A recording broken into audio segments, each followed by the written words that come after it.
elegant replies from Van Zon. So good at finding the space. Not quite there. Space ran out a little bit for her. She just missed the edge of the table.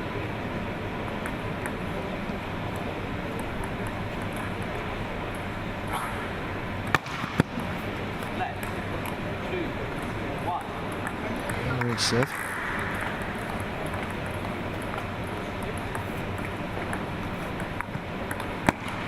Cut across. Might have just taken the nick off the net there. Yeah, I think she just she apologised.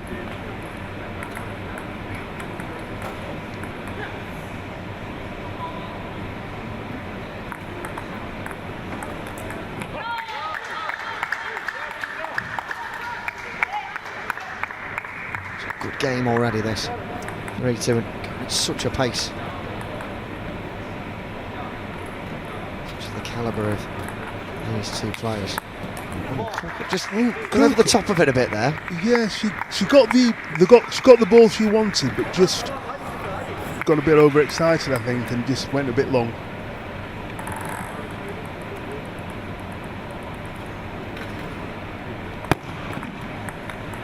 Oh, nice shot from Van Zon, just flicking it down into a difficult angle for Corcoran to even be able to react to get it back. Yeah, right down in the corner, really on the angle.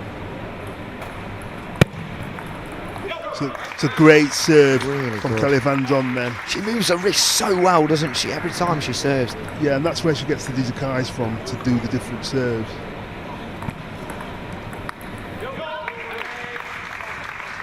It's 7-2 now to Van Zon, and big deep breath there from Corcoran.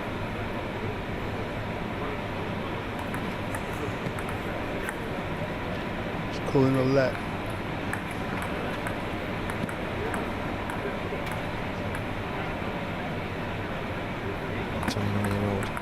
Spins it from the serve, and good response, and then a smasher there from Van Zon. Oh, she enjoyed that. You could tell that she enjoyed it. Great opening up shot, and then a fantastic finishing shot.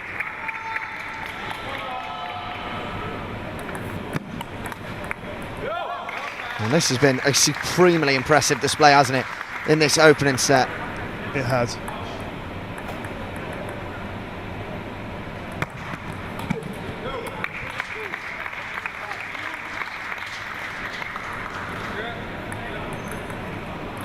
Set point then for Van Zon, the world number one. Oh, and there we go. Oh, that was a bit of an anticlimax at the end of that first set. Yeah, but a lot of work to do there. She has. I think she just needs to. Maybe she's just a bit nervous because the set was finished, but she made so many unforced errors in that particular game. Her coach will be telling her just to calm down a bit, and hopefully she'll get back into the game. But Kelly Van Zon, perfect start for her.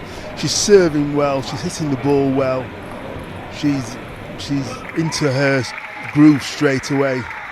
And like you mentioned before, she's got a very good wrist for changing the spin, the speed of the ball when she's serving, and that's where you get the disguise from. Well, these two have got not just a bit of history together, a mile-long list of history of matches. This is their 36th encounter against each other, and I feel for Karabardak because she must have nightmares over Van Zon. In the 35 games they've played before this one, she's only beaten the Dutch woman 3 times, with Van Zon winning 32 against the Turk. And going into this final, surely that's in the back of her mind, thinking, you know, I've played this player so many times, and I struggle so many of those to come out on top. Yeah, but there are lots of occasions through Paralympic table tennis where players have lost 13, 14 times and then won. So it's a final. There's a golden ticket up for grabs. And of course, Paris 2024 on the line for the winner of this. And a great start for Corcoran there. Much better. That'll settle her a little bit.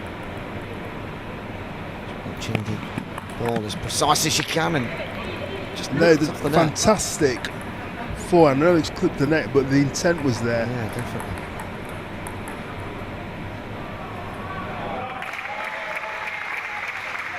to let, so back to Van Zon.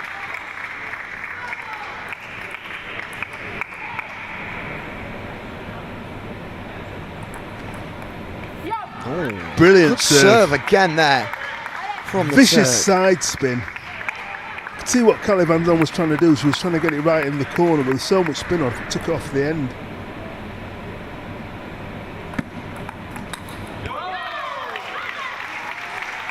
Again, the intent was there, and I know she lost the point, but she knows she's got to attack Kelly Van Zon.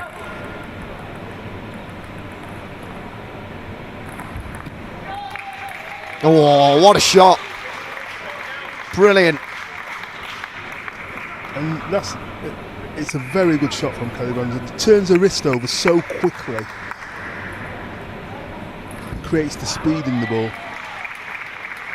Just waiting for the ball to come over now. To the other courts. There's only 2 games going on at the minute. Of course, we're down to the finals.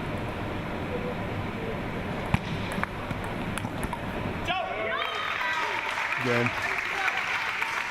Kelly Van Zon stepping straight across there with a forehand winner. Yeah, she's managed to get it back now level at 3 apiece.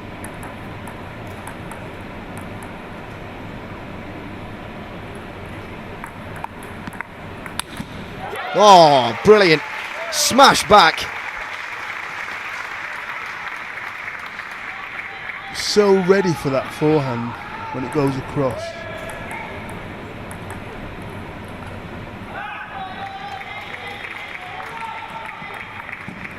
Such a variety of shots, such unpredictability.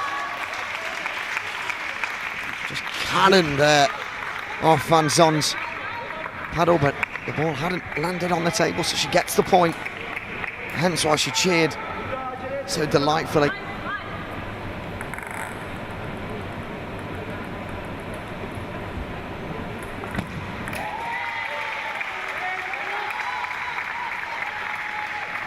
An unusual error for Kelly Van Zon there, but just shows you when the match is tight, even the best players can get a bit nervous. How on earth did Van Zon get that back? Fired into her body. That was a brilliant reaction. She definitely meant it as well. She gets yet another point.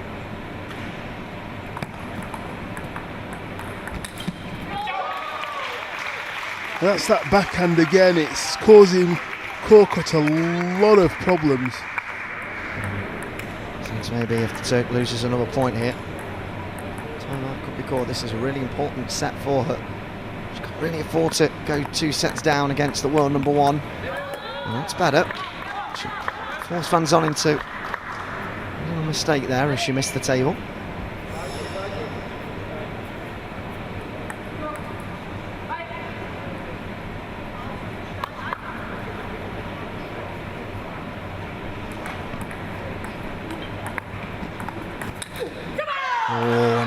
Korkut saw the opening. She's annoyed because she knew what she was trying to do there. The intent was definitely there, but she just didn't get the cleanest of connections. Yeah, she's done that 3 or 4 times now in this set, and it must be frustrating.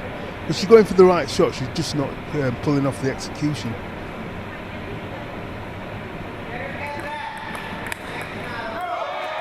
Van Zon, that is brilliant once again. Just a little turn to the crowd and the coach. That was so clever from Van Zon. She blocked it halfway up the table, so the angle was very, very acute.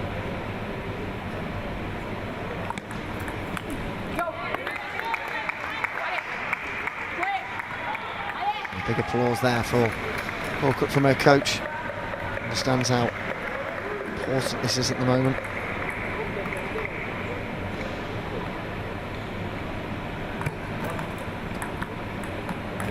Ricochet off the net there, and she puts her hand up, she acknowledges that. But in a world final, or sorry, European final, any kind of final, I'll take that bit of luck, don't you?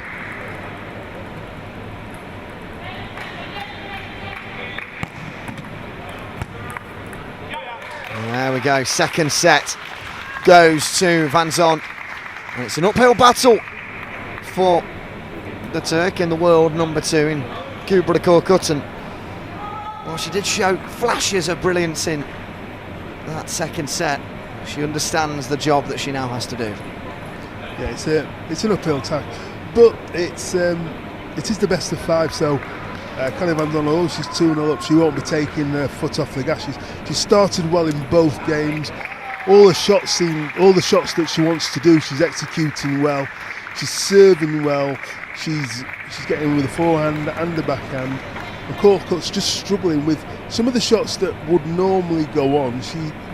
They're not going on at the moment, and that forehand, which is obviously her strongest shot, is just missing at the moment. But that could turn around in this game. She returns and ready to go. Let's do them both. Well, Van Zon could make history here. She's won this European Championships 4 times before. Chance to make it 5. The quintet of European Championships would be some feat.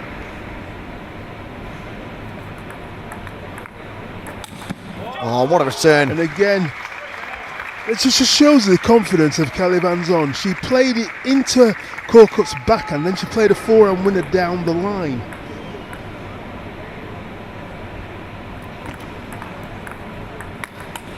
Oh, good response from Corcott, that.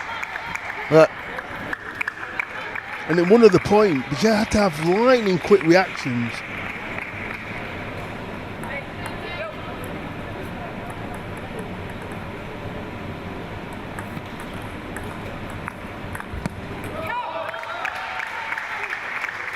well, she's building now. Here's Kubra. She attempts to few points in her direction and get this win. This is a point there, does Van Zon. That was very unlike her. Yeah. Very unlike her. So she'll have to refocus. Corcott goes for another one. That's better. That's that forehand that she's got on that she's been missing. Takes a 3-point lead.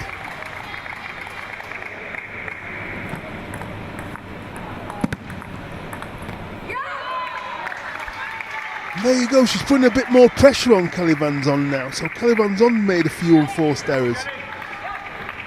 Well, changing the way she's playing. A bit of a tactic there as she's now come back into it.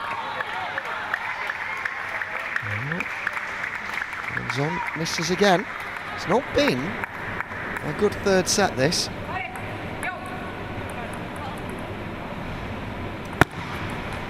Settled her slightly, and that was a fantastic throw from Corcott there. Took it really early, caught Van Zon on the heels.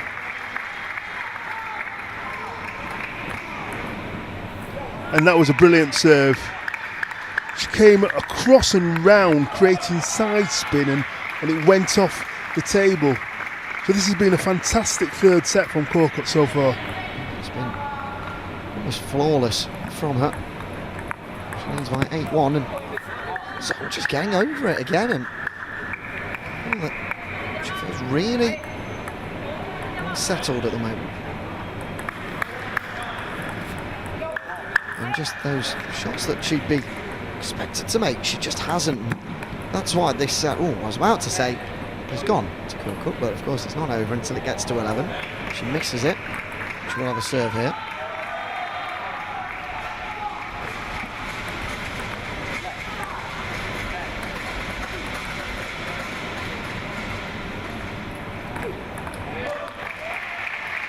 Now the pressure's mounting back on her. We saw this earlier, didn't we, with Martin Perry?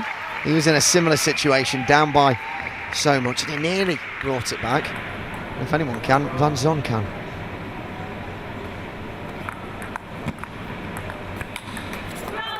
There we go. And not an approval there from Kelly Van Zon. Yeah, and that's the difference with that match was it was a bit role reversal because Kelly Van Zon was making the unforced errors, but Corcott was actually making the winners. And she was actually getting a forehand on, which will give her confidence going into this fourth game. Well, both of them still have timeouts, I believe, to use in the next 2 games. How will Van Zon be feeling now after, of course, running those opening 2 sets, but now being pegged back? Do you think she'll be under pressure, or has she still got the composure to see through this?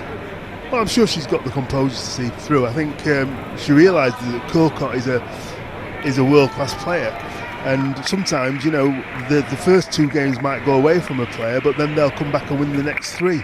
So she'll be wary that she's won the game, and Colcott will have, you know, she'll have the advantage of having won that 3rd game. It'll give her confidence, and Kelly Van Zon will have to come back out again and start from 0, really, and try and import her game on Colcott again, as she did in the first 2 games.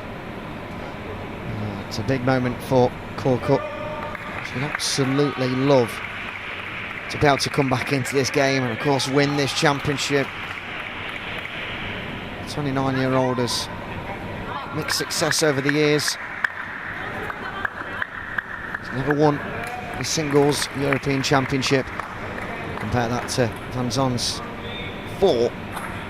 That is a sizable difference in accolades.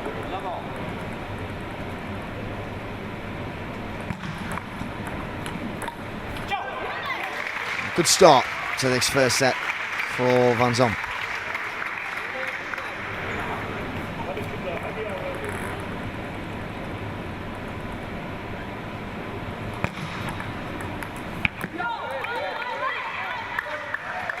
There's that backhand, it's returned.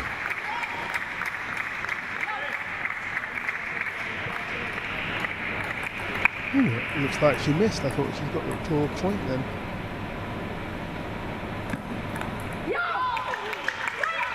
It's definitely 2-1 to Colcott now.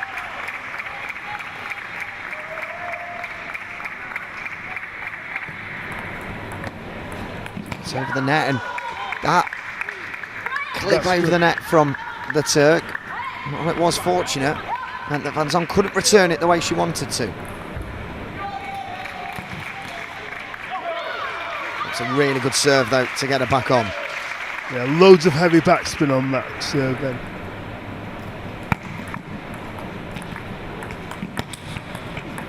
Good rally between the 2 here.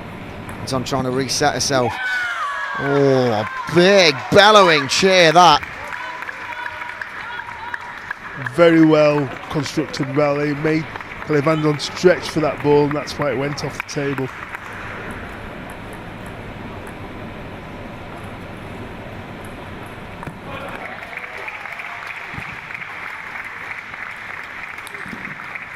Somehow, Kubra Colcott returned that. All of us are a bit in shock there, almost speechless.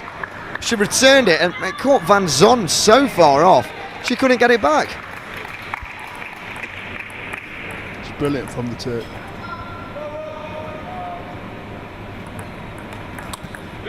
But there's that backhand, trusty backhand from Kelly Van Zon. She looked as though she shaped to actually push the ball, but then flicked it so fast. Just a great shot.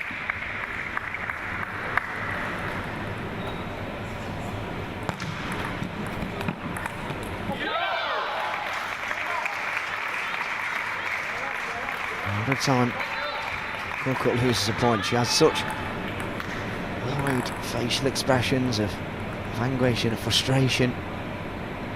Really fascinating to watch, and same there, she just takes a look down at her back. Yeah, she just snatched at that forehand then. It's a good serve from Kelly Van Zon, but she snatched it with Colcott. Tied at 5 apiece. Oh, that was a fantastic ball, right into the corner.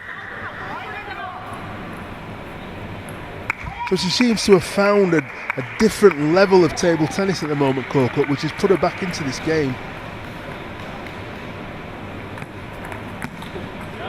Again, it's Van Zon at her best. Yeah. Tied to 6-all. I mean, she's playing right into the pocket of Kelly Van Zon there, but she's so good with the backhand. He's got so many winners in this game.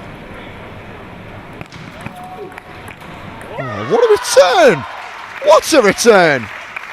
It's a great return from Karabardak. So quick onto the ball. Took it really early.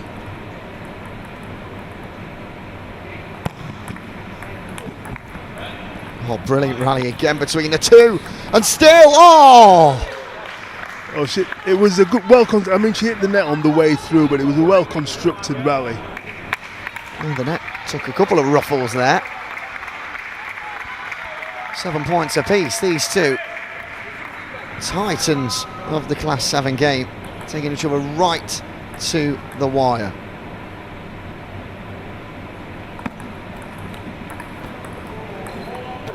Oh, Van Zon just found a tiny little bit of space to weave that ball into on the edge of the table. Corcutt was always going to be stretching to get it, and she couldn't.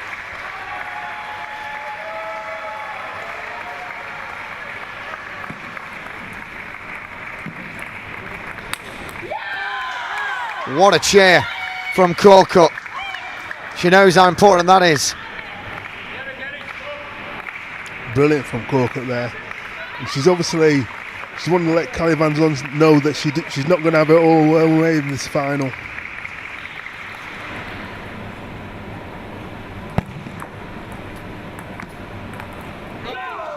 And there's an error from Van Zon. 9-8 to the Turk. Can she hold on throughout these serves? Or Van Zon to push home that advantage. Oh, she can.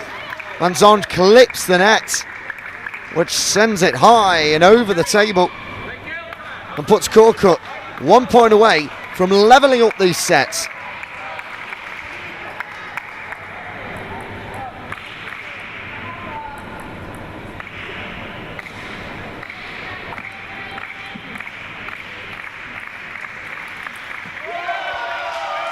Van Zon gets one back. That trusty backhand. She's very rarely missed that backhand into the Corcutt forehand. Has she taken the time out? Yes, she has. That's very tactical. Or is that Corcutt that's taken it right? It's Corcutt that's taken the time out there. Or is it Corcutt? Yeah, not Van Zon. Corcutt takes the time out. And you initially thought it was Van Zon, but it's the Turk that's taking it. What's your thoughts on that? It's the momentum, I think. It's just because it is, she needs to win this game. Callie Van Zon has just played a fantastic backhand to win the point.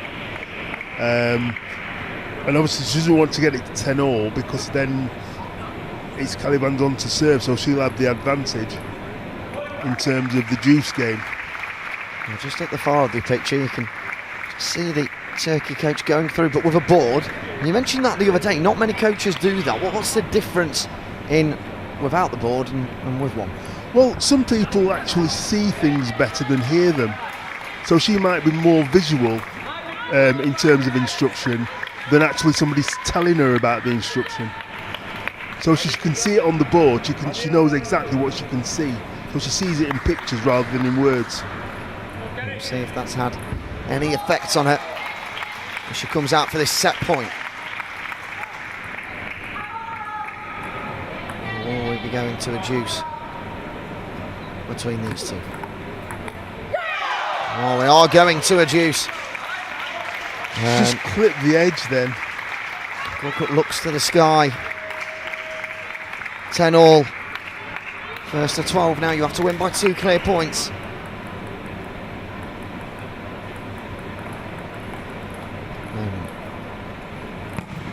Pin dropping here.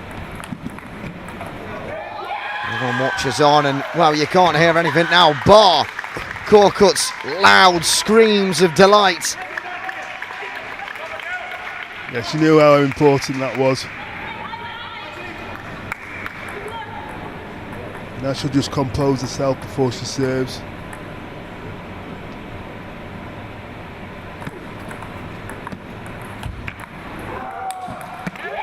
Oh, and she gets the point and wins the set And from 2 sets down, she's back level to all square. 1 set to go, winner takes all.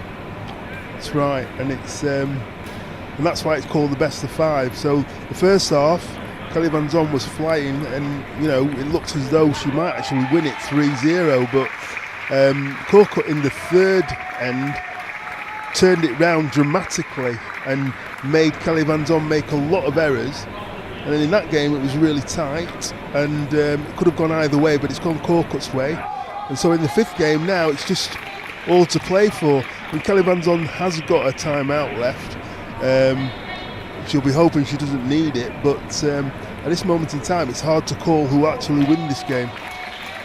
This game is, as the cliche goes, on a knife edge. I'm sure there's plenty of others I could get out that commentary archive to use to describe this. But I think we're just going to go with a really fun watch, because it's been a really, really good game of table tennis between 2 really, really good players at the height of the game.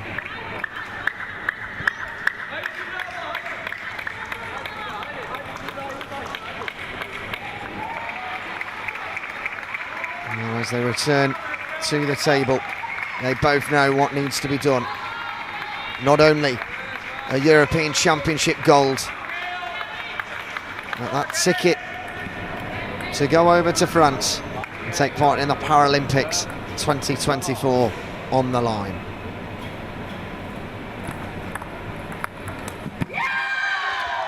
That's a brilliant backhand. She's really going to take it to Kelly Van Zon. She's made her intent clear that she's going to try and attack the ball wherever she can. We'll leave it susceptible to gaps if she does push forward, and that's a good response from Van Zon. Yeah, brilliant angle.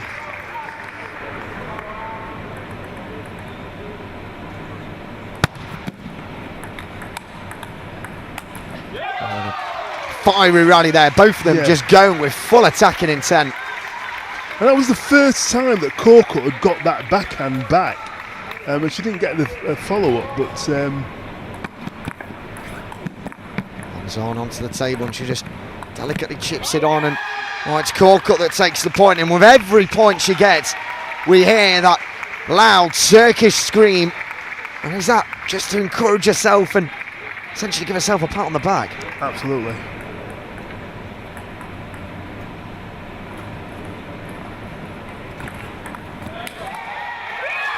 And there, that forehand that was missing in the first 2 games, well, she's found it in the 5th. Brilliant response from Corcut. Van Zon struggling to just deal with this endless wave of attack coming in from the Turk. And she wins another point, and Van Zon may want to use that timeout if she loses another. That 6-point mark, she trails 2-4.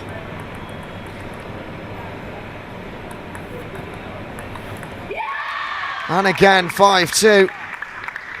And that was just a basic error from Kelly Van Zon, and I think she will take a timeout. Yeah, I believe she is now taking that timeout. I don't know where Corcut's going. Well, they're not taking the timeout, are they? Yeah, they are. They are now taking the timeout. Eventually they weren't. I believe they were swapping, which is why Corcut went over there.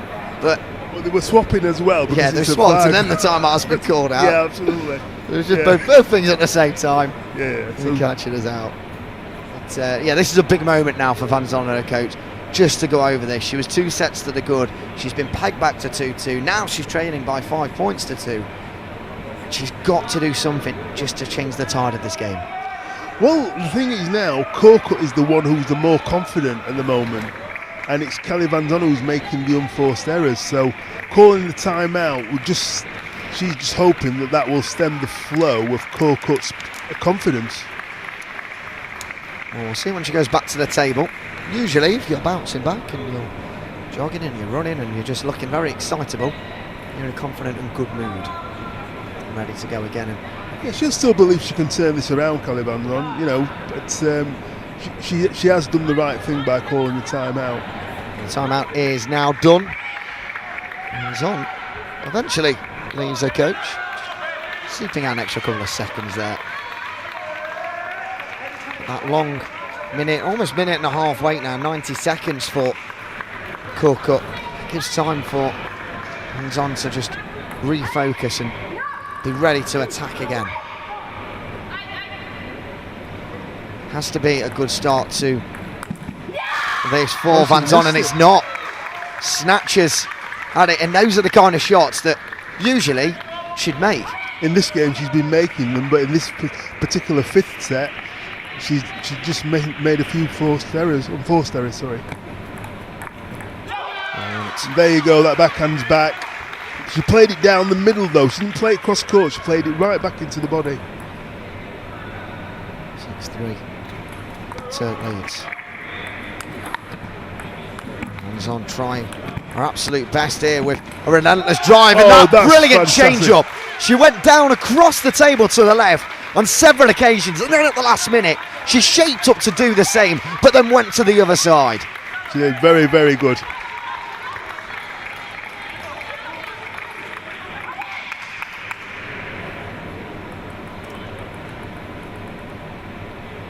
Now I'll give her huge confidence, and but Korkut, what a response!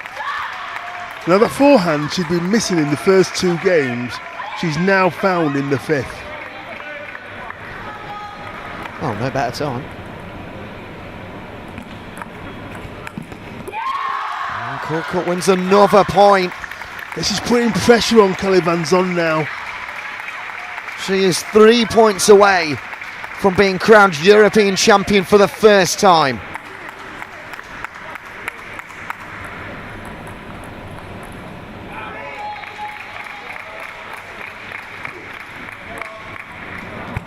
Oh, and that's unfortunate. She puts her hand up, it clipped the net on the way through. I mean, but she will take it, but she acknowledges a good fortune there. Absolutely. So 9-4 to the good. The current world champion in the singles Korkut, the world number 2. And again such fortune. And it's not really a way you'd want to win a championship. You want to win it with flurry and a great shot. She's genuinely sorry that she hit the net. Well, she's one good point away from winning. Can she do it? Oh, that's fantastic, Van Zon. There was so much topspin on that ball then. She got really low and give the ball so much heavy rotation that Korkut missed the ball. Van Zon needs this, and it's a good serve to put Korkut off, and she hasn't got a timeout here, which I reckon she probably would have used if she still had it. Ascendancy with Van Zon, but Korkut to serve. 1 point will do. And she's missed it again. Those nerves starting to creep back in, and the momentum starting to now shift up with Van Zon.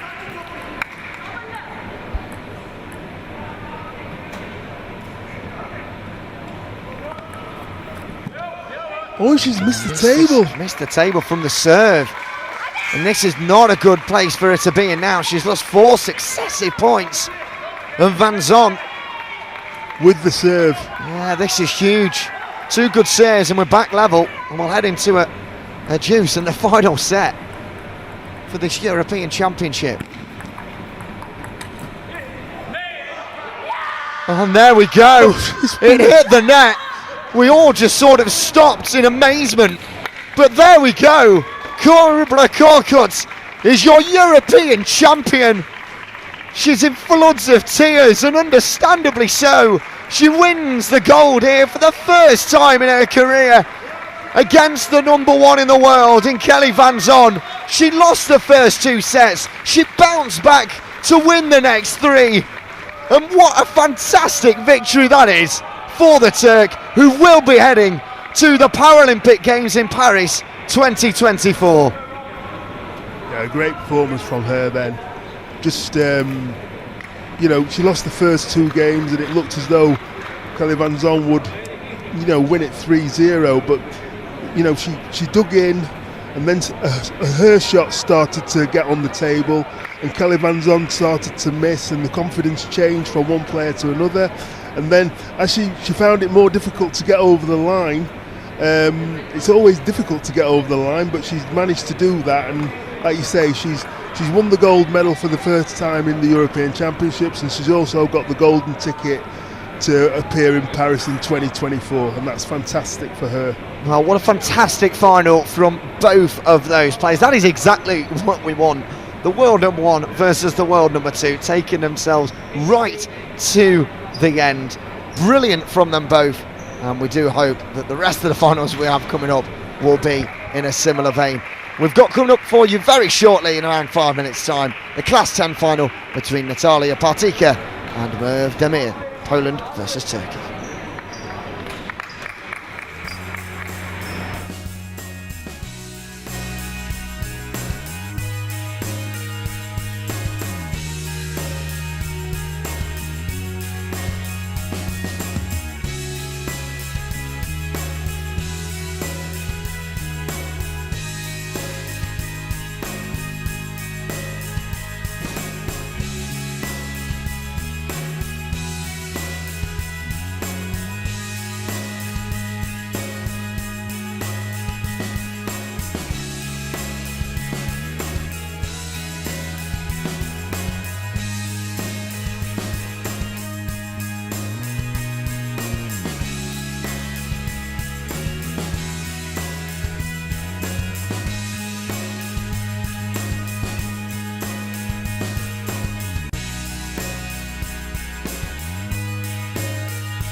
Well, good afternoon and welcome back then to these European Championships, and we're into all of the single finals today.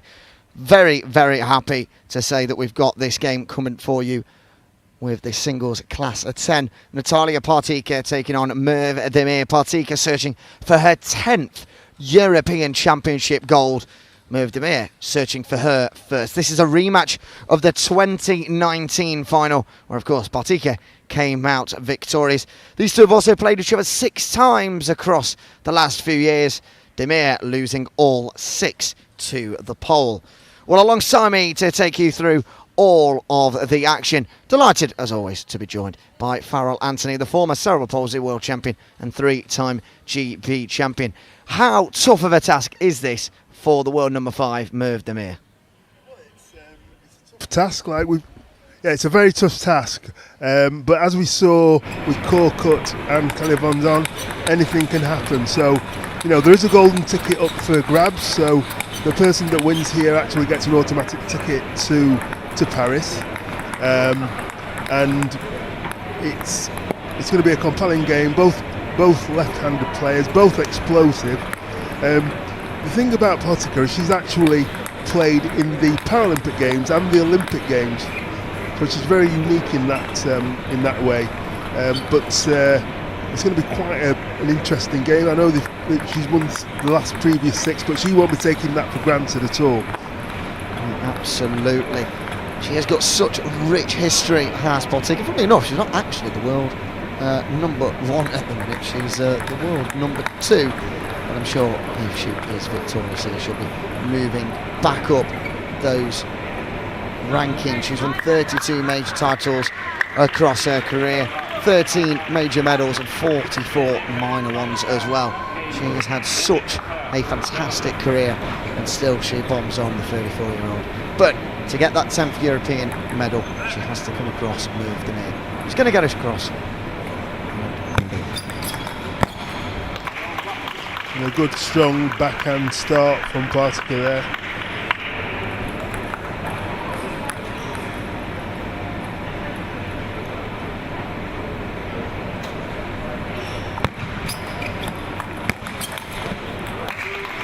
Something in the net on the way back there, so 2-0 Partika's favour.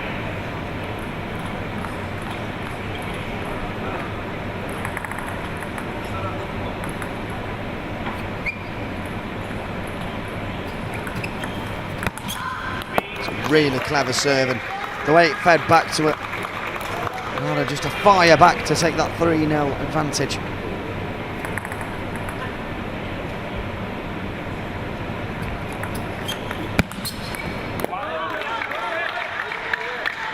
That's the first point on the board for Demir. That'll give her a bit of confidence moving forward. Very important for her.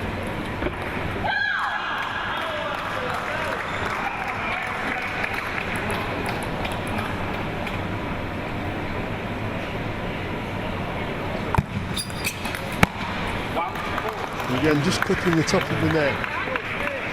A couple of times in these early points. I mean, these players play on such fine margins that can happen.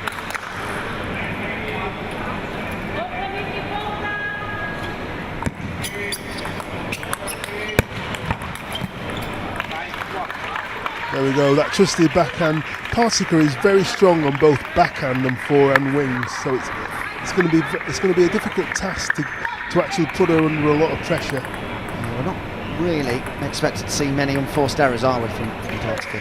No.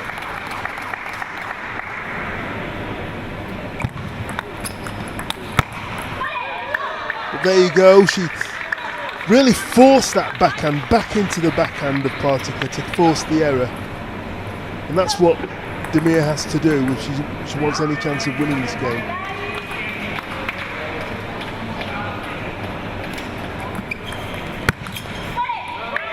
And again, a great opening up from the middle. Spun it really heavy. And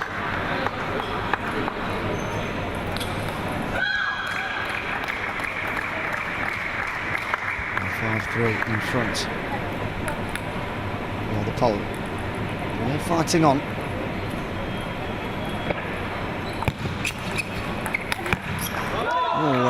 nice return there. That was a whippet of a backhand there from Demir.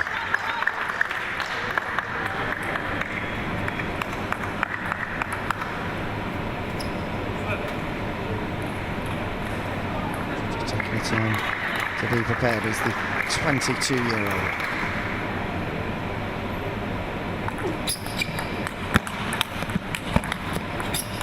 Good rally, just gets off the net but keeps on going. Fantastic between the two, and it lands for safety for the Turk.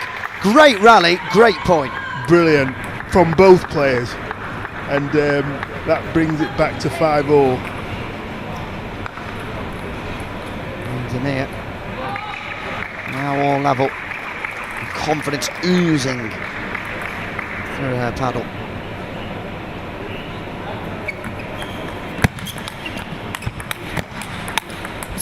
Another good rally and another good point. Really finding a range now with that backhand shot.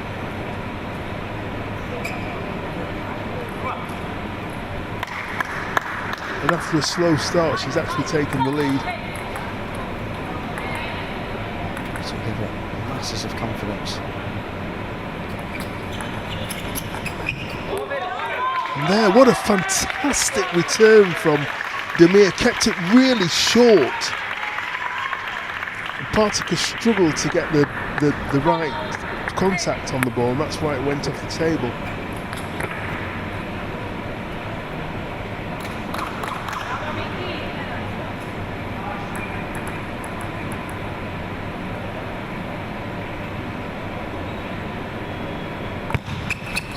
Cross court. And then she tried to return it to the same side, but just hits the net.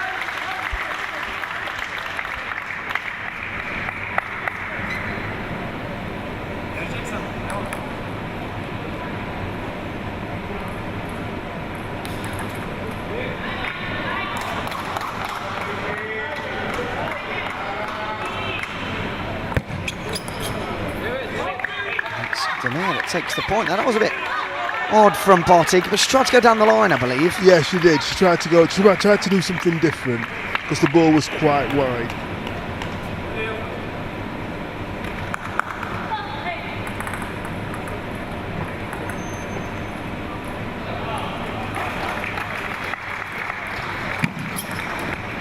And just hits the net on the way over and aids Partika that.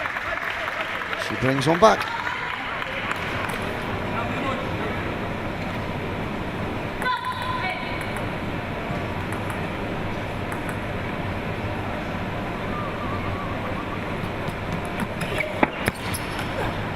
Oh, and she misses the table there, does the pole.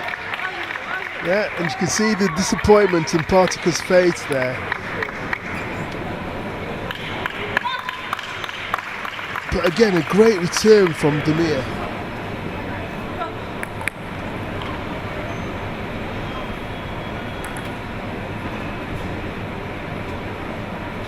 Going to serve then. She can win this first set. That will do her confidence. Well, who knows? Well, she's still got work to do. So that 2-point lead has been cut in half now.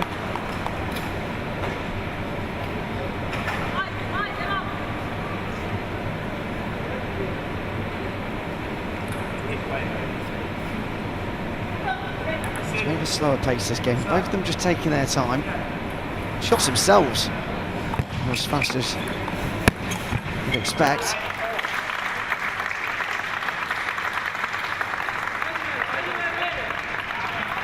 Partika brings it level at 9-all. A great shot down the line. It just shows you the value of being able to go across the diagonal and use the lines as well, just to keep your opponent guessing.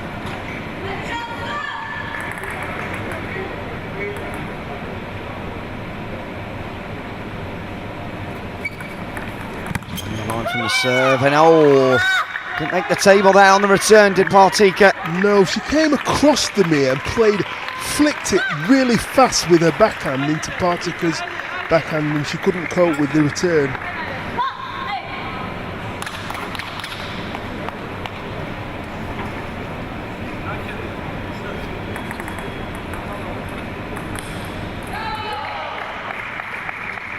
set point to Demir.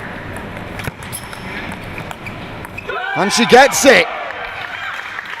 What a huge set that could be for the Turk as she goes in leading against the 9-time European Championship winner.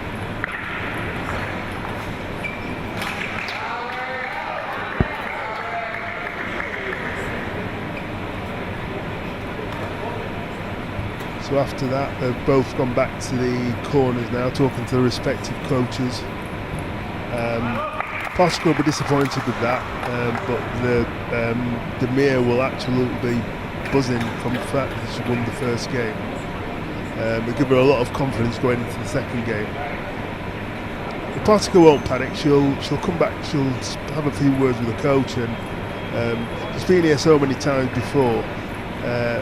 It's going to be quite an intriguing match. Absolutely. We saw in the last game that anything is possible. Kelly Van Zon, the world number 1, took a 2-set advantage against Karabardak of Turkey.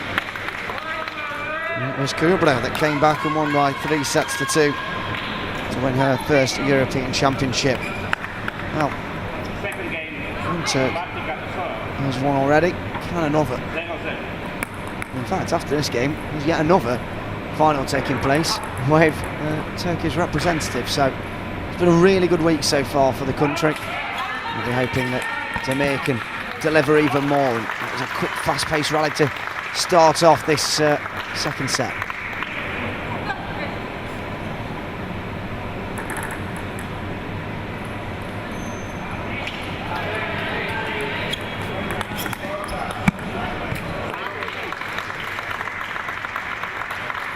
Brilliant play from Portugal there, playing on the diagonal and straight down the line.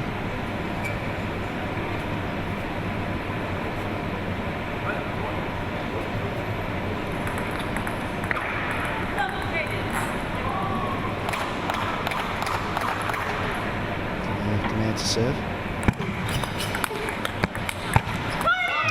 Big point.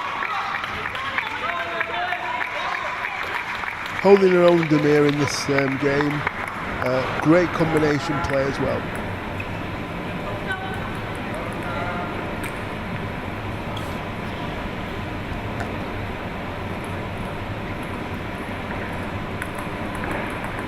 Back in 2019, these two played.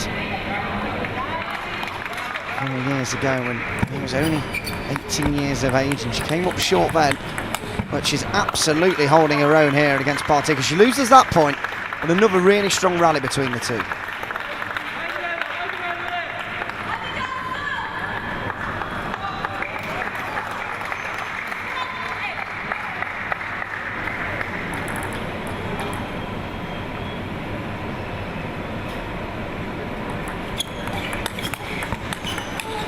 In the middle it goes, and well, once again, Demir showing what she's worth. Yeah, it was a great shot that went between Partika's left arm and the inside of her body. She couldn't get the ball. It's what we call the crossover point in table tennis.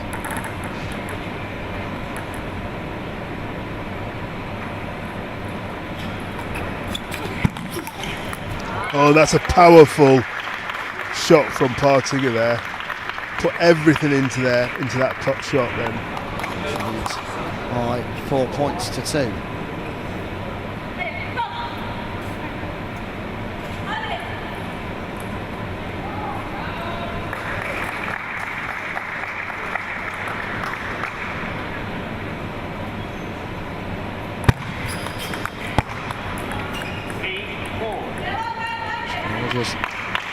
They've just taken a nick off the net to help her. Those points do still count.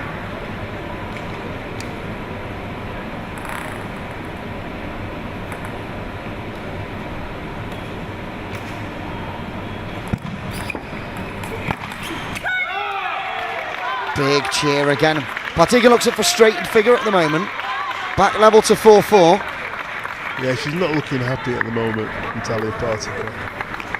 And with good reason as well. Demir's actually putting her under a lot of pressure. And and you know, it's she's having to work out how to actually get some distance between her and Demir.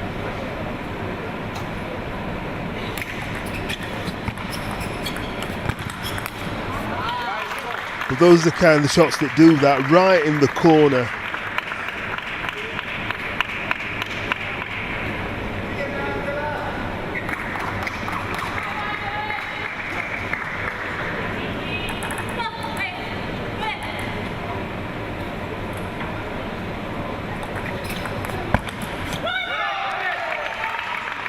Big cheer there from Demir as flicks off the top of the net and back level once again.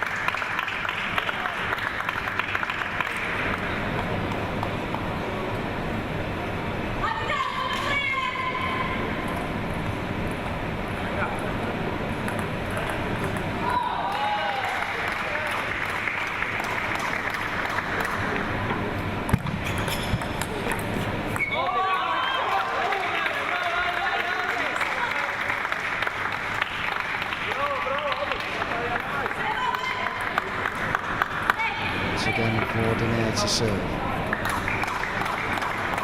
She does have that advantage. She's near the 12-point mark.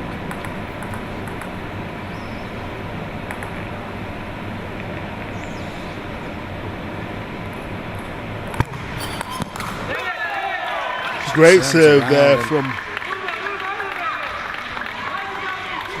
Cheers to her coach. She understands the value of that point. This would be real dangerous territory for Partika if she does end up losing this set. She loses the next couple of points. Do you see a timeout being called? I don't think so. I think she'll ride it out. I think this set, regardless of the result, I think she'll ride it out. I don't think she'll call it out. She gets a point back. Yeah.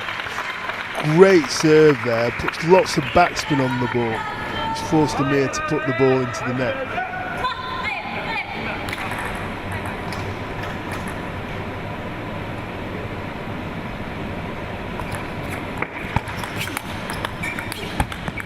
Strong rally between the two, both of them returning it, but at the final push there, Demir just finding the net, not Partika's table.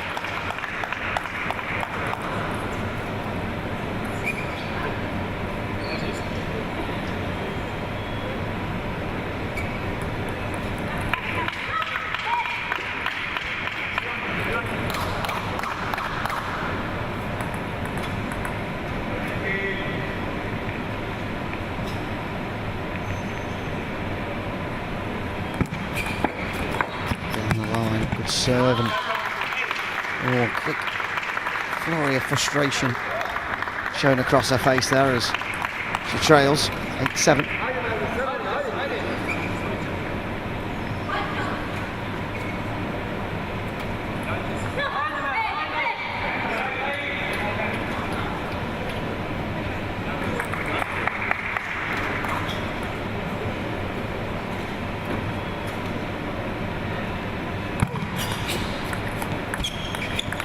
Despite the reflection off the net. This is rally going and she's really frustrating now. Yeah, so it's swapped around now. Demir's being frustrated while Partika seems to have found a range.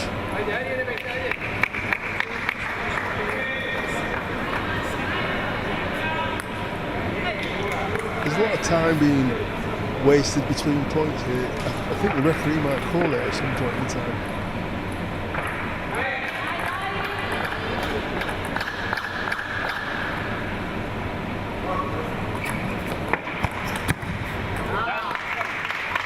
Brilliant follow-up from Partika there. Tara was battling. She's 1 point away from winning this set.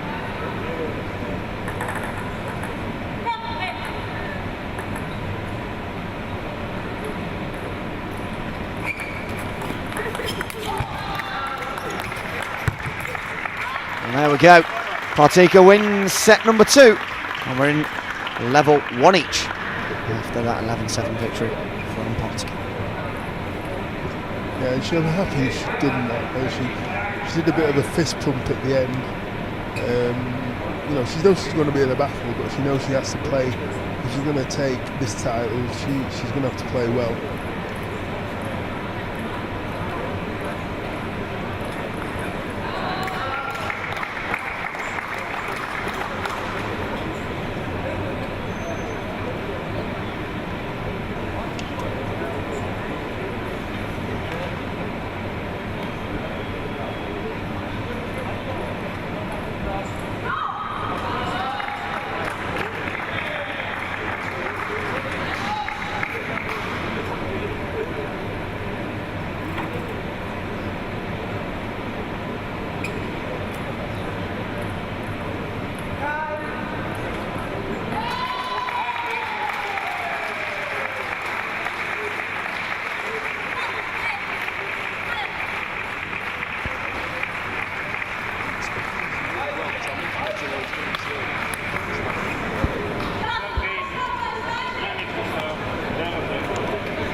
Back now for the resumption of this second set. Sorry, this third set, should we say. It's one piece. Demir clicking the net there and deflecting the ball away.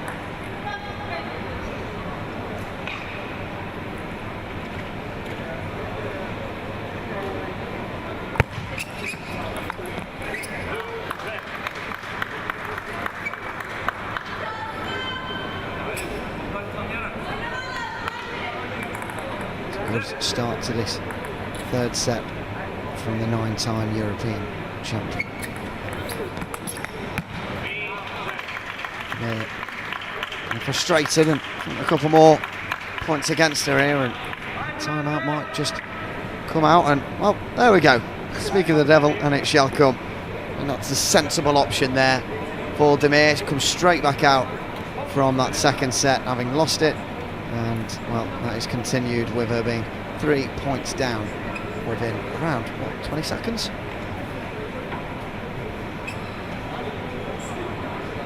Yeah, it's an ideal time to take a time out. She doesn't want to get too far away, because as you've seen in the past, once players get momentum, sometimes the game can go away from them really, really quickly.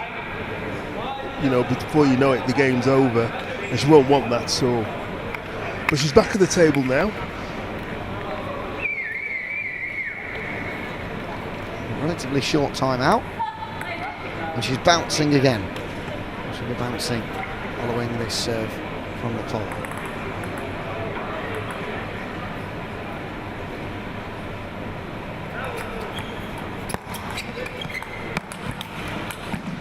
Oh, that's really fantastic. Well, but Partica.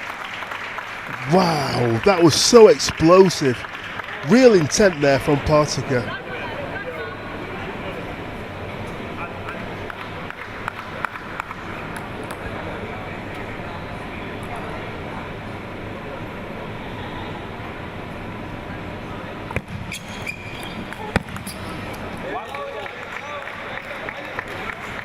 Great response there from Demir. Partica just misreading the spin. She gets herself a point back in her favour. She'd have needed.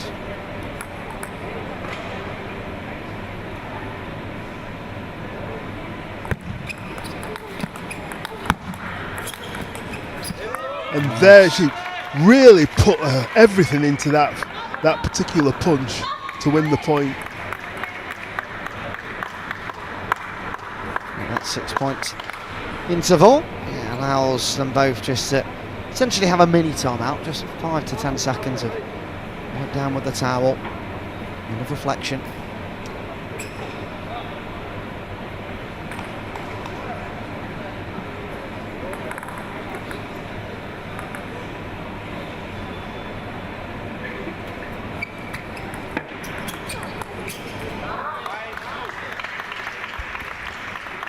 It's brilliant from Partica there. She went into the middle to make the service and created the opening for the winner.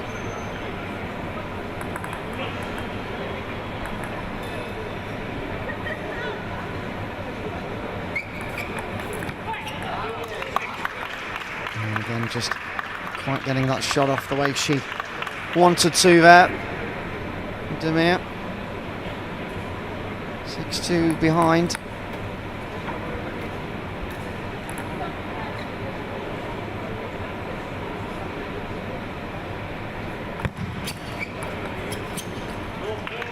Just missing the table, and while she's bouncing around, I think she's just trying to remain as confident as she can and keep that belief going, because this set is slipping away from the Turk.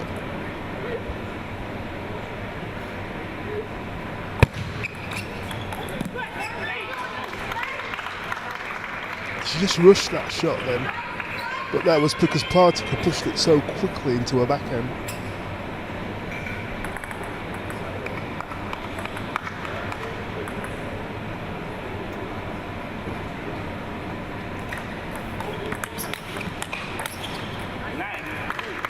And again, she's getting too much onto it, and it's been a really dominant set from the world number 2 from Poland.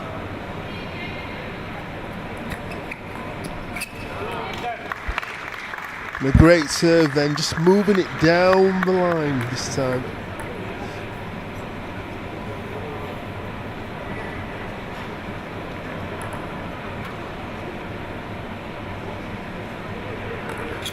There to serve, and she got over it a bit too much, and that's the end of set 3.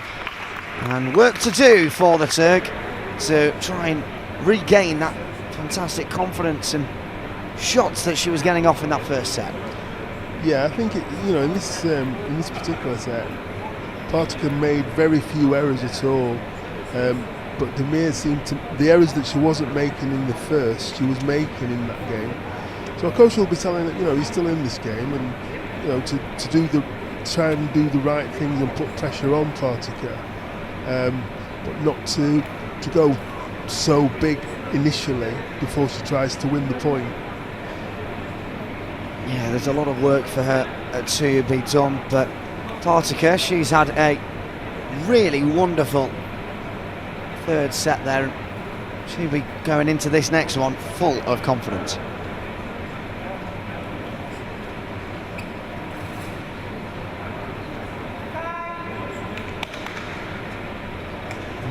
Following the conclusion of this fixture, we will have a momentary break as we go across to do our medal ceremonies.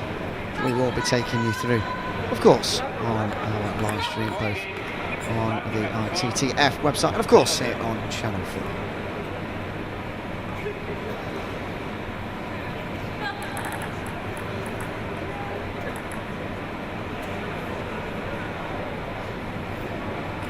Back underway.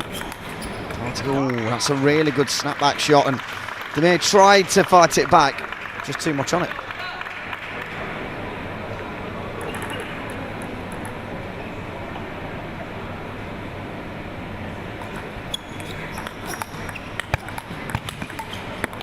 Oh, that's so good from Partica.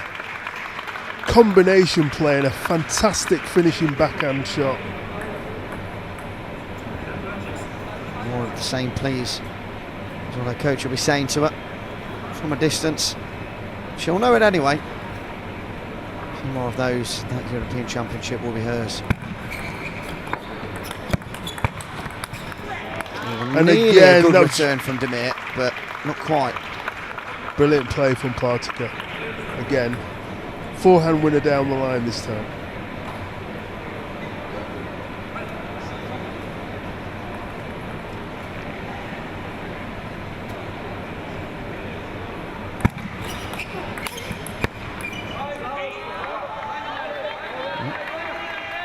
There we go, that's 1 point on the board in this fourth set for the Turk.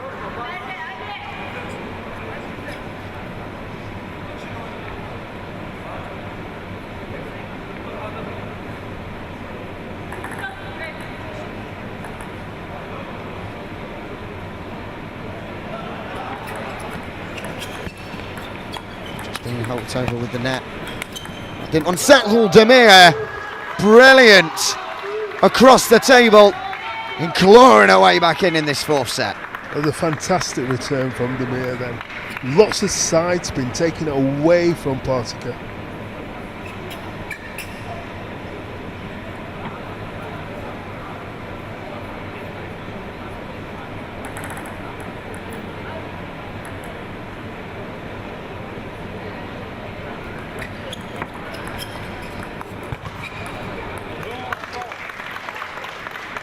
Just cut a frustrated figure then. She's just clipping the net quite a lot, but instead of the ball going on the table, it's actually going off the table, so she's losing the point.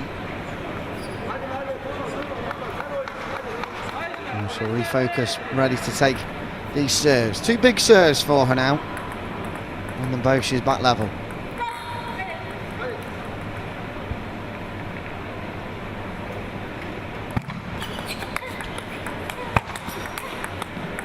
Good rally from them both. Brilliant.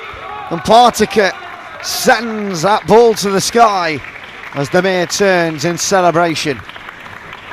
Good combination play from Demir there with a heavy punch down into the middle of the body, which made Partica put the ball in the air.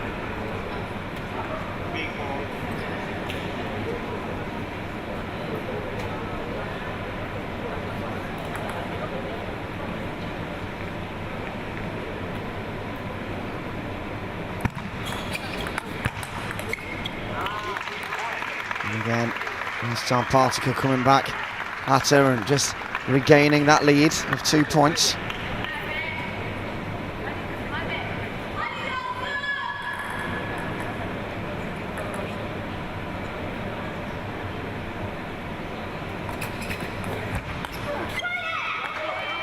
Big point there for Demir as Partica, not often you'll see that, but just missing the table on the follow through. Yeah, but that's sometimes created by the other player actually playing well as well, so she's forcing Partica to do things she doesn't really want to do.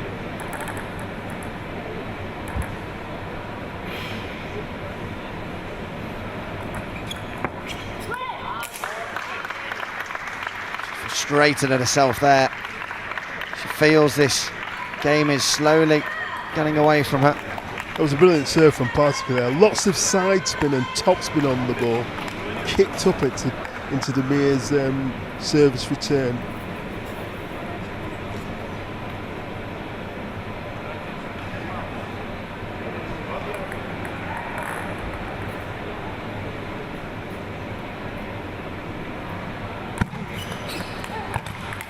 Oh, another good response there from Partica. She went from left to right to left to right.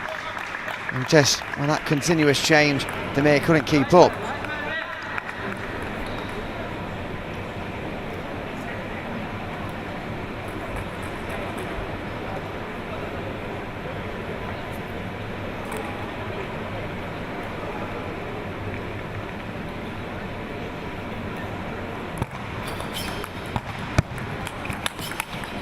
Another good rally between these two, and Demir comes out victorious on that one. Yeah, fantastic from Demir there. She's putting pressure on Partica, so she's still in this game, and Partica knows that. So she's not holding back on a shot. She's trying to make it as difficult for Demir as possible. But when you're playing with fine margins, sometimes you can miss the ball.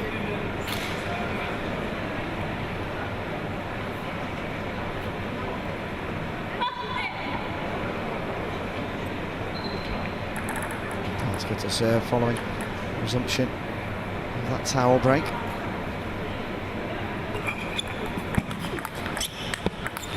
Big rally again, fighting bang, all just sinking the net from Demir there. And again, like you said earlier in this set, and of course across this entire fixture, it's happened a number of times now. That it has, yeah, and it's the net can be your best friend, but it can also be your worst enemy. We saw that with Karabardak. Nice, she won 3 match-winning points in the end came from hitting the net themselves. The moment for Demir, it's against her. Now at 9-5. Just an explosive backhand from Partica. She's been doing that for the last couple of games, and she's very rarely missed that backhand.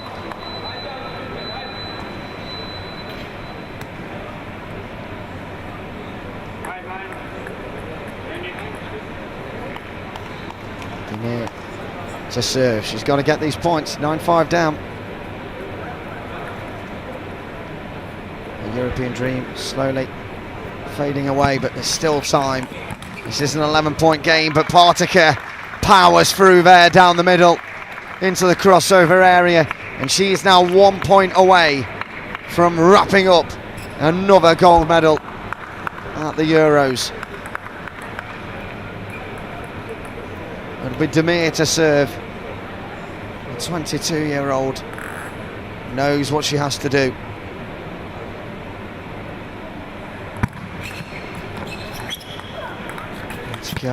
Biding a time, and it's all over. Natalia Partiker is a 10-time European Championship winner. It's heartbreak for Demir. She loses 3-1 overall. A good battle from the 22-year-old, but it's the Poles' time to shine once again as she remains victorious. Yeah, a great accomplished performance from Partiker after losing the first game. She got back into her own. She was playing the way she can do. She's very strong on forehand and backhand wind, and overall deserved to win, and she's got the golden ticket, and hopefully she may be back at world #1 as well. Well, a fantastic game between these two. We're going to have a short break now before we go into our medal presentation, so don't go anywhere.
somebody in doping control.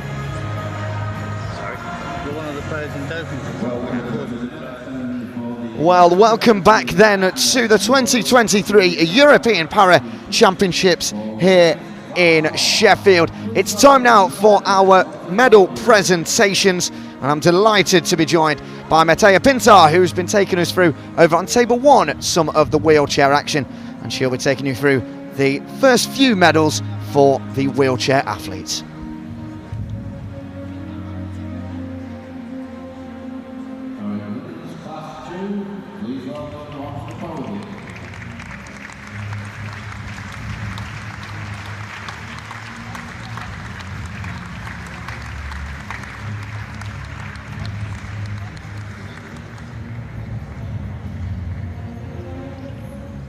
First up are the medalists for women's class 2.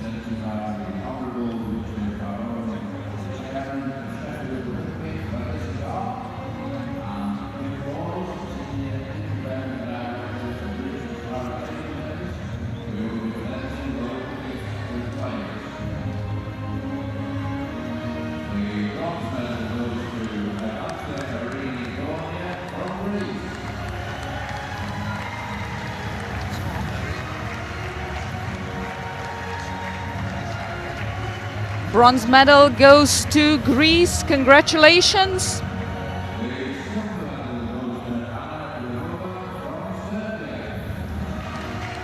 Silver to Serbia.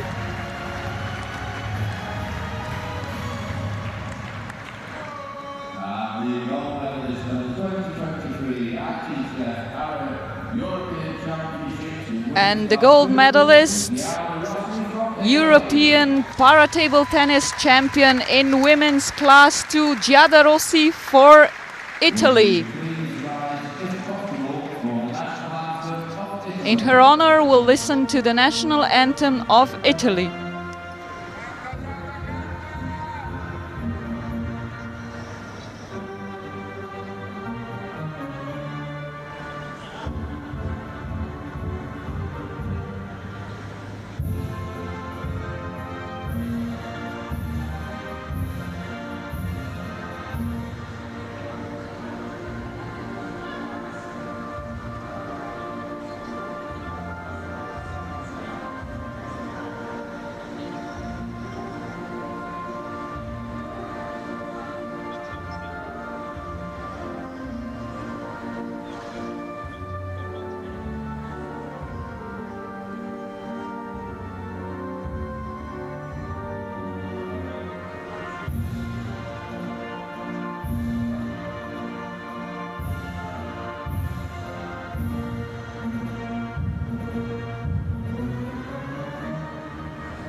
Congratulations once again to the medalists at the European Para Table Tennis Championships in women's singles class 2. Gold for Giada Rossi of Italy, silver for Ana Pervulovic from Serbia. And in third place, Isabelle Lafay from France.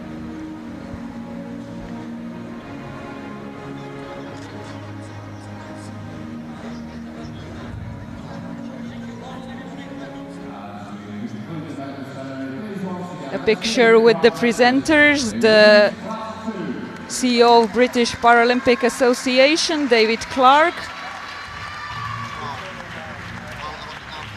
One last goodbye.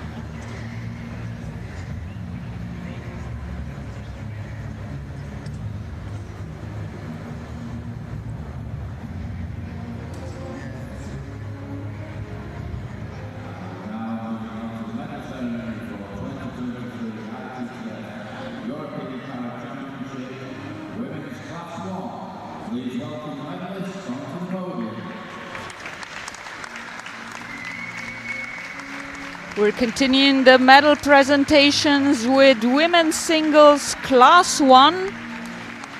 Only one group of competitors here, so we only have the finalists on the podium.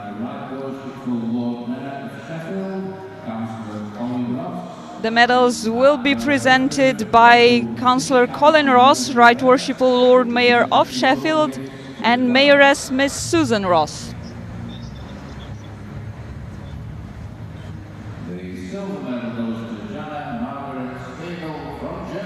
Silver goes to Jana Margarete Spiegel from Germany.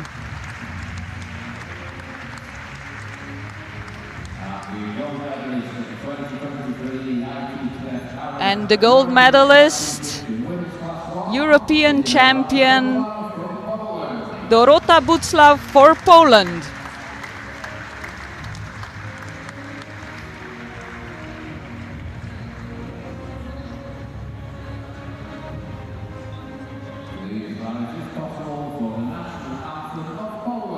Enjoy the national anthem of Poland.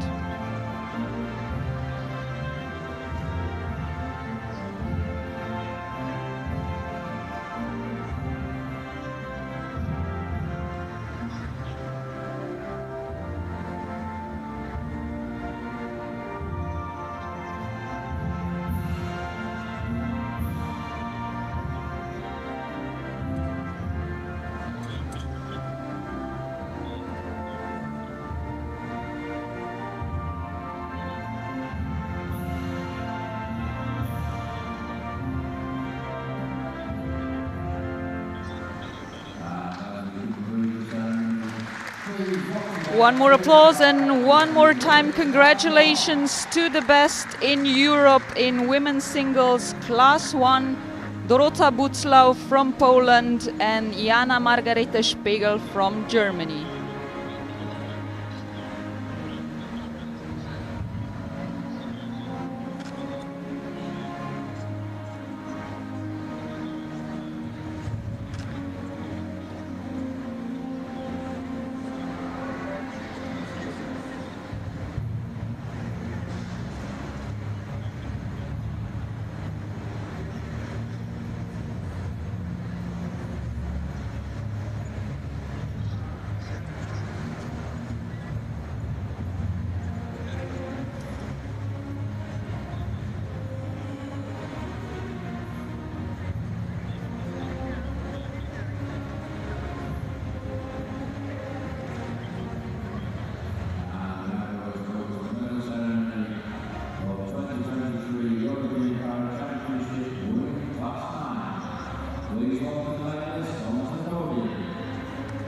Well, it's class 9 then for the singles and the females. A fantastic achievement from your bronze, silver and gold medalists. We have from Turkey in third place getting that bronze, Neslihan Kavak. Yeah, the silver being taken by Alexis Vitox of Hungary, and the gold going to Karolina Peck of Poland. Your medals will be presented by the CEO of Sports and Recreation Alliance, Lisa Wainwright, MBE, and the performance chairman for British Para Table Tennis, Philip McCallum. Well, the medals that are being presented are of such great wealth for these competitors. Of course, the winners of each of these classes have their ticket to Paris 2024 confirmed, but they're not just going home with their medals, they're also going home with a bit of something special, a bit of Yorkshire tea. It is the most British gift you could possibly receive, but we do hope that our friends down there do enjoy it. And we will now have the national anthem of Poland and your gold medalist, Karolina Peck.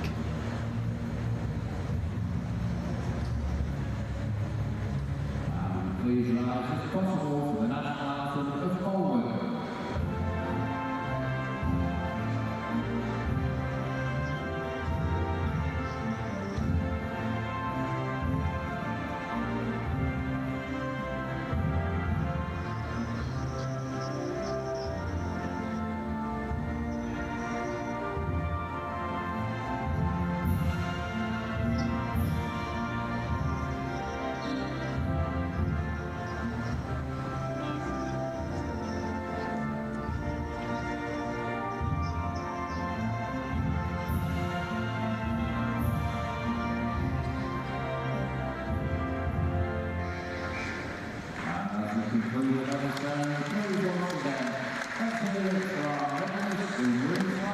Well, once again, congratulations to Karolina Peck of Poland for picking up that gold medal. And of course, the Yorkshire team, as well as our competitors just line up to take their pictures. I was speaking to Alexa Svitox yesterday. She was correcting me on the way to say her name, but either way, she was in good spirits and all smiles there with her silver medal. Well, the medal itself is really quite an interesting design now. 3 arching and bullet-like table tennis balls in orange coming out of the medal itself, and underneath it just simply says Para Table Tennis Championships 2023, and of course the host city of Sheffield, which we are forever grateful for. Now on to the female class 6, and your medals will be presented by the following: the CEO of British Paralympic Association, David Clark, OBE, and the Director of British Para Table Tennis, Maurice Hamilton. Well, we have 2 bronze medalists here, 1 from Romania and 1 from Great Britain. A big congratulations to Fliss Pickard, who picks up her bronze medal at the European Championships, and also Gabriela Constantine of Romania. At the moment, those flags are actually the wrong way round. It would have been nice if those 2 could have switched, but either way, at the moment it looks like Pickard is Romanian all of a sudden. The silver medal goes to Poland. They are having a very good week, and that big cheer you just heard there is for Fliss Pickard. The silver medal goes to Katalina Marshall of Poland, and your gold medalist from the Ukraine, Marina Litovchenko. Now, we saw her in action earlier on table 6. We had the fortune of having that final, and she won by 3-0 against Marshall, who was a frustrated figure, but she'll be delighted to have got herself a silver medal. As for Litovchenko, she will be heading, as all of our winners are, to Paris 2024, and she'll be hoping, as the world number 1, she'll be coming back still as the world number 1 with a Paralympic gold. Well, David Clark, as I said, the OBE, who is handing out these medals. He's also a Paralympian himself. As a wheelchair user, fantastic to see him up there with these brilliant athletes that have given so much over the last 4 days. And there we go, the Ukrainian Marina Litovchenko getting that gold medal that she so thoroughly deserves. She's had a brilliant 4-day tournament here, and she'll be absolutely chuffed with herself, and hopefully she can enjoy that gold medal with a lovely brew of Yorkshire tea. But now it's time for the Ukrainian national anthem.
Once again, a big congratulations to our 4 medal winners there from Great Britain, Romania, Poland and the Ukraine respectively.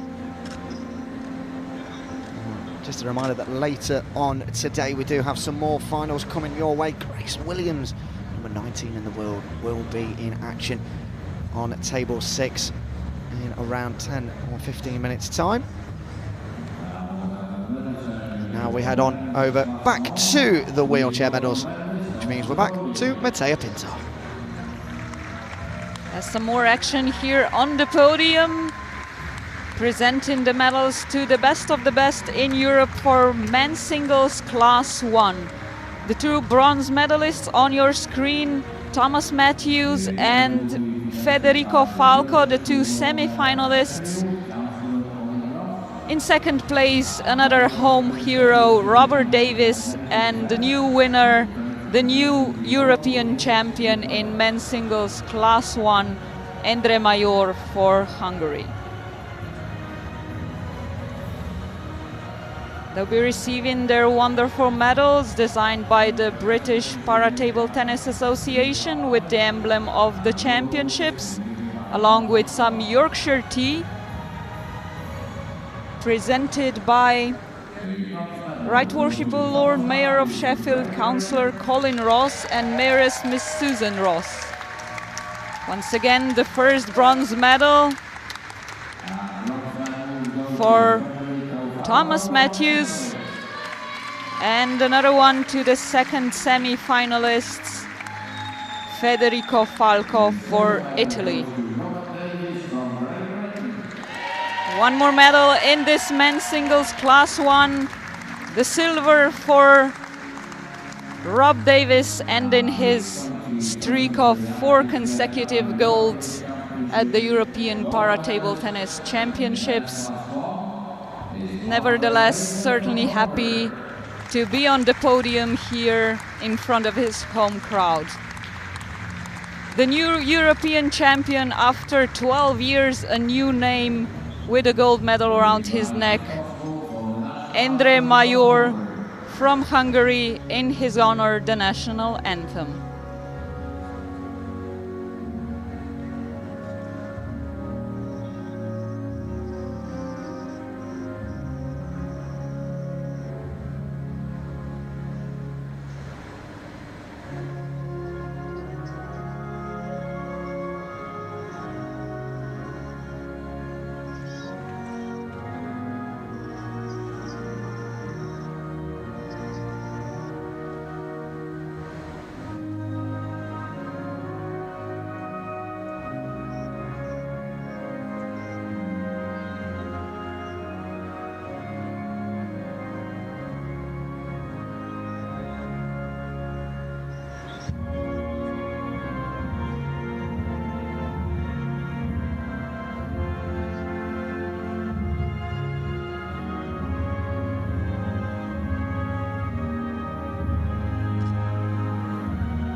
Well, congratulations once again to our medal winners there.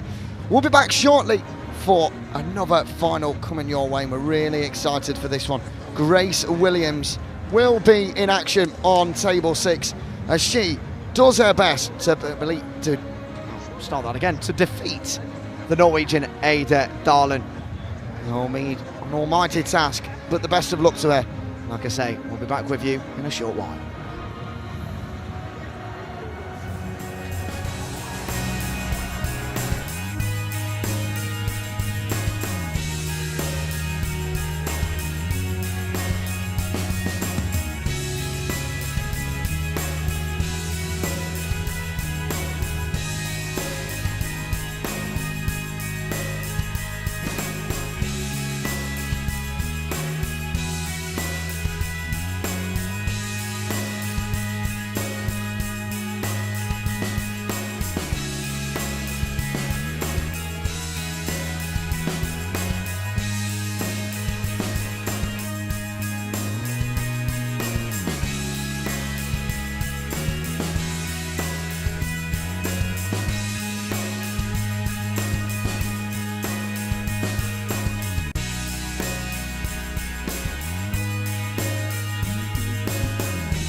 Well, welcome back then to the European Championships here in Sheffield.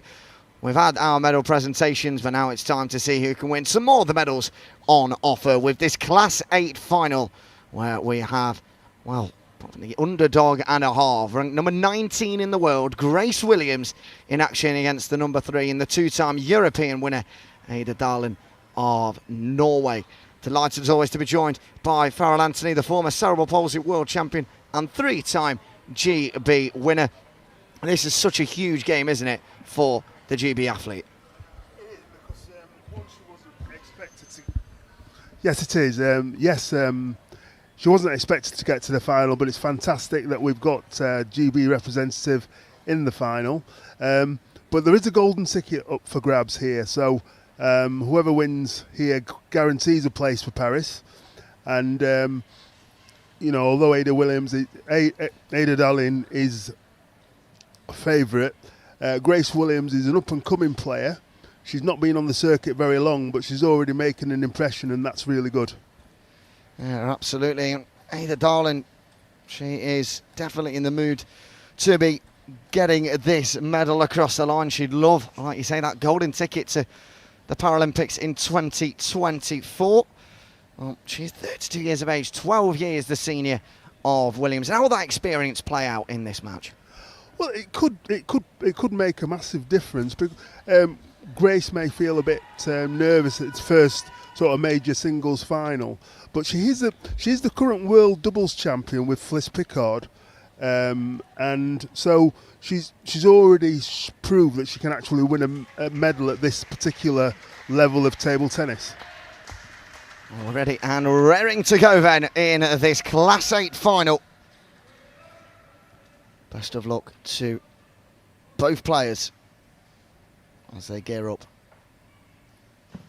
Oh, and, well, she missed the serve there, did Ada Darling. That is not the way you want to start this match. And she's back underway now, and she makes up for it with that shot there, and already we're at one apiece.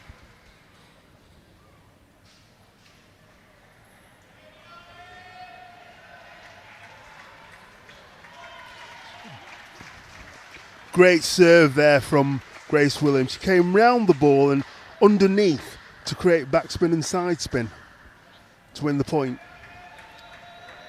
She goes for another nice serve there and wins the point. Hits the net on the way over. Darling looks a frustrated figure early on in this opening set.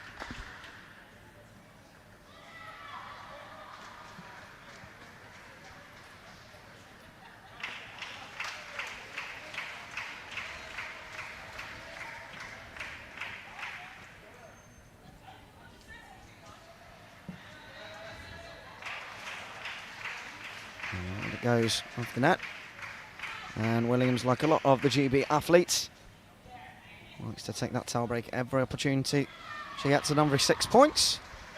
Whether she needs it or not, she'll use it as a time to refocus and go again. And that was a really good serve down the line to win at that point. Brilliant. So already Grace Williams is unsettling the Norwegian. Oh, just clips off the net, so it'll be a reserve.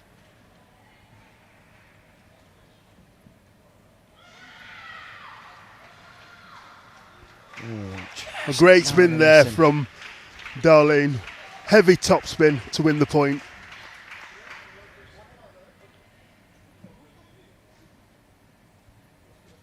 Oh, just skimming off the net there. Not hitting the table for Darling.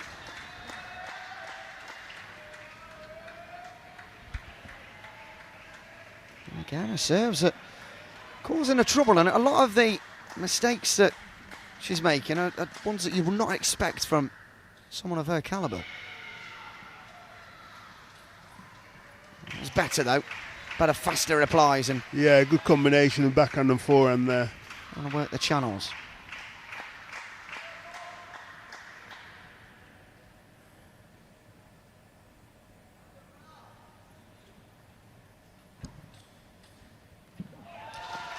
That's brilliant from Grace Williams there, putting loads of pressure on the world number 3. Well, she absolutely has the home crowd here I'm sure you can hear some cheers and some shouts of "Come on, Grace!" They're right up alongside us in the stands.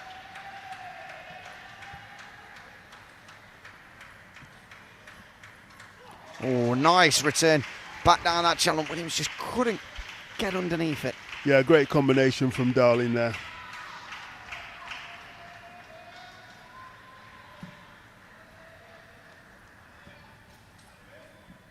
Good, quick Brilliant response from Grace Williams there. 2 shots into the body of Darling to win the point.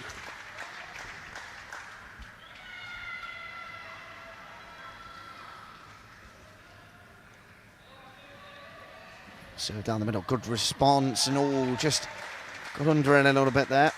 She does get the point as Darling missed the table. Brilliant serve again from Grace Williams, utilising that good wrist of hers to impart a lot of spin on the ball. Well, she's 1 point off winning this set. And she does.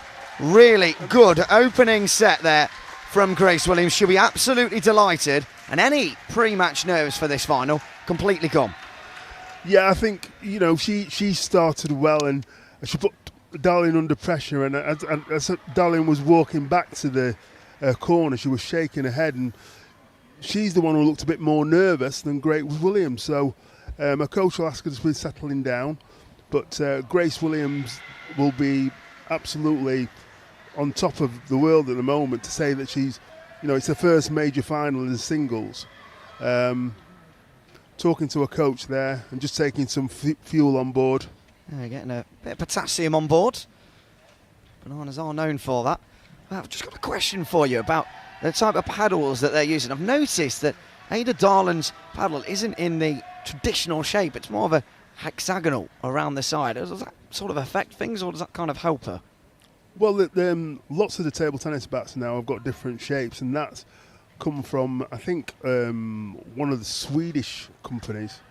As long as they have certain dimensions that the International Paralympic Committee have to enforce, but you could possibly play with a frying pan if you felt like you could win.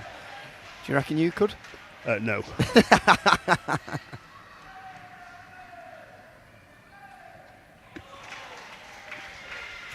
Darling starts off this set the way she would have wanted to. Yep. Good heavy topspin there. It's a good serve, but a really good return, and Darling knows that was good from her. 2 very good responses. Yep. Started this game really well.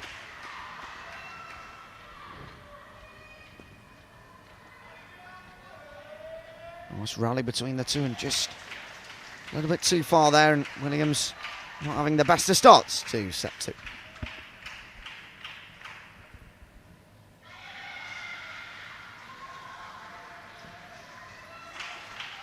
Another really fast hit back. Yeah, she seems to have settled down now, Ada Darling. Two brilliant shots there to go 4-0 up.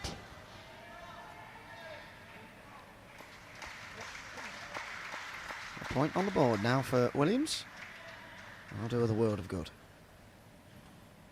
Oh, just clipping the net there, unfortunate.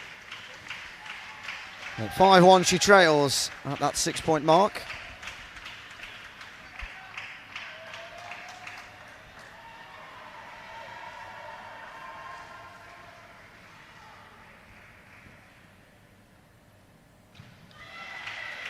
Just missing the table. She attempting it to get it down the line.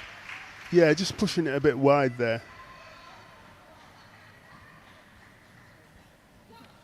And she gets a point back.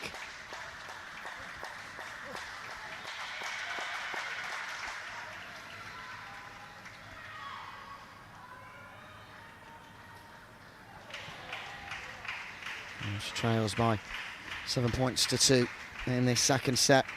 It's flying by. There's a really good pace about the game.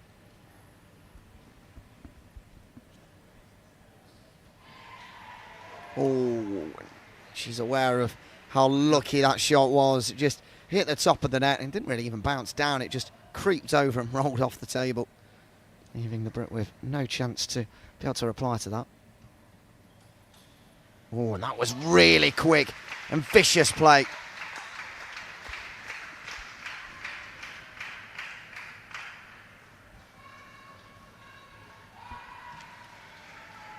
Oh, and a smasher again. Across the other side of the table to where Grace was. Yeah, forehand topspin down the line. This hasn't been the ideal set for her, has it really? No, but this can happen in a game like this. Well, she does lose it by 11 points to 2, which means we're one apiece in this final. So where Ada Dallin wasn't very good in the first, she actually settled down in the second, and all the shots she was missing in the first, she got in the second, and in the reverse, Grace Williams was missing in the second. So it's one of those matches, it's an intriguing matchup, and another game that seriously could go to 5 games. Oh, we do hope so. We love an entertaining final. We've had a couple of corkers so far today, and we've got a couple of corkers still to come later on. Our final of the day, we'll have Will Bayley in action as he looks to try and reclaim his European crown that he last won in 2011. And Williams will be searching for her first crown full stop. She's never won a major tournament at 20 years of age. I'm sure she will in the future if she doesn't quite make it today, but she'll be absolutely hoping that she can book her ticket to Paris 2024 and pick up a gold medal at the same time.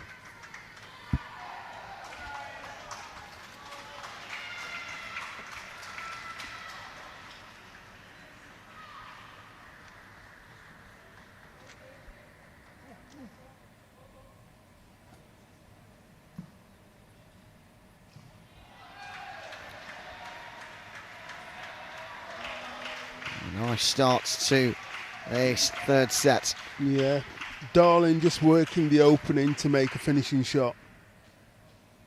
And the Norwegian serves, and Grace just wanting to play her own game at the moment, and it means it's a little bit less attacking. She just likes to be patient and build it up and wait for an opening. That was a really good serve then to get her a point on the board. Yeah, she's very good at making heavy spin with the backhand serve.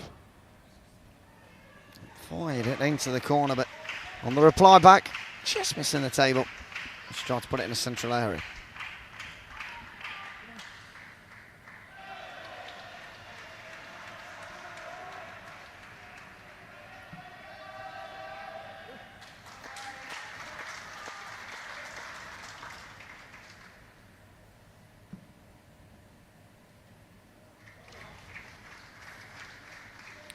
Well, at that 6-point mark, it is Darling that leads by 4 points to 2.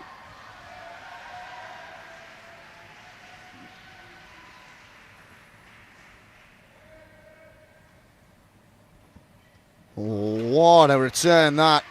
Across the diagonal, almost disguised that shot. Yeah, great shot from Darling there.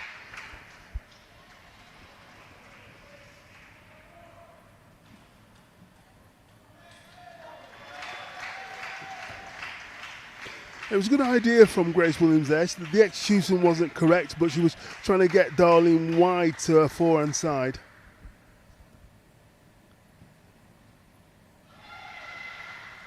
And Williams just losing away a bit at the moment. She's 5 points down.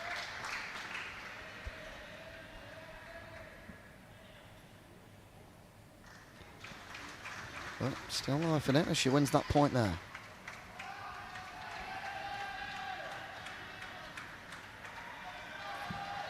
Brilliant serve. Long and fast into the Darling backhand with lots of topspin and side spin.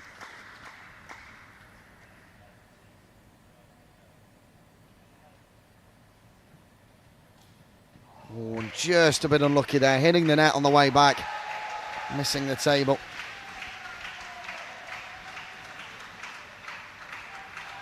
So once again, at that 6-point margin, she takes a moment.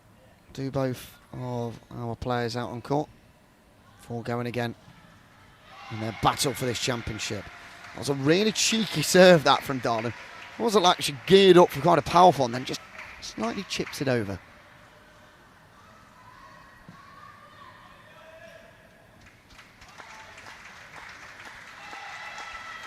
And 5 now. And Williams to serve, which is where she's so dangerous. Oh, and that was a wild stab at that one as Darling returned it well. Yeah, she just clipped the top of the bat. Darling in control in this set at the moment. Oh, and that's really lucky. She returns it on the diagonal on Williams' side. Just clips the edge of the table. Claims at that point and claims at that set. So she now leads by 2-1. So we'll ask you, as Williams gets some more energy on board, what does she have to do now in this next set, and what will her coach be saying to her? I think she needs to go back to what she was doing in the first game. I think she was tying Darling up with the serves and trying to actually win the point rather than expecting Darling to lose the point. So Darling will be happy that she's got that second set, third game under her belt. But I'm sure Grace Williams will come out, and she hasn't got anything to lose now. So I think, rather than playing it safe, I think she should actually try and go for a few more winners and put Darling under pressure. Now, on we go then to this fourth set. This could be the decider for Ada Darling, or we could be heading to a fifth set. That's what happened earlier as Williams won her semi-final. She took it all the way to the end and won by 3-2.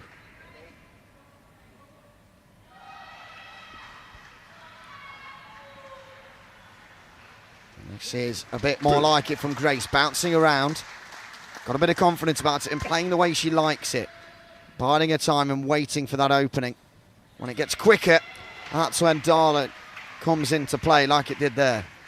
Yeah, she got round really quick there, Ada Darling, to play a heavy topspin. And although the open court was there was far too much spin on the ball.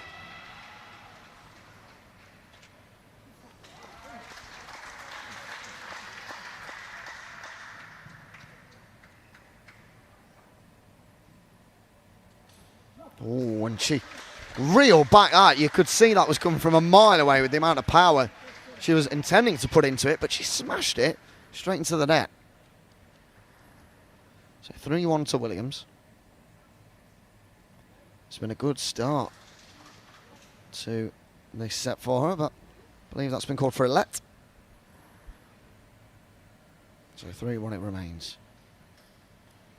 Oh, nearly down that inside line again. Williams nearly returned it, but not quite. She did. She got the right idea, right stuff, but it just missed.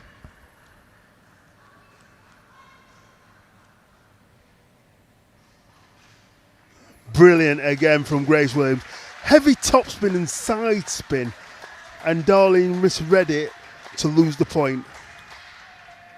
4-2 then to Williams, and this is, like you said, a bit more like the first set. That's what she needed to do, and that's what she's doing.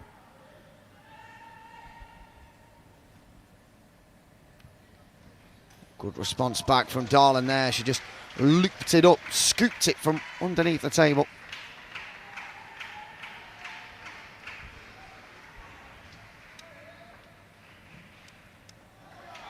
Oh, she completely misread that serve then, Grace Williams. And Darling putting topspin on it. And Darling's back level.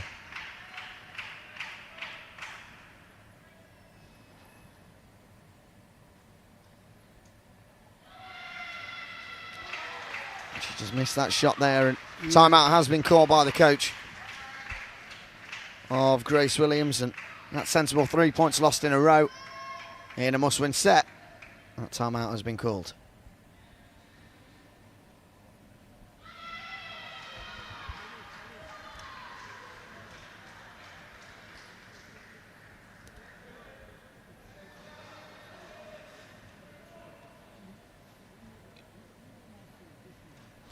So the coach there is just explaining what the tactics should use to actually put Darling under pressure, and the Darling will just listen to her coach and she'll be giving her words of encouragement as well.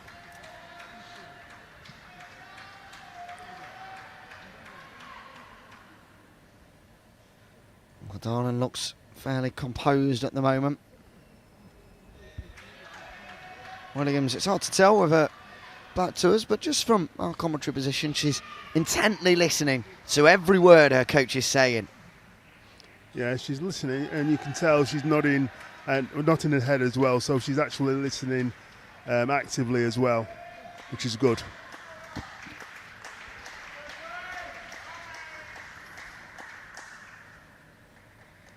Big moments for her now at the start of, well, the resumption, so I say, of this set following that timeout. And she's just trying to play at her own pace, and nearly worked for her there, but not quite. So Darling takes an extra point.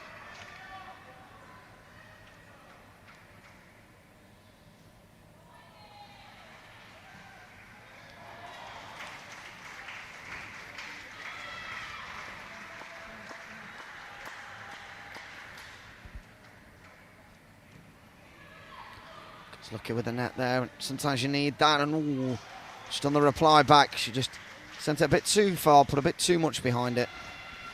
And out it goes to make it Williams 4, Darling 8 in this fourth set. So what Grace Williams has got to do now is really try and focus on putting more pressure on her third ball. And Darling's just getting into the groove now. To say that she's 2 points away from winning the championship, you could not tell. She's cool as a cucumber out there.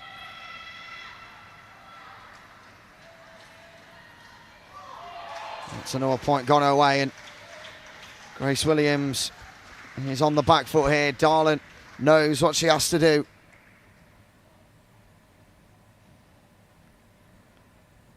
Can she do it on this final point? Can Williams keep it going?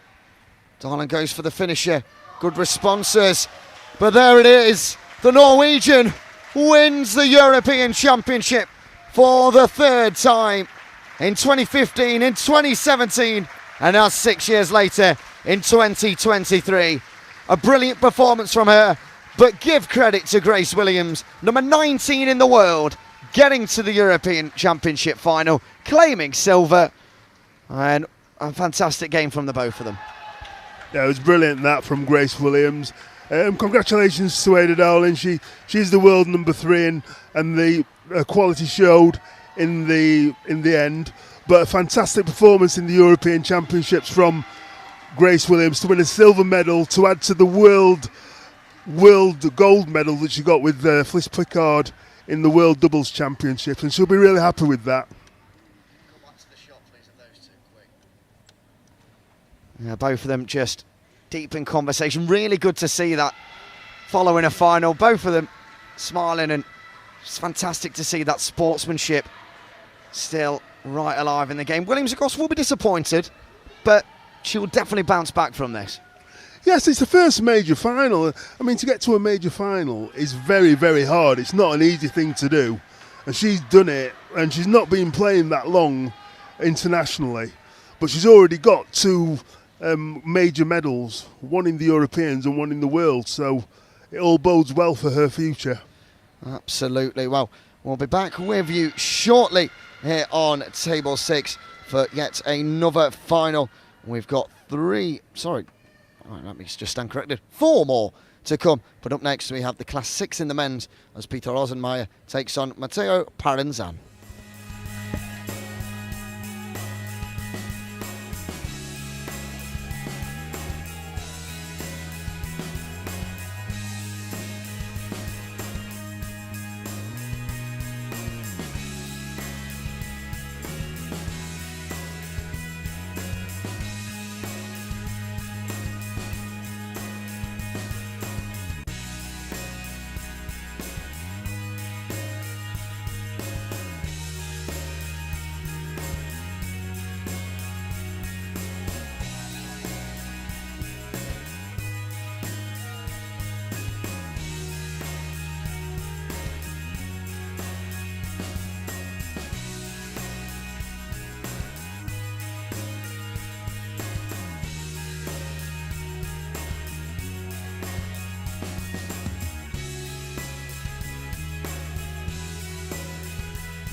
Well, welcome back then to this Table 6 here at the 2023 European Paratable Tennis Championships. We have the Dane versus the Italian, Peter Rosenmeier versus Matteo Paralenzan for the European Championship title. Well, Rosenmeier currently number 1 in the world, Paralenzan number 3. This is going to be a fantastic clash between two very good players. And as always, I'm joined by Farrell Anthony here in the commentary booth, the former cerebral palsy world champion and 3-time GB winner. Well, what kind of game are you expecting here? Attacking, defensive? Well, Rosenmeier is very attacking. Parenza is more like a tactician. He won't go away from the table very much, but he uses the table and he understands spin very well. He's very young. He's not been on circuit he's not been on the circuit as long as Rosenmeier, but already he's making a mark in all the majors, and I think he's the current world champion. Yes, he is. Won that last year. Rosenmeier, 2-time winner of the European Championships. He'd love to get a third one of those. And he gears up for the Paralympics next year. I think it's safe to say we'll probably see both of these next year in Paris anyway. But of course, the automatic qualification would be all the so sweeter. Yes.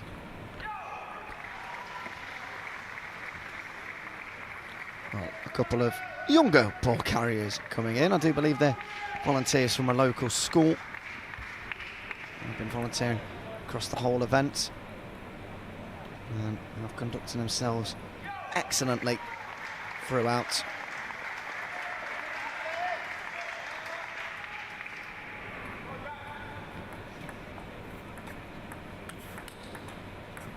Response, a good first rally that to start the game.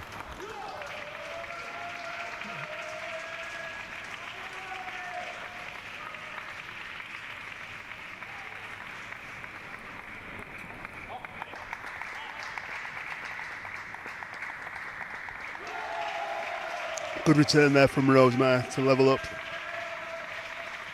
Oh, a good smash there. Just clipped, I think, the edge of the table. So a little bit of fortune there, but I don't know if it just missed actually. It did, yeah.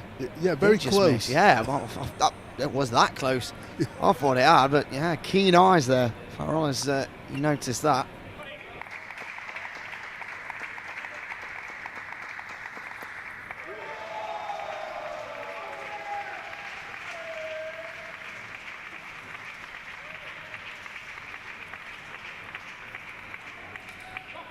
A good little rally there. Rosenmeier pulls out in front now.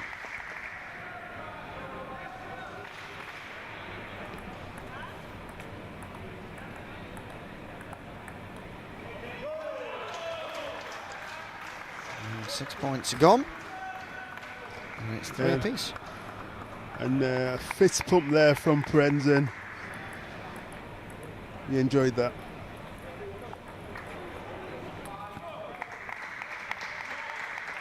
Good serve there from Rosenmeier, making the Italians stretch for the ball.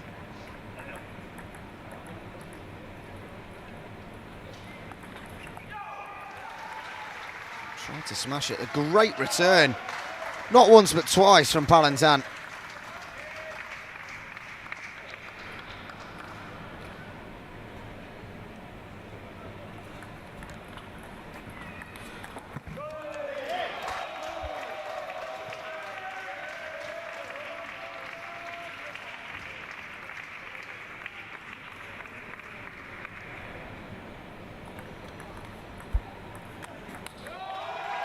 Good shot. What again. a punch there from Parenza. Well, there's a reason he is a world champion. It's for shots like that.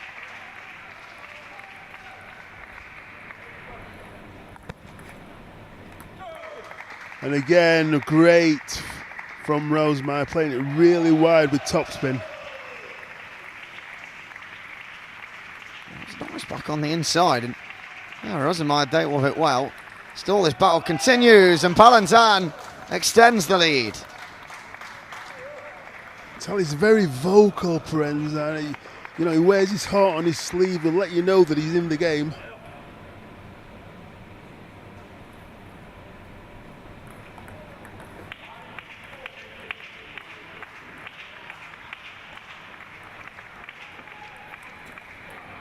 Good rally again. Oh, lovely finish. Down on the inside. Very, very tactical, Parenza. He doesn't move very well, but he around the table, his hands are very, very good. Almost quite a static figure in the centre of the table, but in terms of his hands, like you say, they glide across and they're so agile. It makes it look effortless.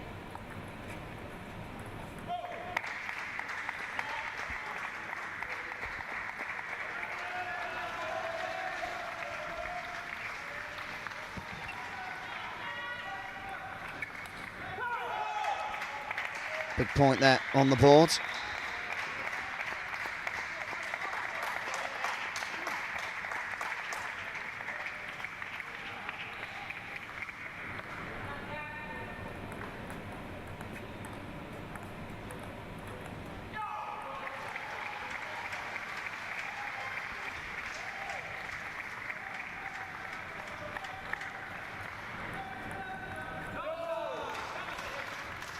Brilliant from Brendan there. Came round underneath the ball to create heavy backspin.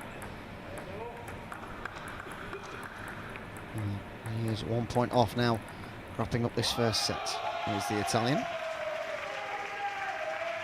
Nice shot back, and there we go.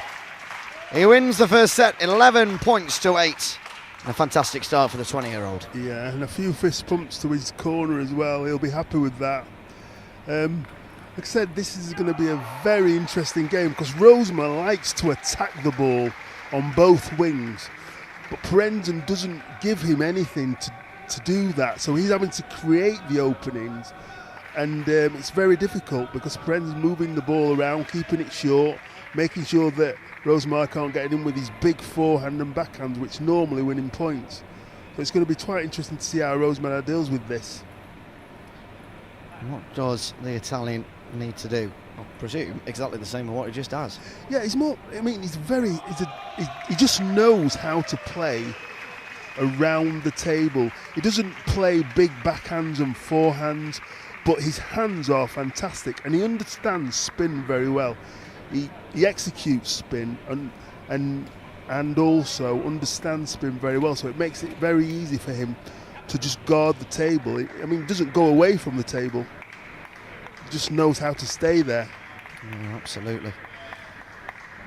And out it comes again, ready to face, I was going to say the music, but no, he's going to face Rosenmeyer. This isn't Eurovision.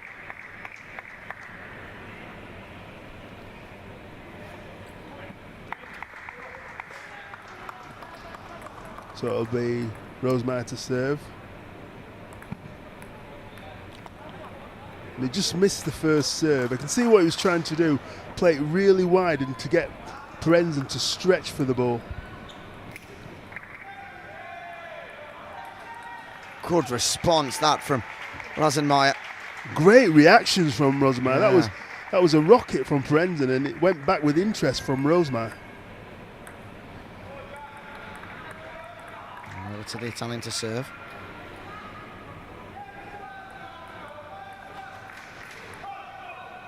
A very calm little rally here. Building up, patiently waiting, and well, he didn't even have to wait for the opening there. Rosenmeyer sends it into the net.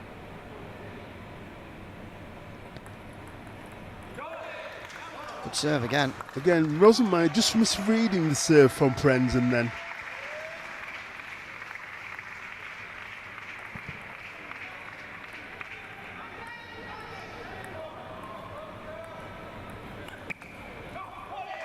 Nearly there from Palenzan. Yeah, got the opening, but the spin from Rosemar was so heavy that he actually missed the table. Well, the 39-year-old is open. And there was a clever serve from Rosemar there. Starting to get some points back. It's 3 apiece as it stands.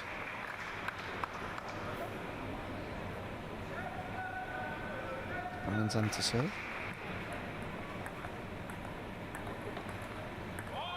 One of those calm rallies. Just building up, building momentum, waiting, both of them for the right moment to attack. And there we go. It's Parenzan. Shot it. Yeah, he back. got lucky, I think, and he's just acknowledged that. It clipped the net as Rosemeyer went for his big forehand.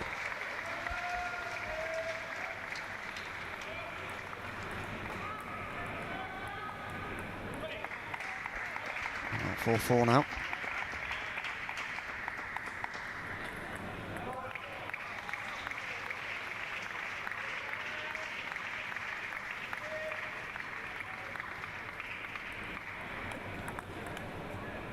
Oh, good reply there from good. What Parenzan did there, normally he would block that one down the line, but he blocked it back to where Rosemeyer was. He wasn't expecting that.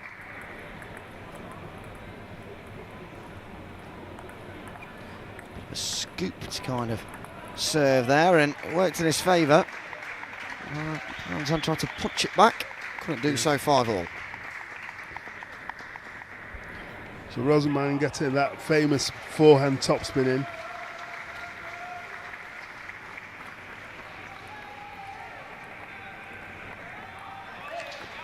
And just missing.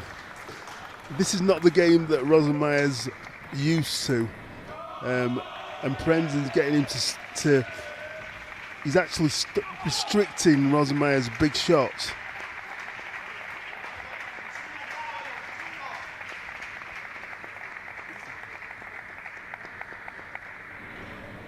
6-all the score between these two.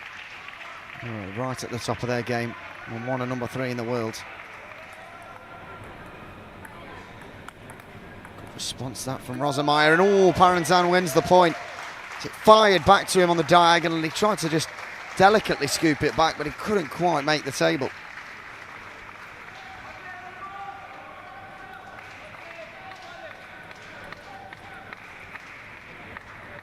Rosemeyer to serve.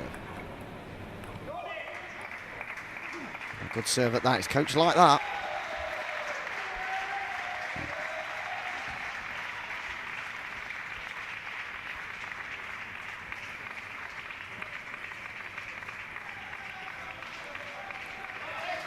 Just getting a bit too much on the ball. Yeah, he went for the right shot. He's just a bit frustrated that he missed.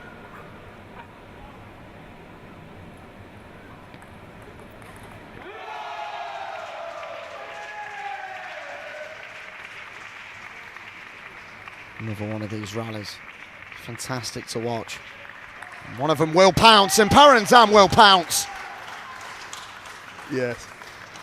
He waited for the right ball and then punched through the ball so heavily to win the point.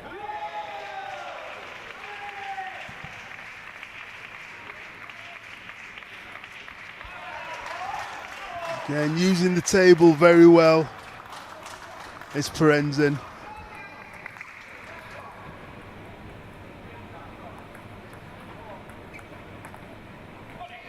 Yeah, heavy spin there from Rosemeyer.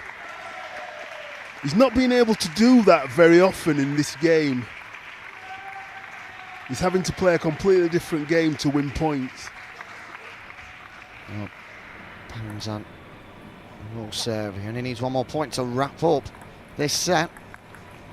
There we go. What a fantastic backhand down the line. Now, normally he's gone cross court, but on that occasion, he actually went down the line. So Rosemeyer is really struggling to find out how he can sort of counteract everything, because Parenzan's just messing everything up for him. He's just it's an irregular pattern, so he doesn't know how to win points.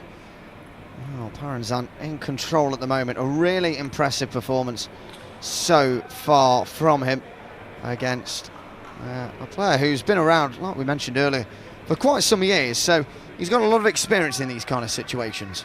Yes, he will have. And, although it's, Parenzan's won the second game, Rosemeyer, he'll still think he can win the next 3. We saw that earlier. Kelly Van Zon defeated after she was 2 sets to the good. Ends up losing, say, 3 sets to 2. That's the time up then. Time for the Dane and the Italian to return. Now or never for Rosenmeier against Palanzan.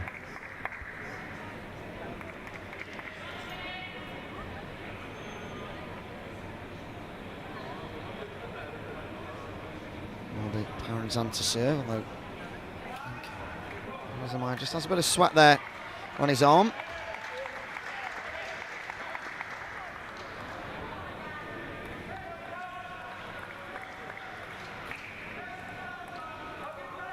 One of those good serves and good rallies ongoing. Going a bit longer now, and Rosenmeier, brilliant return, and now it's brought back down. Oh, and Palanzan just missing the table. And that's a good start to this set for the Dane.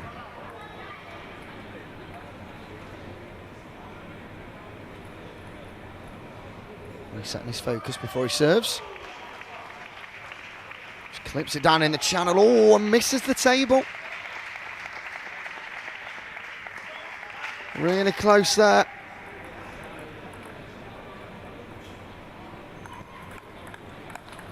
This is a fast-paced rally.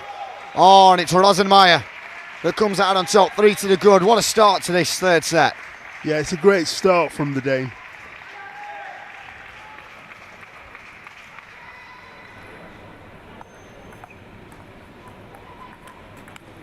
Oh, and he's won another point. So now he's actually imparting his own game on Parenzen, and Brendan's now struggling with the heavy spin.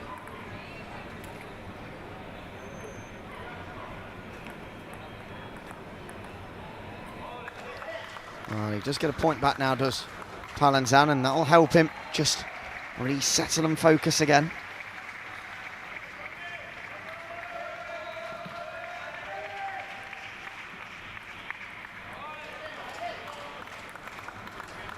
Oh, 6-point mark to go down for a tower break, which I'm not going to lie, I could do with one of those. It is roasting in this arena right now. I'm sure those two are trying to find different ways to combat with the heat, as well as Dane just clips the net on the way over. And now Palanzan back within a point.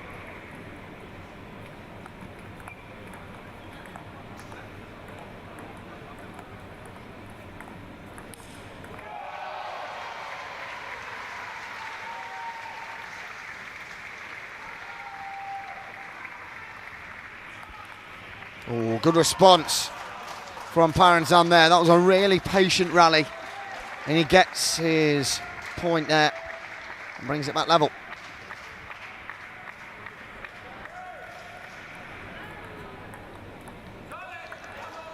And again, he's called the timeout, Rosenmeier. Yeah, a bit of frustration there, flicking the ball up in the air and away from the table as he lost that point. He lost 4 successive points there. Yeah. He might have even been 5 successive points. Timeout called. Yeah, he's called his own timeout. He knows he can't be frustrated. Playing somebody like Parenzen, you just have to be patient and wait for the openings. You're not going to be able to force the openings because Parenzen is very good at utilising the whole of the table with different varying spins. Absolutely. He's needs to be in a place now where he can focus before going again, and at the moment he's just not there. Which is why he's caught the timeout. 20 seconds of that to go.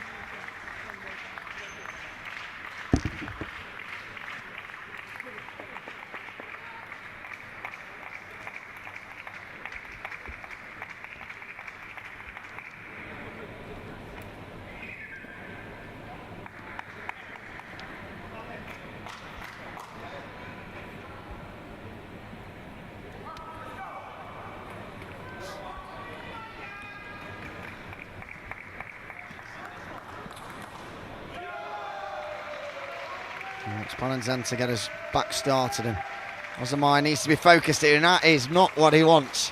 Gets right over the top of the ball.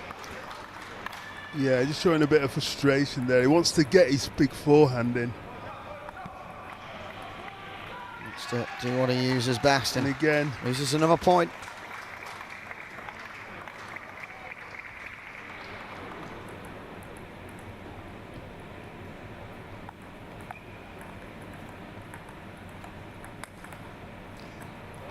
and that's the first backhand winner I've seen Rosenmeyer play.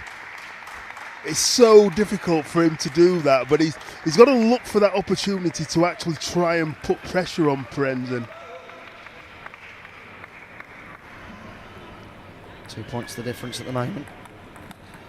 Oh, and it's a brilliant rally again, but Parenzen is in a league of his own. With returns like that, what can Rosenmeyer do? Oh, it was great play from Parenzen. Backhand down the diagonal and then a backhand winner down the line.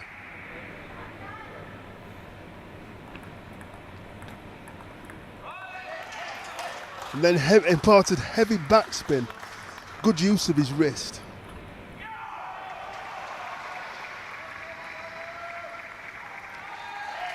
Oh, now Parenzen is 1 point away from this European Championship.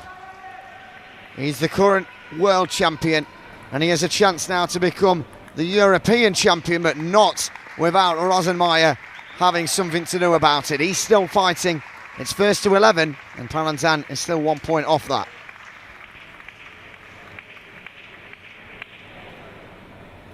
Italian gears up. And there we go. And that's it. Simple as that. What a celebration to boot as well. What a confident 20-year-old who's destined for the top. A 3-set victory for Parenzen as he's crowned European champion. Yeah, great performance from Parenzen. He doesn't play big shots, but he knows the table really well, just neutralises anybody who wants to try and play big shots. And Rosenmeyer was very frustrated at the end, but a very worthy winner in Parenzen, and he's got the automatic qualification place for Paris as well. Oh, fantastic achievement from him. 11-8, 11-8, 11-6 in 3 straight sets. We're going to take a break now, and we'll be back with you in around 40 minutes time, in fact, for our next game, which is Laurent Devos versus Ivan Mai. But in between that, of course, we have one of our medal presentations.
Welcome back then to our medal presentations, and we're going to be starting off with the women's class 3. So once again, I'll hand over to Matea Pinto.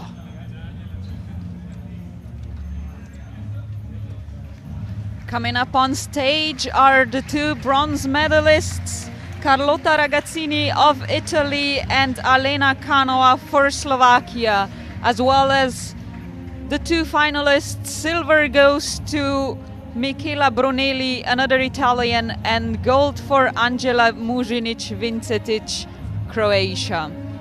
Medals will be presented by Lisa Wainwright and BA.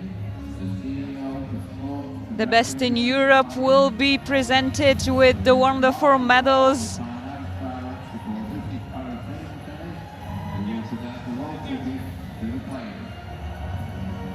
Featuring the emblem of the championships, as well as some Yorkshire tea, coming from the hands of Lisa Wainwright and Martin Clark. Another round of applause for the 2 semi-finalists and bronze medalists, Alena Kanova and Carlotta Ragazzini. First majors medal for Ragazzini, while Kanova has been an experienced player. Silver for Michela Brunelli. A long-awaited new final. And the new European champion in women's singles class 3 is the Croat Angela Muzinic-Vincetic.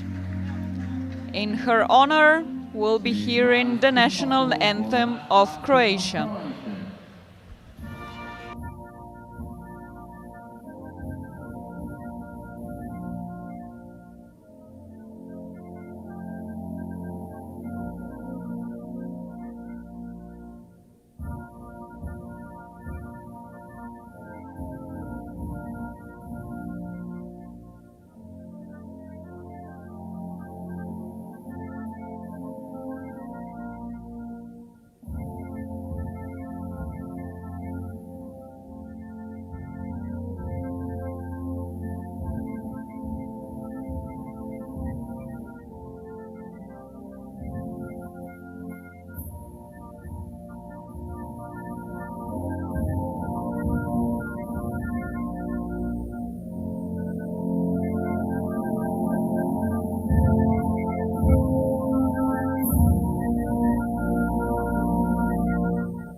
All the emotion on display on the face of Angela Vincetic-Muzinic as she receives her gold medal for her first major singles title. Another additional award, a direct qualification to the Paralympic Games in Paris next year. But more happy faces on the podium. Michela Brunelli with a silver, Carlotta Ragazzini and Alena Kanova with the bronzes. Congratulations to all the medalists once more.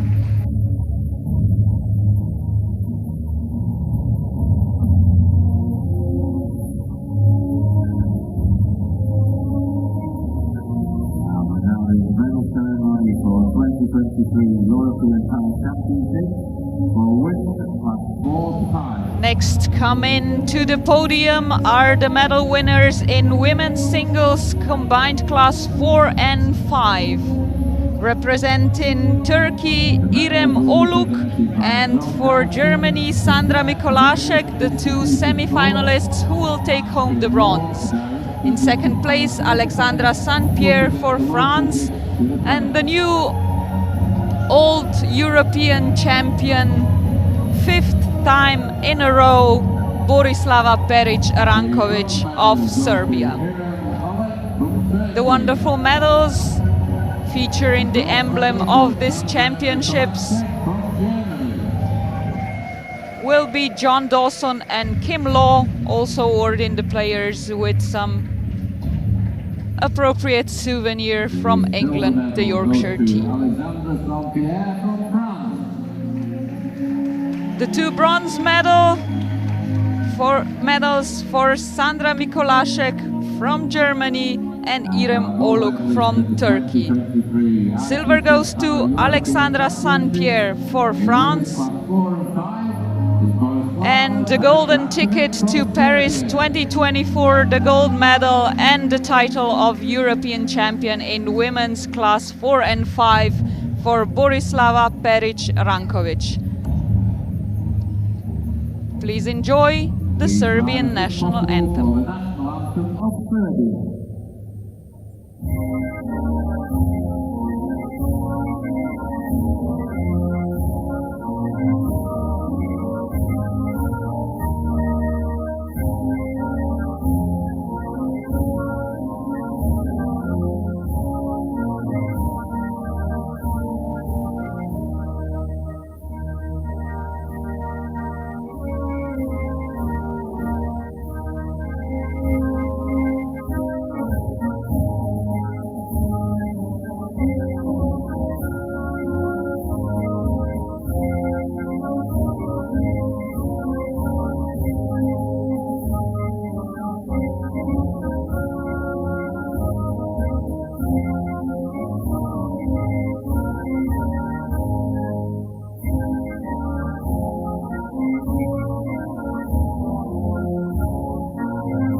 Another round of applause, last chance to say goodbye and congratulate two medalists in women's singles class 4 and 5. Five-time consecutive European champion Borislava Perić-Ranković for Serbia, silver for Alexandra Saint-Pierre of France, and the two bronzes for Sandra Mikolasek, Germany, and Irem Oluk from Turkey.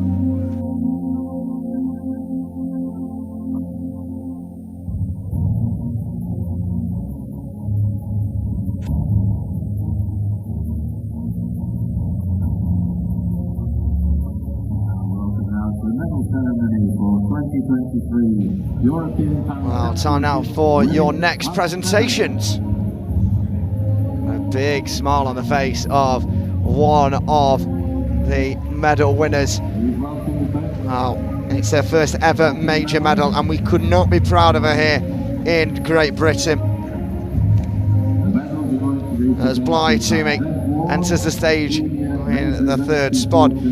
For the women's single class 7, two bronze medal winners, of course, Bly Toomey of GB and Nora Corneliussen of Norway. Reminder that Bly Toomey only 13 years of age. The silver medal goes to Kelly van Zon of the Netherlands, and the gold goes to Kubra Korkut of Turkey. Well, handing out your medals then in this women's class 7, we have the senior manager events consultant of UK Sport, Bev Ward, alongside Kate Wallace, and then finally Sonia Grefberg, who is the ETTU Vice President. Kubra Korkut, who's about to get her gold, came from 2 sets down to lead and win 3-2 overall. A really fantastic performance from her against the world number 1 Kelly van Zon.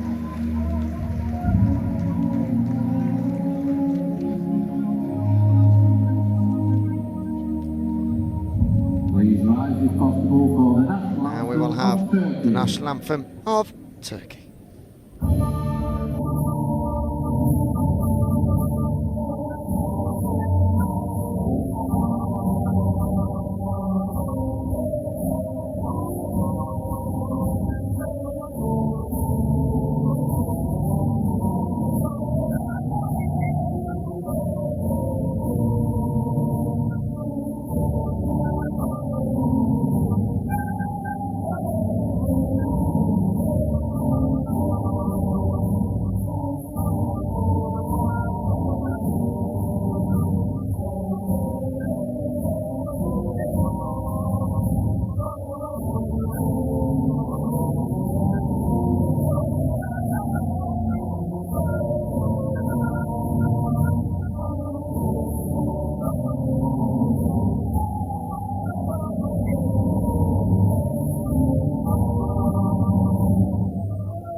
Please include the members going on to now let's hear for our medalist in women's class 7. Another congratulations to Bly Toomey, Nora Corneliussen, Kelly Van Zon and Karabardak of Norway, Great Britain, the Netherlands and Turkey as they win their medals. The first one ever for Bly Toomey. Karabardak wins her first European Championships at 29 years of age.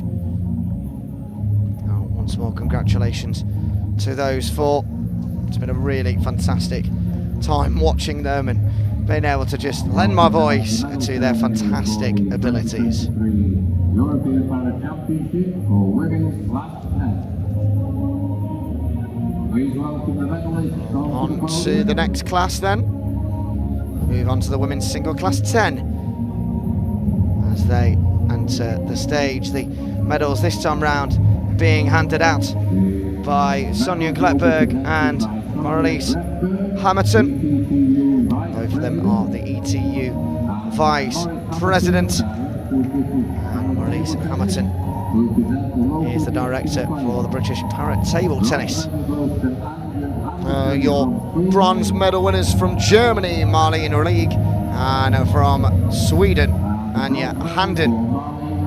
The silver medal goes to Turkey's Merve Demir, who fought hard but lost in the end to 10-time European winner now in Natalia Bartika. You have to be something special to win this competition once and twice and thrice, but to win it an incredible 10 times. The Polish in Bartika, fantastic achievement from her. She has of course been to the Paralympics and also played at the Olympics herself in the able-bodied sport. And now we will listen and respect the national anthem of Poland.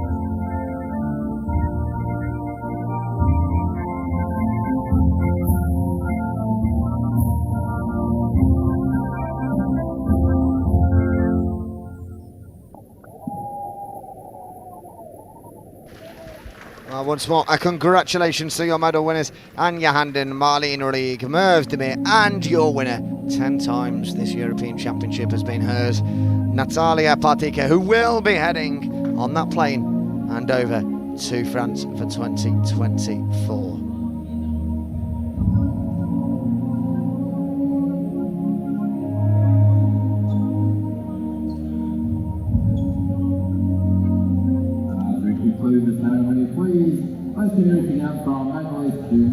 And on to our next medal presentation we go then now.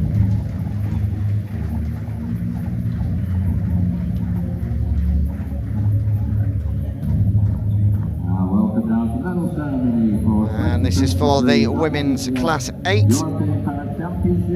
And up onto the stage we welcome the following: Julianne Wolf of Germany, Thu Kamasumtu of France, Great Britain's Grace Williams. What an achievement from her to get this silver medal at 20 years old. Fought hard in the final against the eventual winner and your gold medalist Ada Darlin. Well, your medals and your Yorkshire tea as the special gift from the host city of Sheffield, handed out by Phil McCallum, who's the performance chairman for British Para Table Tennis, and the Butterfly Europe and Tea Sports MD Alan Ransom, OBE.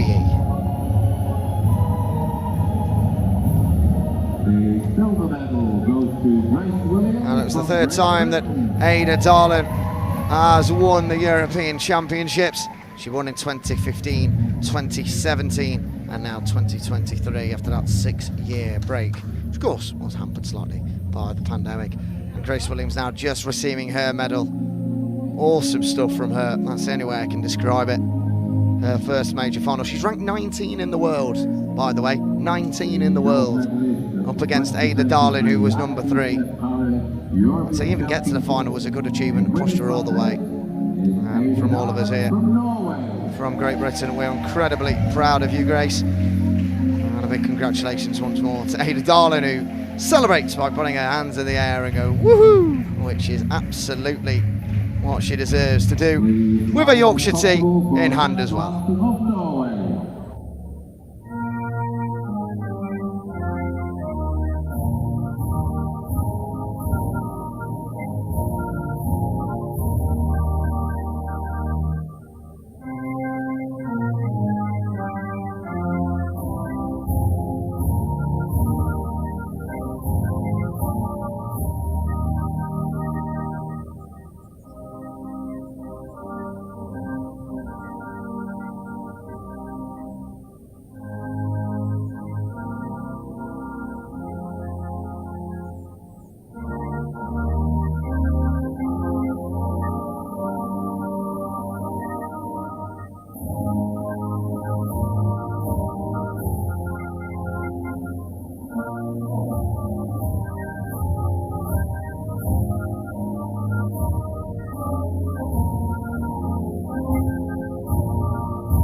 Once more, congratulations to all of those medal winners there, and we'll be moving on shortly to our next final. Lawrence Devos of Belgium as he takes on Ivan May of the Ukraine.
Well, welcome back then to these European Championships 2023 in Sheffield.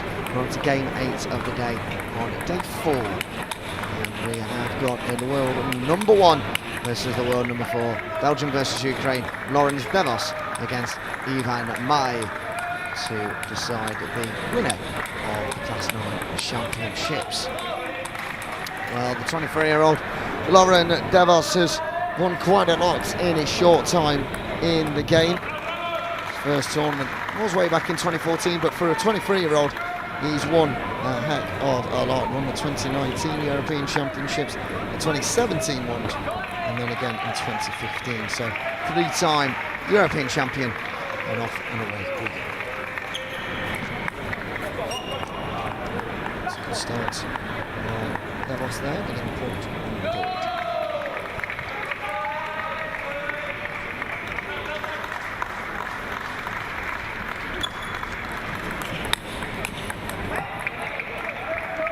Brilliant combination there from Devos. Very quick on his feet.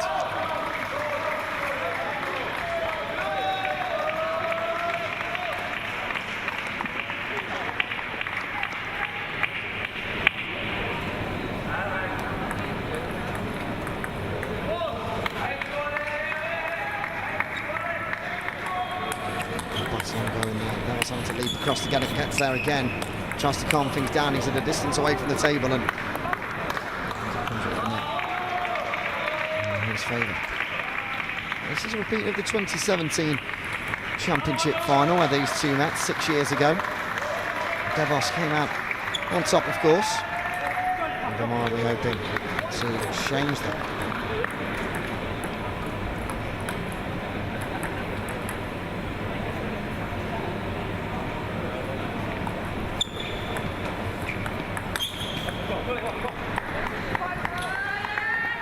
6 points down. And that allows me to just ask you, Farrell, how do you think this game is going for the Ukrainian? Yeah, he's 5-1 down. What's he doing wrong at the moment?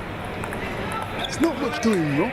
He's not doing much wrong, to be fair. It's just Devos is just a very strong player. Looks to get in. He's very consistent, and if you can't match his consistency, you don't really have a chance of actually catching up to him. Because I mean, as we've seen through the record, he's won everything in the game, and he's not lost many games in his short career.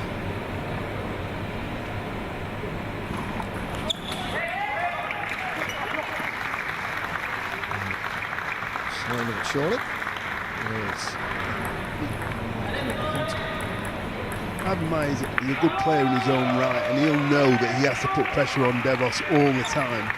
Can't give him any weak balls, because otherwise Devos will just capitalise like he just did then. There's a real pace to this game as well.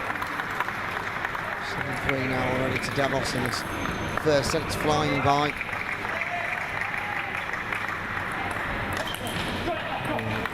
Just want to go that one back to the other side of the table, just censure it a little bit.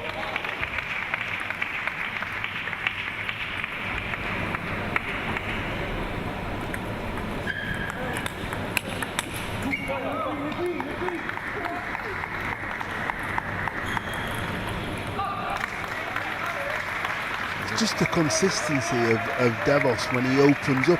He makes sure he gets the first ball on the table and puts people under pressure.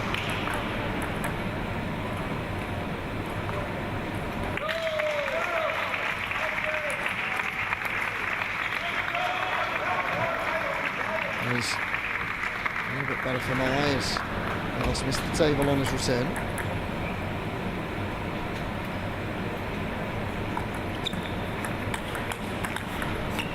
As it loops up into the air from Devos, it's point loss for him. And that's what Ivan Meyer want to do more of. Really get Devos stretching for the ball.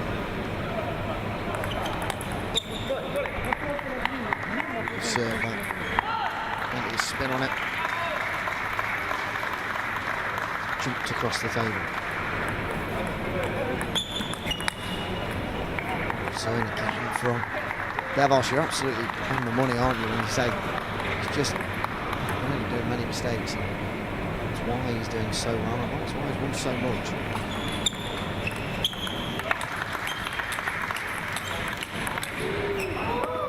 Oh, first set done, and it is advantage to the Belgian.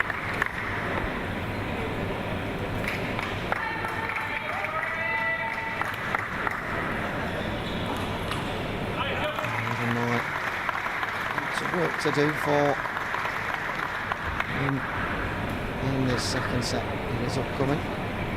Davos, more of the same really. I think Davos is so smooth with his shots. He's so compact and confident that he can win points. He doesn't panic. When the ball comes back, he just goes, right, okay, you get it 3 times, I'll get it 4. And he very rarely snatches the ball. Keeps himself loose and fluid, and that's very difficult for a player to actually put pressure on Lauren Devos. And we saw that with Ross Wilson yesterday. Ross Wilson, took a game, but he really put pressure on the Devos play, and that's what Ivan Mai's got to do, which he could do. He's only lost the first game, but he'll come back.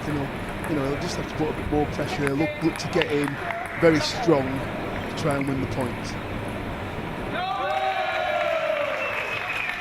Select straight from the off.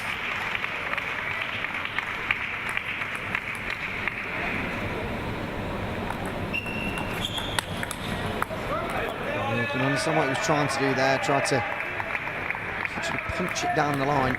Yeah. It's on the table.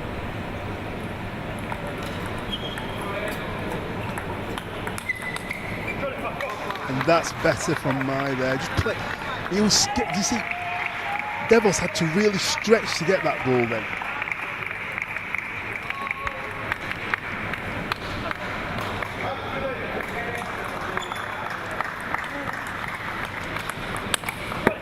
Oh, right, just clipping the right end of the net there as it ricocheted off. Right, it's giving Mai the lead.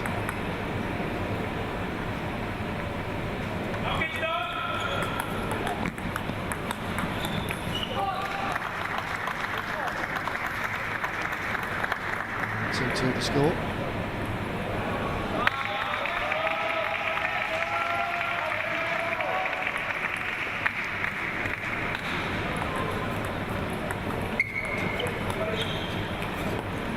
Just to the table that fell, but into Davos's favour.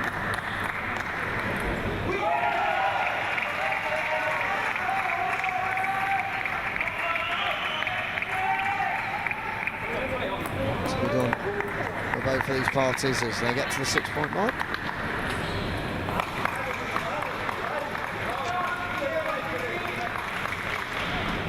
And it is advantage Dennis. 2 points and 4-2 scoring.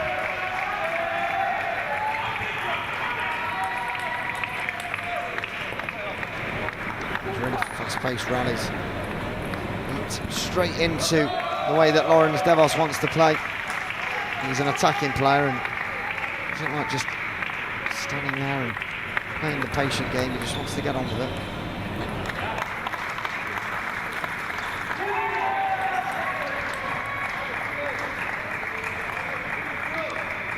Getting Devos there, making room for that great forehand.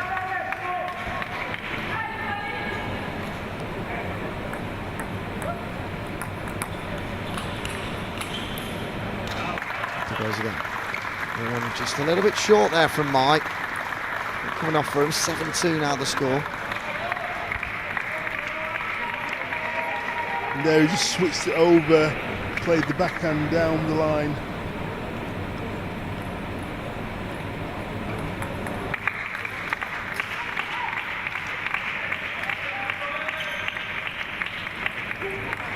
Service over there from Mike. Go again. He's done it again. Well, that's 2 points really cheaply lost there.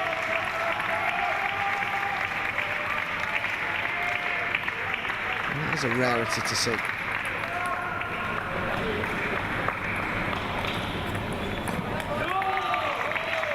Well, that's the end of set number 2, and well, into a bit of a disaster there at the end. Yeah, it's very difficult when a player's not missing the ball or missing the table, and Devos is not missing it. He's just making sure he gets Ivan Mai to play another shot. And I know what Ivan Mai was trying to accomplish with the serve. He's trying to keep it really tight so Devos doesn't get in. But the point is, because he's trying to get it so tight, he's actually made 2 service errors. What would the game plan be? Let's say you're in Ivan Mai's situation. Well, what would you be doing going into the third set? Well, I try and throw the kitchen sink at Devos because I've got nothing to lose. I try and just make sure try and get my shots to work. Try and make sure that try and get the serves on the table and look for the opening, and then put pressure on Devos to get good. And that's easier said than done. Absolutely. Especially with the way Ivan Mai have a feeling at the moment that everything's just going against him. So he'd have to change his mindset as well. Now he comes for this third set. Tries to overcome Belgium, who's been nothing but flawless so far. Just continuing, and this is one of the most persistent displays I've seen all week. She's been absolutely unstoppable so far, Devos.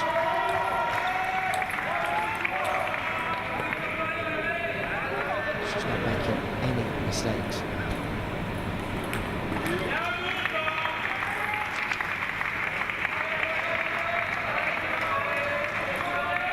He came underneath the ball very quickly and put loads of backspin on the ball, and that's why Ivan Mai put it in the net.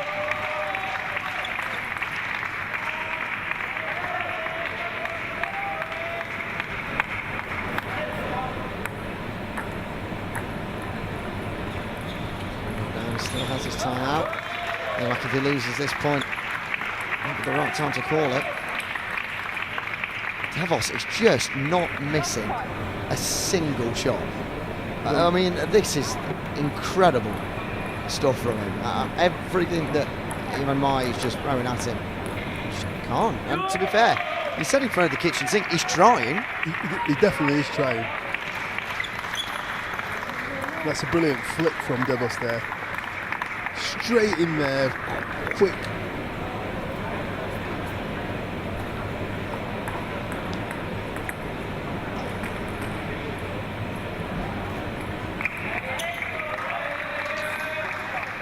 Time to serve again.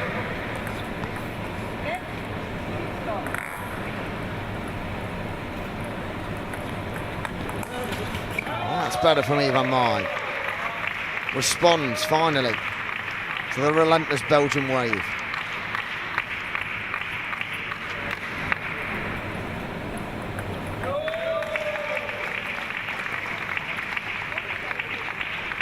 Again, Devos very quick over the table.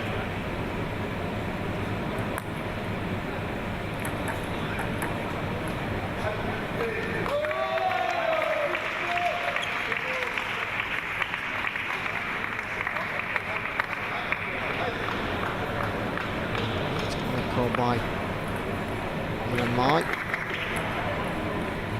Trails by 8 points to 1. That was nice down the line. Awkward position for the Belgian to be able to reply. It's his serves now. There we go. Vicious. From him into the corner. Yeah, lots of topspin on the ball. High looping, very hard to control. Devos now leads 10-2. He flipped it down the line then. So comfortable in this position that everything he touches is he just nearly played the perfect game. Well, one more point will do it for this European Championship, and there we go. It seems only like a few minutes ago this final begun, but such was the ferocity and ruthlessness of Laurence Devos. He finished it in 3 straight sets and made it look so easy. He becomes champion of Europe once again. What a performance. Yeah, so good. He was relaxed all the way through, hardly made any mistakes, put a lot of pressure on Ivan Mayer. And Ivan Mayer will be disappointed with that performance. And you know, he's got to the final, but it wasn't the performance he wanted. But when you get in something like Davos in this kind of form, it's just hard to find anybody who could beat him playing like that. And that was a real professional performance from him. And like you say, Ivan Mayer will be disappointed. And I'm sure he'll bounce back. He's got plenty of time to do that and try and get himself on the plane for Paris 2024. Well, we'll have a short break now before we come back for another Ukraine, but it's a Ukrainian clash in the final. Viktor Duduk versus Maxim Nikolenko. That's coming up for you in 20 minutes time.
Well, a warm welcome back to you all for our next game. It's the penultimate game of the singles.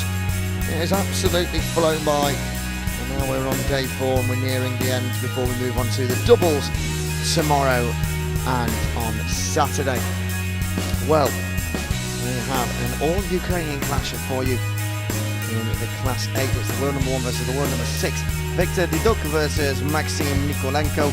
And alongside me, as always, I have before myself the Polish world champion and 3-time GB champion, Farrell Anthony. Now, I just asked you a few moments ago, when you've won your GB, etc., have you ever played in an all-GB final? Of course, with myself being from GB. I have, yes.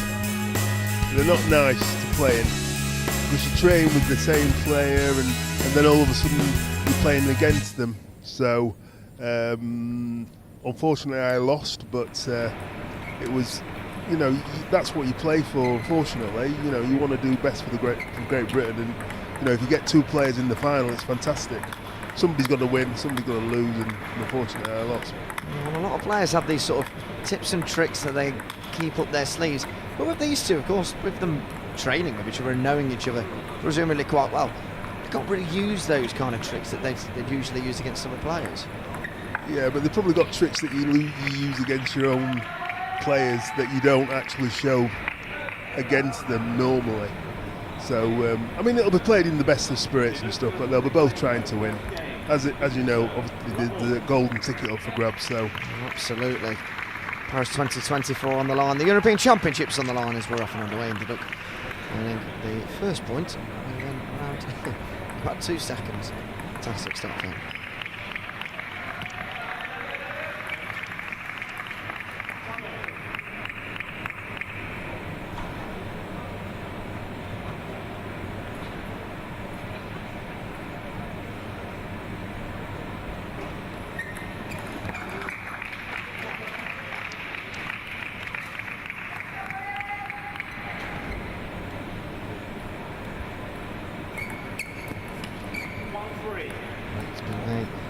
I was about to say decent start for the Ukrainian there, but of course they're both from Ukraine, so it's a good start for Mikolenko.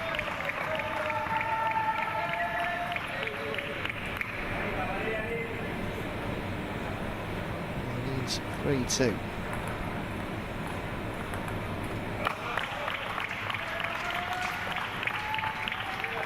Well, the back level again, the 6-point mark, so it's a fairly even start to the game for them both, and both just slowly starting to get into it.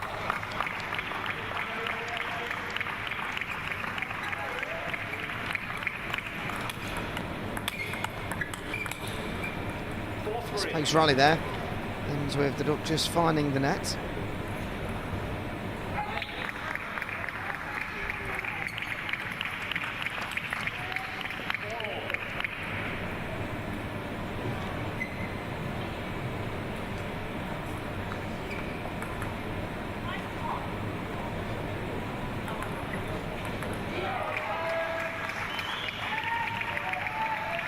The serve gets off and underway, and now it is he finds himself trailing. This is a very close encounter, as we kind of expected between these two.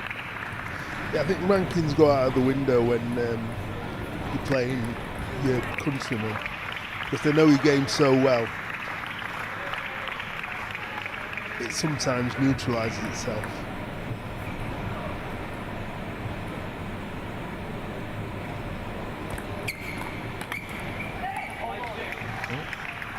Again, it's the Duck that takes the lead this time, and it's just going to be a really close game, and probably not to either of their styles. They want to probably play a little bit different to how they are, but that's a nice shot down the inside from the Duck. Yeah, brilliant backhand down the line from the Duck there.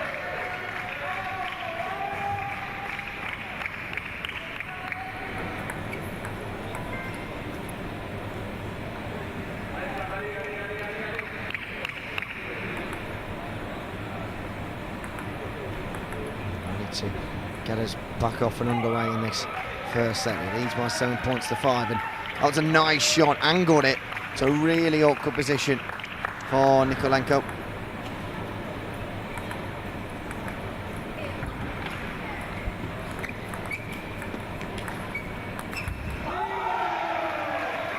Just missed the ball completely there, misjudged the flight of the ball, Nikolenko, just then.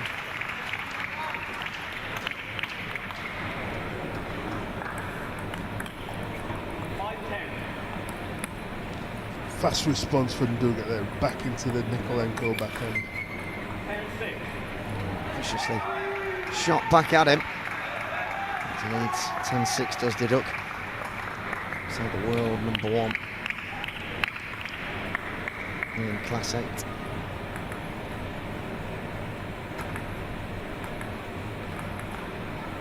Poised. From the 1 point to win the set, but that's a really good shot. A really good response from Nikolenko. Took it early off the bounce, used the pace of the ball.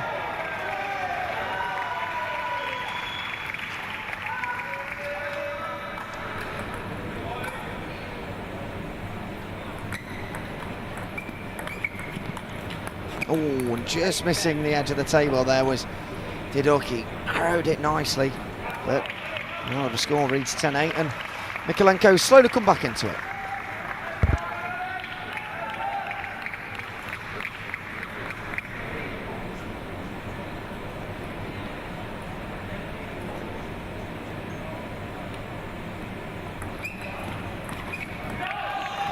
a go, and flash back, and Duduk fighting, and it's a good finish to take the set 11-8. It's a good end there, and well, very entertaining first set between these two Ukrainians. So what will happen now is they'll just go back to the corner, but they won't have a coach. Well, of course.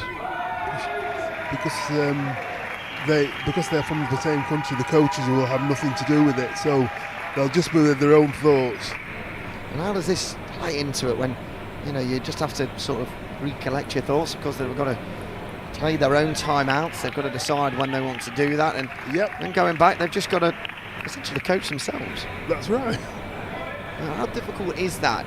You're at the height of the European game, you're in a final, and then you're having to coach yourself. How difficult can that be? Sometimes you can prefer it, because you're on your own. You don't have to worry about anybody else, or you've got your own thoughts in your head, and that's it. I mean, they'll have done this 1,000 times. Not 1,000 times, but they've done this quite a few times where the coaches aren't involved. So Nikolenko's got it all to do, but he's starting with the serve. Just taking a bit of time.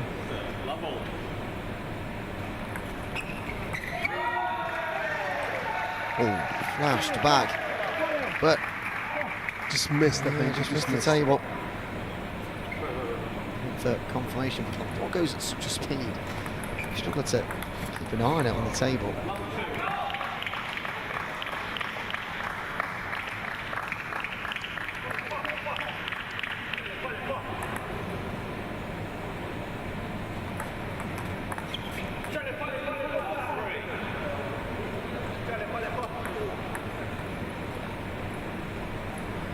Duduk's done a very good thing there. He's slowing it down.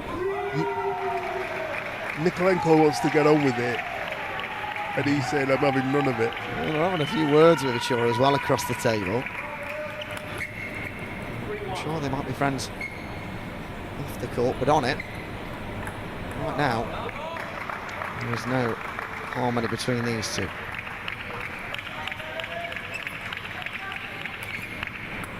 Into the net there from Nikolenko.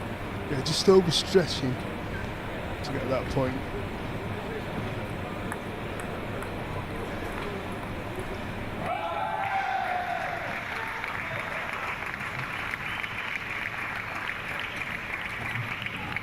Flashing it back and then smashing it. Oh, what a response! Somehow Duduk stays in it. He doesn't quite win the point, but what a return that was. It was, and Nikolenko kept the pressure on, and obviously Duduk just broke down. Nice battle between these two. Really enjoyable. And that was a nice shot. It was down the middle. He had to reply from, and he just managed to arch back and send it to Nikolenko's right.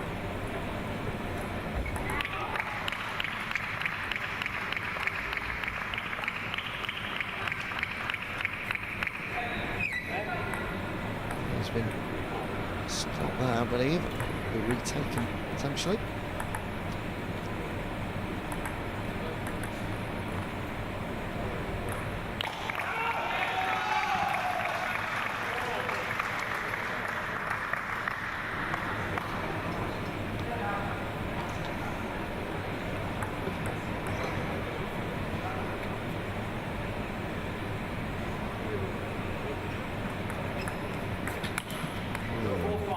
Smashing it into the net there.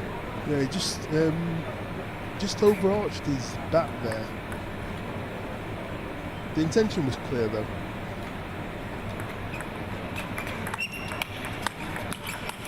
Another good rally. Nikolenko coming out on top this time. Yeah, that's right. He got his angle of his back right that time to win the point.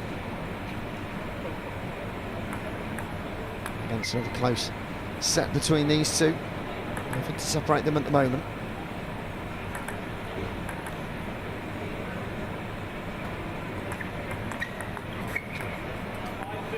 A great return there, flicked into the forehand of Duduk. Nikolenko wins the point.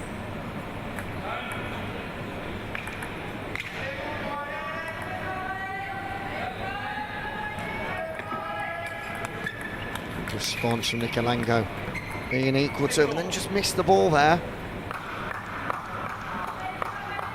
It was a good little rally between the two, but it'd be disappointing not to have been able to get that one back over the net. After showing some good signs again. Yeah, it was a great opportunity and he just missed the ball.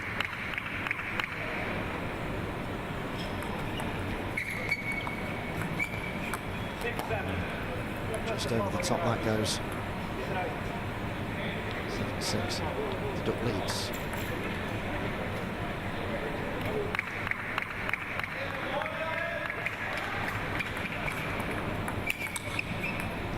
Brilliant from Nikolenko there.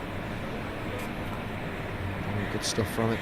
Yeah, just got on top of the ball, hit it straight through to Duduk.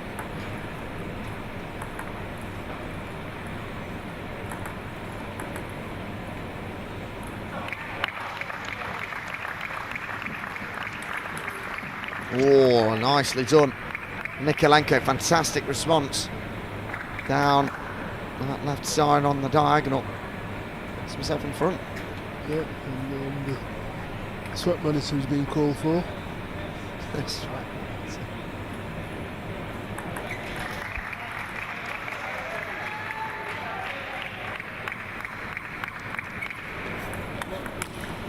And into the net it goes. Yeah. And Nikolenko this time when we're back level to 8-all.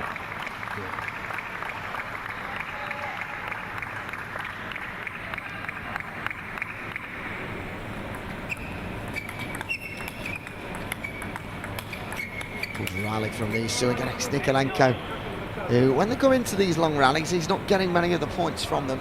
Yeah, he's actually breaking down before Duduk.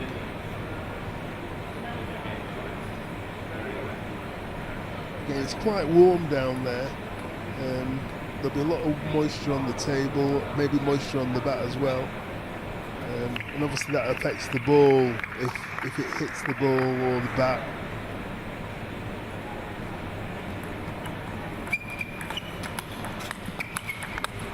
Lovely rally again, and just as we were mentioning, when they get into these long rallies, the returns are good from both, but it is Nikolenko who's just breaking down before Duduk. And that's where the points are being lost at the moment.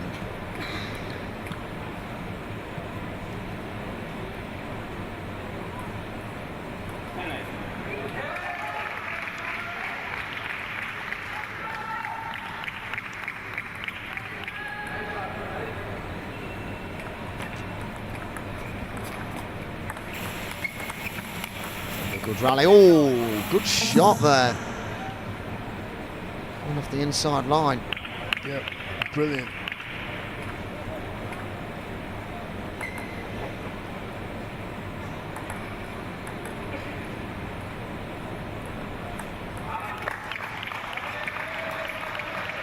Rally here once again. Nikolenko, can he remain firm? Great shot back, and again, oh, but Duduk wins the point. And a big bellowing cheer as he goes 2 sets in front against his Ukrainian counterpart. Now, usually this is when I'd say, well, Nikolenko will go back and reassess his thoughts and maybe go through some different tactics with his coaches, but once again he is of course alone with his thoughts. So, you know, if you were in his situation, what would you be thinking right now? What I'd be thinking is that I've got to try and change it up or stay in the rally as long as possible and put more pressure on Duduk. I think one of the things I've noticed is Nikolenko likes to play fast and Duduk likes to play slow. So when the ball's out of play, Duduk won't return the ball to Nikolenko straight away. He'll hold it for a minute so that he can't serve, just to slow it down. Because when Nikolenko's in the flow, he wants the ball back straight away, he wants to serve, and he gets back to the table. And we saw that at the beginning of the second game. So it'll be interesting to see if he changes that tactic this game. So Duduk, who is up now.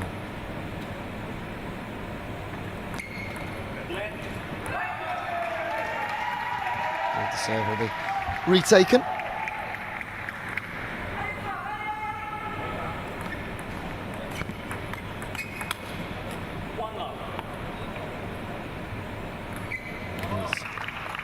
Server Victor Duduk, who takes that early point.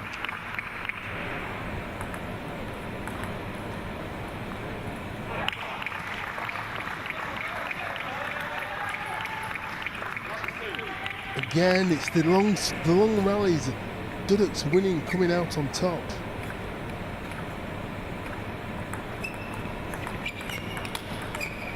Well, that's better from Nikolenko.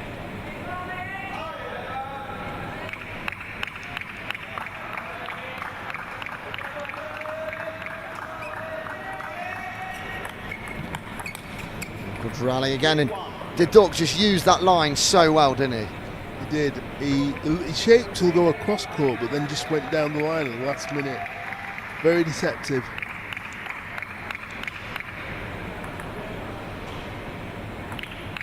Get out of the way, really.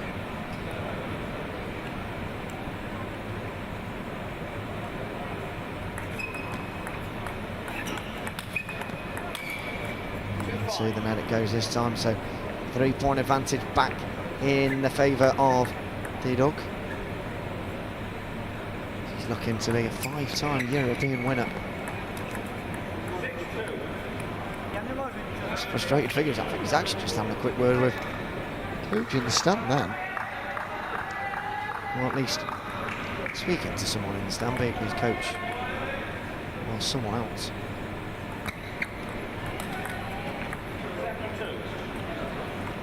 Very quick response from Duduk there into the backhand of Nikolenko.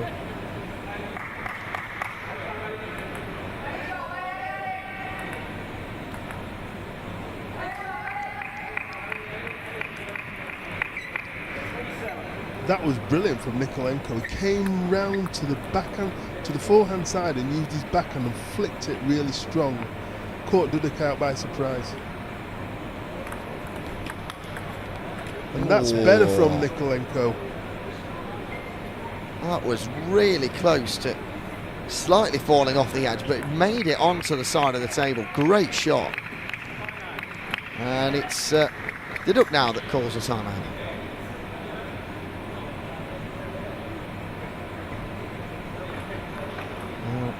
Again, he's just doing this, isn't it? Just to stem the flow of points from Nikolenko.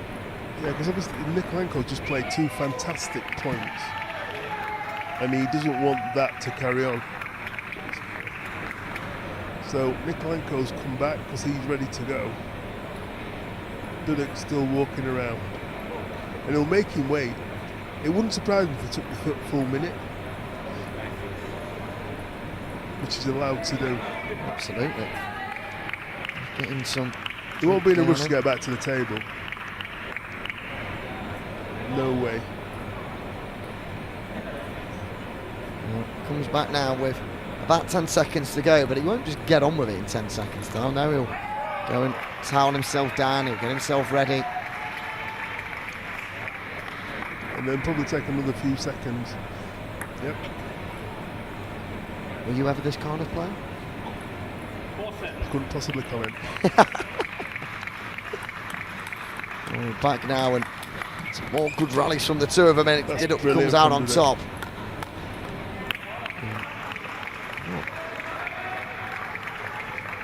Nikolenko is clapping that. I'm going to assume, saying well done, but it's a good shot. Not for anything else. Yeah, it was a very good shot. He played it wide. He caught Nikolenko out.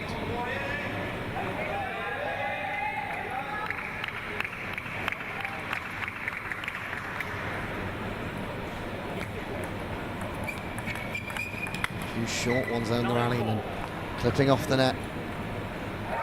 And out of play. It's a 9-4 to the world number 1. Just made too many errors, Nikolenko, at this moment in time. It's a great winner from Duduk. Down the line. And he needs one more point to be a 5-time European champion. And there we go, in this all-Ukrainian final.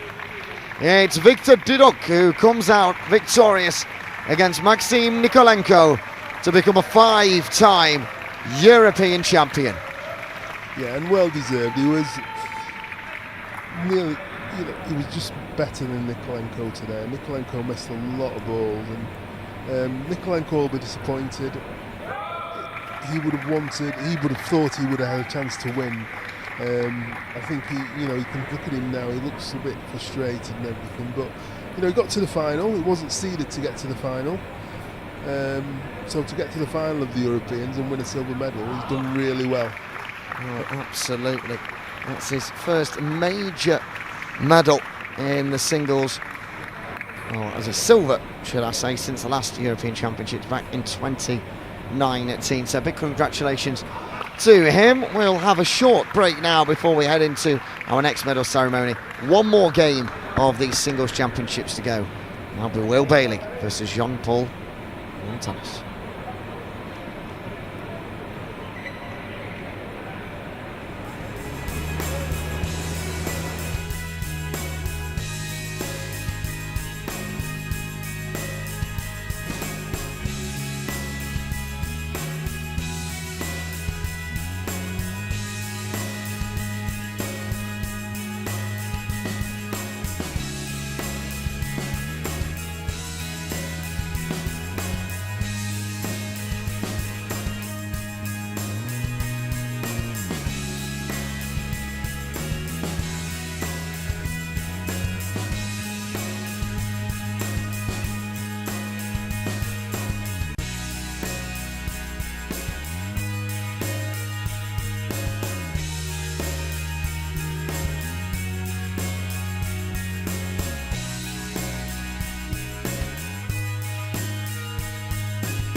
Well, good evening and welcome back to the 2023 European Championships here in Sheffield for the para table tennis.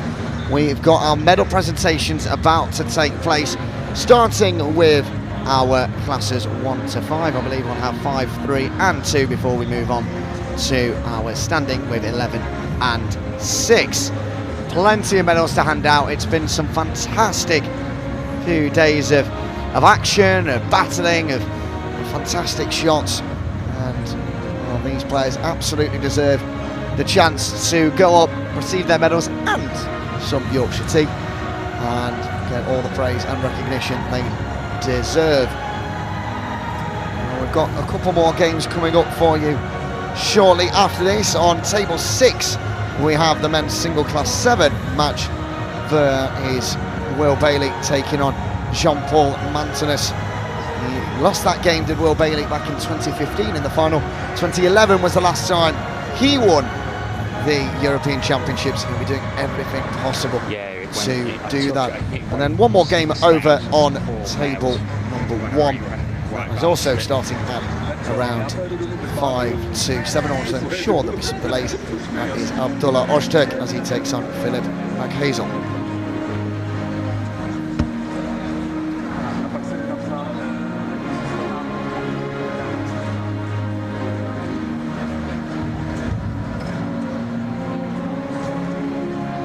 Plenty of representatives ready to come up and hand out those medals. Like I said, Yorkshire tea, the most British thing you could possibly hand out at an award ceremony. I suppose it might be nice for some of the foreign athletes, but for the likes of Martin Perry to get some Yorkshire tea, I think he'll be using that in a hurry. Just waiting at the moment to get a last couple of athletes ready to come up to the board. It really has been a fantastic 4 days. The single championships, but tomorrow and on Saturday we have doubles tournaments coming to Sheffield. They're always good fun, and I do hope you join us for that tomorrow, like I've said, on Saturday.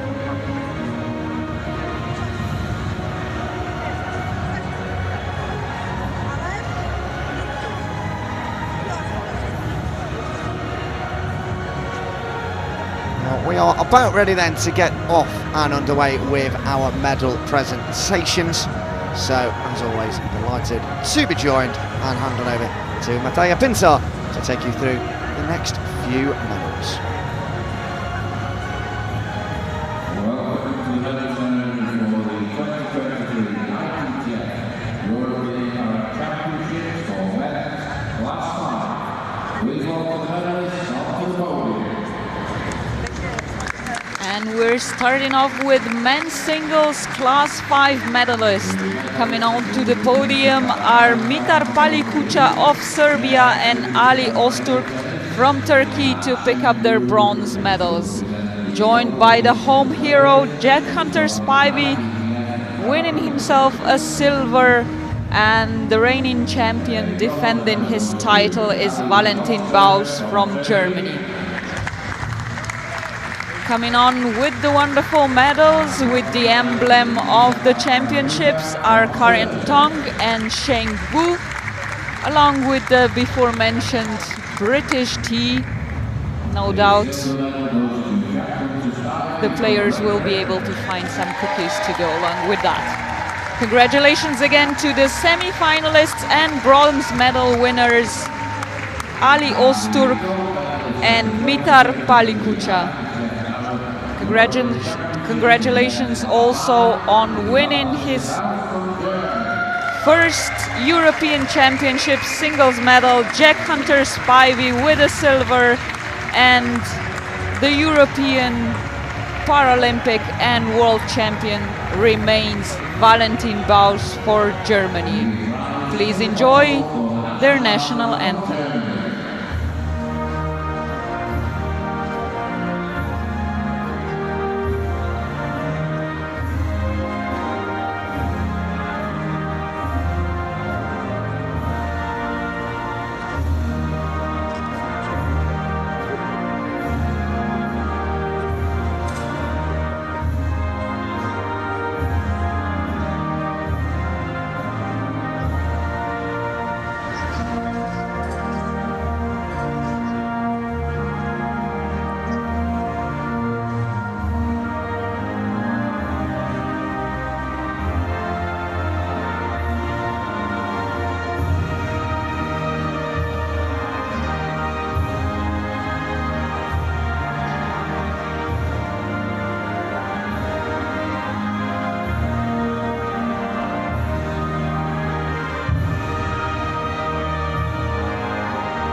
Few more moments to enjoy at that so hard fought for podium for Mitar Palikucha of Serbia, Ali Öztürk from Turkey with their bronze medals. In front of the home crowd with a silver around his neck, Jack Hunter Spivey. And the old new European champion Valentin Bausch, winning himself not only that wonderful shiny gold medal, but also a direct ticket to the Paralympic Games next summer. Congratulations to all.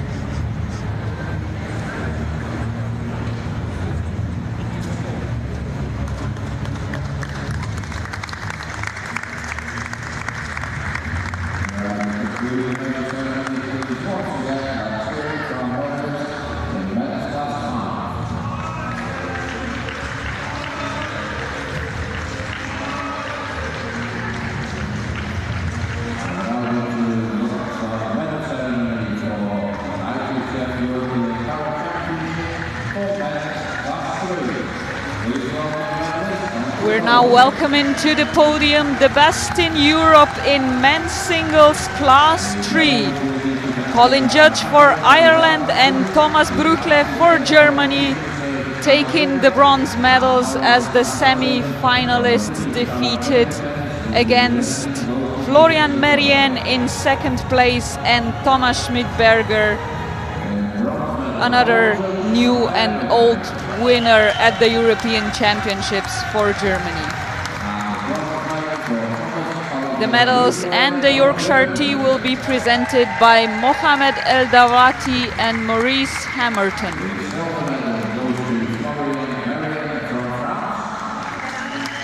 Thomas Brückle and Colin Judge with the bronze. Silver for Florian Merien, and the gold medal, the title of European champion, to Thomas Schmidberger for Germany. If you can, please stand up now for the national anthem.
Round of applause from and for Thomas Schmidberger, the old new European champion, securing himself a spot at the next year's Paralympic Games, where he'll be looking to win his first singles Paralympic gold as well.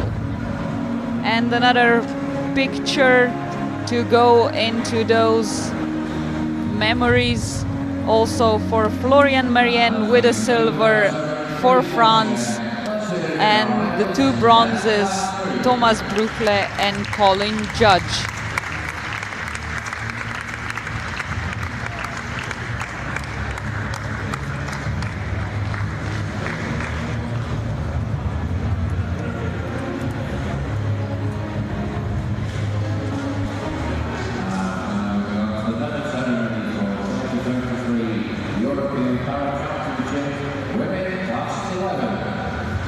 On to the women's single class 11 then, and we've got two bronze, a silver and a gold. And up first then in the bronze category from the Czech Republic, Denisa Masurova, and from Ukraine, Natalia Kosminia, winning those bronze medals. The silver goes to France's Leah Fernet, and the gold, of course, to Turkey's Ebru Asia after a fantastic 3 straight set victory in the final. Well, handing out the awards then for the women's class 11, Francesco Nuzzo and Martin Clark. They get these fantastic medals with 3 popping out table tennis balls in orange with dashes behind them in a silver circle. And of course, some Yorkshire tea as well, which I'm sure Ebru Asia will enjoy back home in Turkey. And some fantastic battles across the last few days. Natalia Kuzmina really took Ebru Asia as far as she could, but lost 3-1 in the semi-finals, and it was domination from the Turk against the French woman in the final. Now it is time for the national anthem of Ebru Asia's country, Turkey.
Well, a big congratulations again to your medal winners as they just line up once again to take a few more photos with those dignitaries and representatives.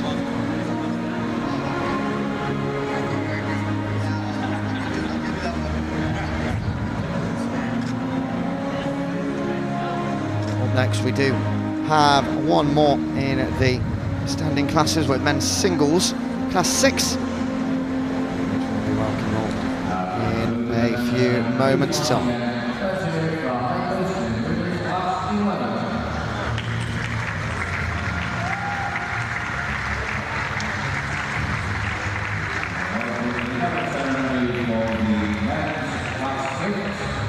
Well, on to the class 6 then, and once again we have 2 bronze medalists, Alvaro Valera of España and Martin Robert Perry of Great Britain. The world number 12 picking up a bronze medal. Awesome performance from him. He'll be delighted to get himself onto the podium. The silver medal goes to Denmark and actually the world number 1, Peter Rosenmeier, who fell up short in the final, got absolutely schooled really by Matteo Paralympics in 3-0 of Italy. The 20-year-old against the 39-year-old, and it was the youngster that came up on top. He is the world champion and now European champion as well, and that big cheer you just heard was for Martin Perry.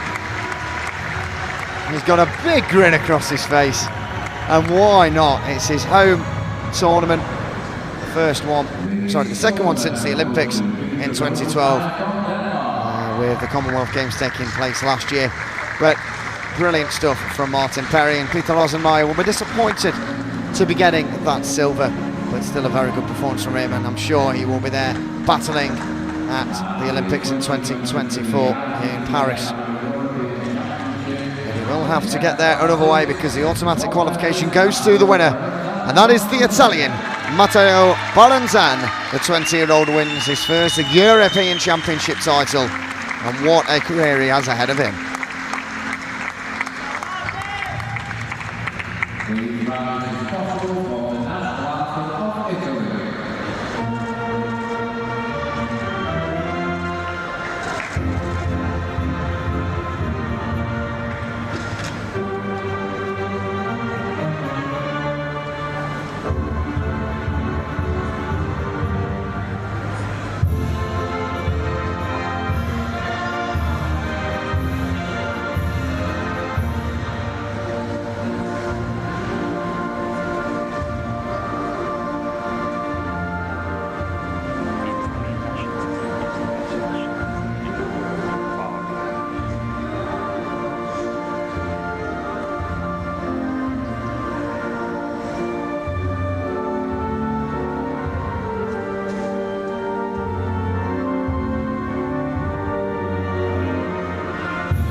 Well, once more, congratulations to Matteo Ballanzano of Italy as he collects his gold medal in a fantastic performance earlier on today against Peter Rosemeyer of Denmark.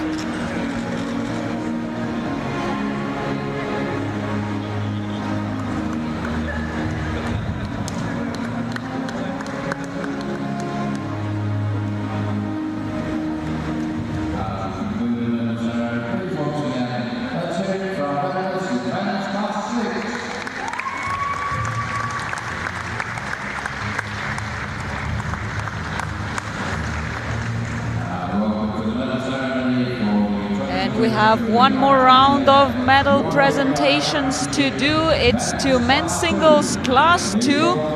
The best in Europe are coming onto the podium. It's Martin Ludrowski of Slovakia and Alexander Jezik from Ukraine, the semi-finalists who will be taking on bronzes.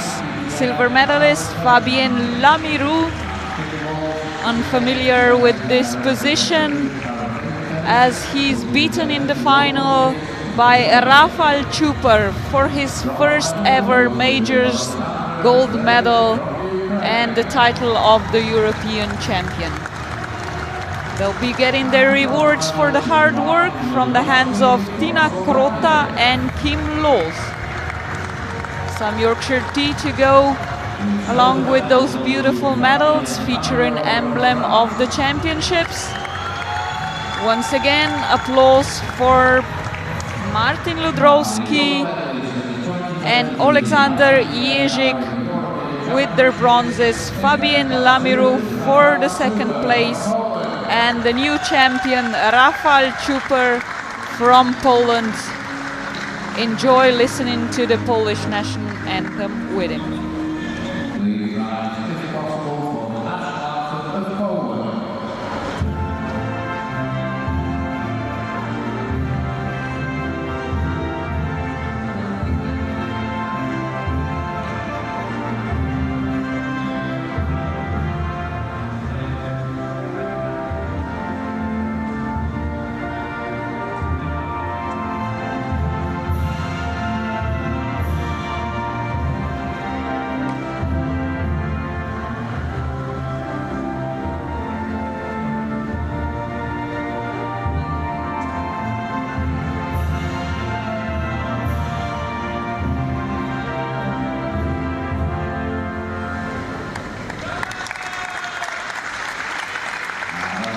Nothing but joy on the Pole's face as he takes home his first ever majors gold after his first important win against Fabien Lamirou of France.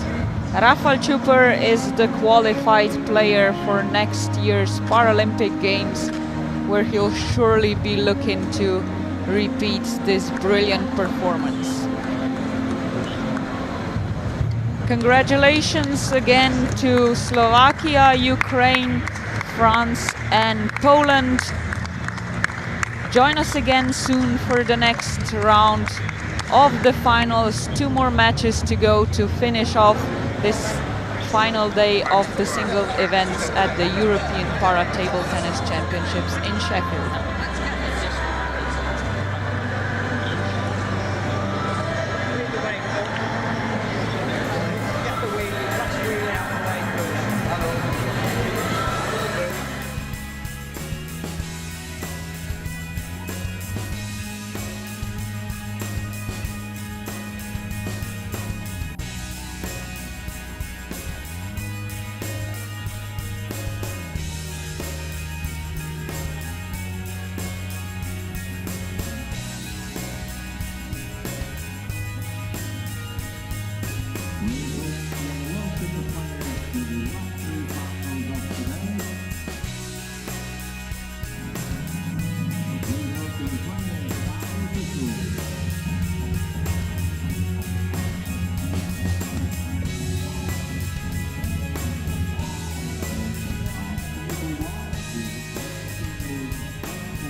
Well, welcome back then. It's the final game on day 4 here of the 2023 European Para Table Tennis Championships.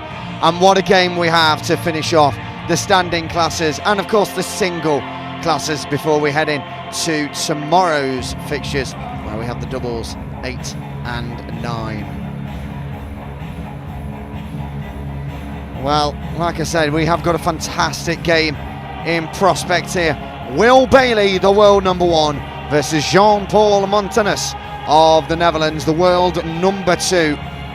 These two have got history and then some. Back in 2015, in these European Championships, Bayley and Montanus faced up, and Montanus came out on top. Since then, Montanus went on to win the European Championships in 2019, whereas Will Bayley, since 2011, has not won a Euro Championship, and he'll be hoping to rectify that today. And the way he's been playing, Farrell, you'd fully expect him to be on top form. Yeah, they both showed their form today. The seedings have just been justified. Although Will's not won the Europeans, he's actually won the world title twice, and he's also won the Paralympic Games as well. So he's not short of major medals. No, but Will Bayley will be really itching just to get this European Championship back. It's not been in his locker now for 12 years, and it'd just be nice for him to get it back on his, like I say, back on his shelf. Absolutely. As for Montanus, like I said, he beat him back in 2015. He's the world number 2. It's the hardest game that Will Bayley could possibly have played. Like I said, they've got history, and they've played each other multiple times. There'll be contrasting styles, but hopefully it'll be a compelling game. Well, there's a packed out crowd here for this final on table 6 between, once again, Will Bayley and Jean-Paul Montanus. You would have just heard him there, but I didn't really give him the introduction he deserved. I'm joined by Farrell Anthony, the former cerebral palsy world champion and 3-time GB winner. And I'm Elliot Stockdale, and I'm delighted to be taking you through the next, hopefully, 5 sets of enthralling table tennis. It's Montanus to start us off. Patient rally before speeding it up, and that's a good first point for the Dutchman, flying into action. Yep, worked for the open and played it wide to build Will Bayley's forehand.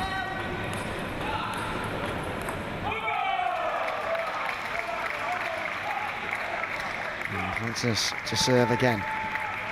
And he misses the table that time, just got over it a little bit too much. And 1-1 the score.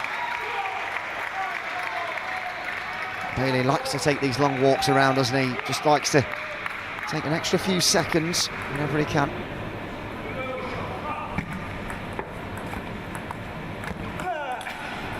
Nice. Brilliant from Will Bayley there.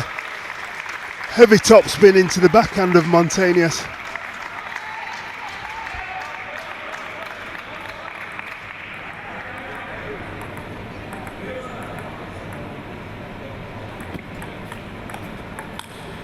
Again, Bayley just forcing the little mistake out of Montanus. He just gets over the ball.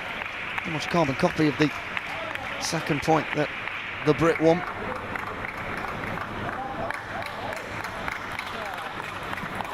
Just hits the net, but couldn't quite arch it back. And he puts his hand up in good fortune. He understands that, does the Dutchman. But he will take any point he can get in this final.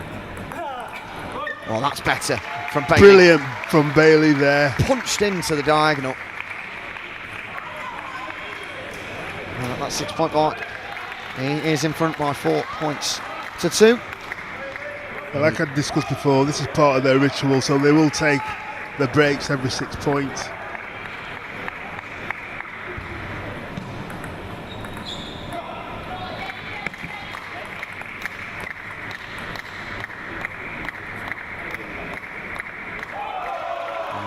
Just having a word with the umpire there. He's just warning him about the serve. And we get to retake it.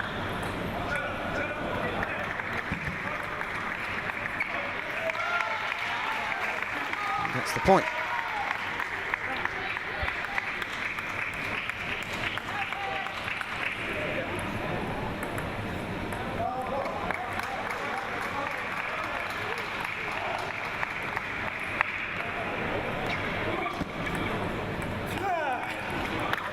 Again, and just to extend that lead. Such power gives Montanus no real time to react and respond to his shot. A couple of big serves coming in now from the Dutchman.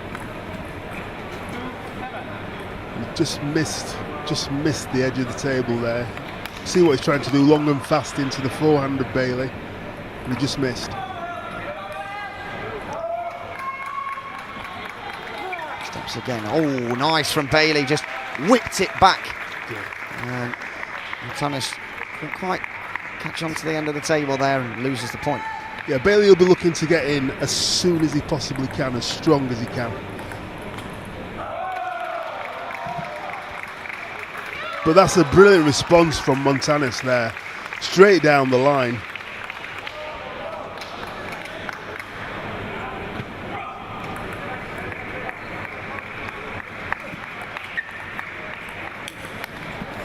Oh, nearly Bayley returning it on the second attempt, but good from Montanus. He's got a bit of something to build off. 8-4 the score, and once again another towel break. Yeah, they both possess very good forehands, and they're both looking to get their strong forehands in as soon as possible.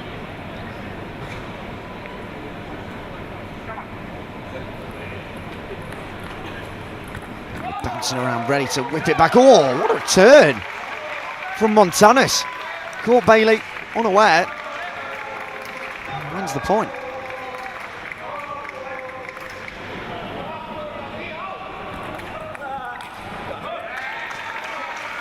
Daylight returns to him. Montanus finds the net. Yeah, Bayley like that, put his fist up in acknowledgement that he won the point as well.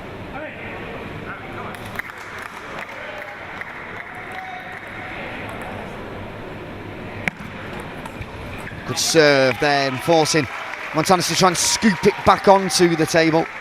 Just got away from him. And now 1 point will do to wrap up this opening set for the Brit.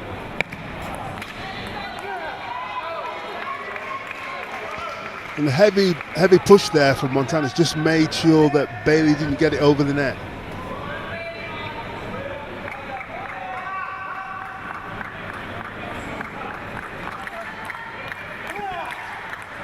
Great little rally here between them, and all Bayley just comes up short. It was a bit of a distance away from the table, which always makes things harder. Yeah, but great response from Paul Montanus there. Absolutely. And again, it's a good rally and again, a good point. That's wonderful from the Dutchman. And that's 3 successive points now that Bayley's lost.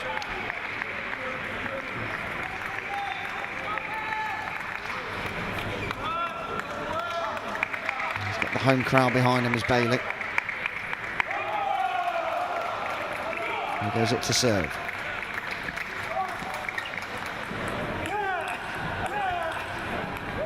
Oh, great return, and he's managed to recover himself back to the table.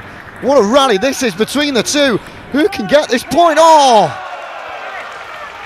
Montanus takes it. Great rally between the two, though. What a fantastic point from two world-class players. Yeah, more of that, please, lads. That'll make this final even more entertaining. So that as it hits the net on the way over, so Bayley will have the opportunity to go again.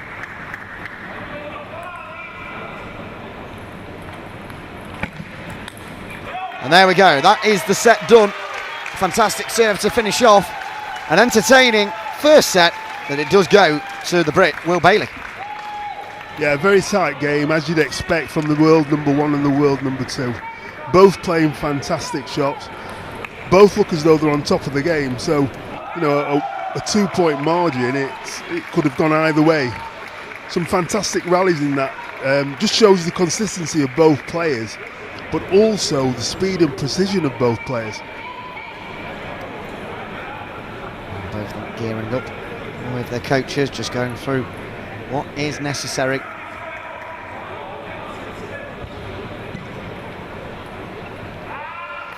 Nice high five there from Will Bayley and his coach. Yeah, we're just talking, that's Andrew Ruston, his coach today. and they'll be just going through what the game plan will be for the second game.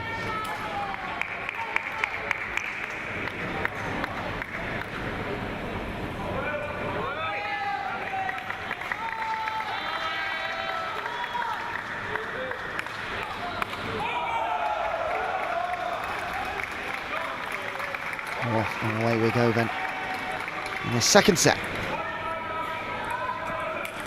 Oh, what a shot from Montanis. That had a lot of power behind it. A lot of power and very quick. He took it really early. It hardly bounced before he actually hit the ball.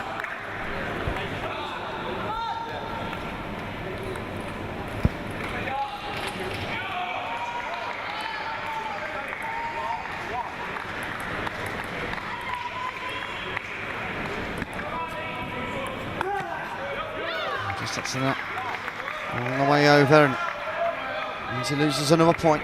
2-0 down.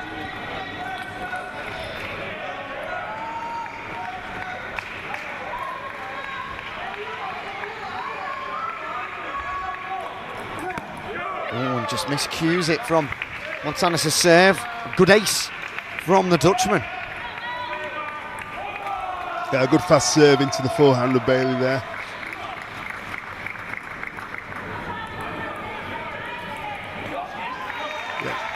Good return from Bayley there. Montanis didn't know whether he was going to come long or short, and he was in no man's land when he made contact.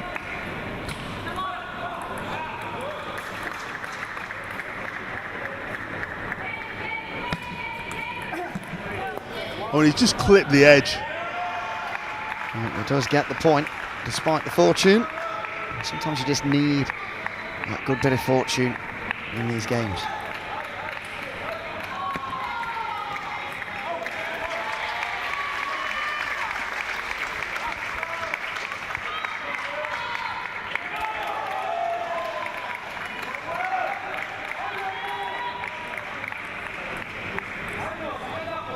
Gone. We're using that towel break. It is, as we mentioned on a few of our other games today, very, very warm. Not just in the UK, but of course that makes everywhere indoors even warmer. We'll probably call track temperature in racing down there. It's probably about 35 degrees, I believe. That's the height of the temps earlier on today.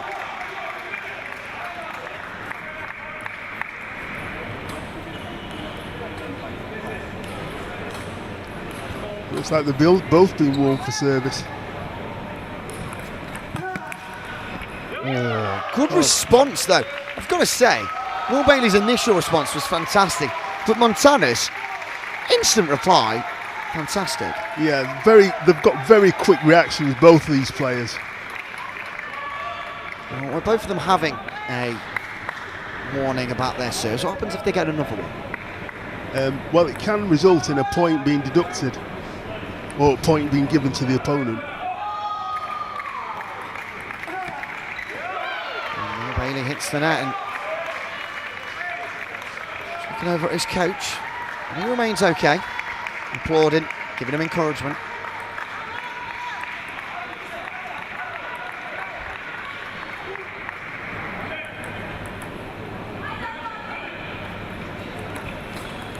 Good serve and a good response for Bayley as he gets a point back on the board. Montanis just a little bit too far on that shot.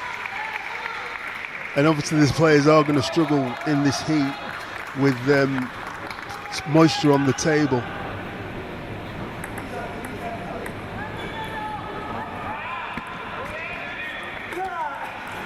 Good shot that.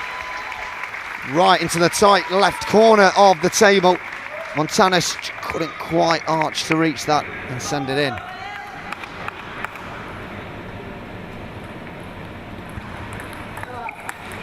Oh, good shot. Again, both of these players are throwing some awesome shots. Not really errors from either of them particularly, just really good finishes. Yeah, they are making very good winners.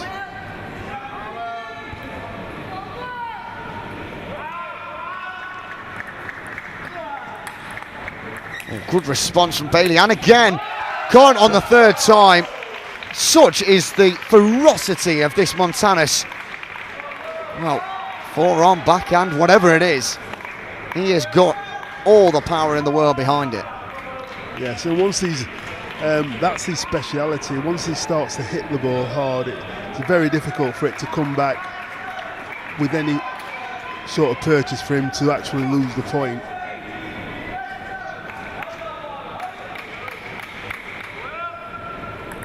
Bayley to resume. Oh, he loses. There, another flick. Another point.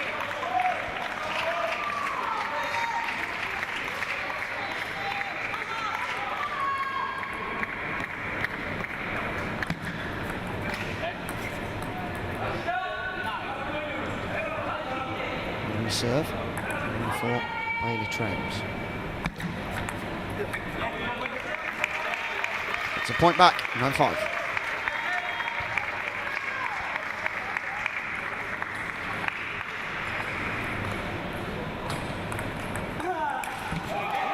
Now he's getting another one back. That was smart stuff there, the way he played that.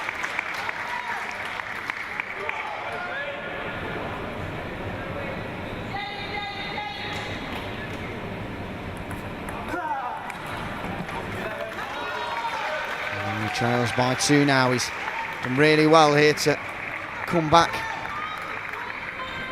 at Montanas.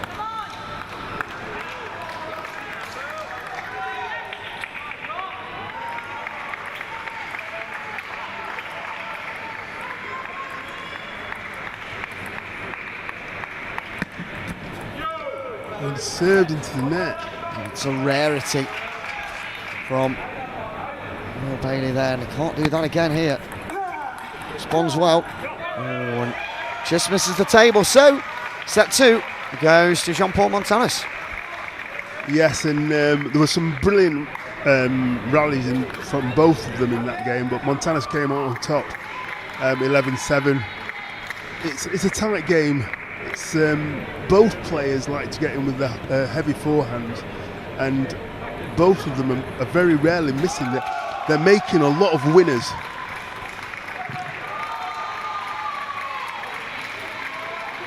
Deep in dialogue once again, these two players, world number 1 versus world number 2. They have got history, like I've said. They played each other 14 times before this encounter. Bayley coming on top in 11 of them, only losing 3, but one of those that he did lose was in 2015. Do you think that might be in the back of his mind, the fact that he's played this final before and lost to this opponent? No, it won't be affecting him at all. He'll know that Montanas is a very good player. He's the world number 2, so he's expecting a tough game, and he knows he has to be on top of his game if he wants to win it.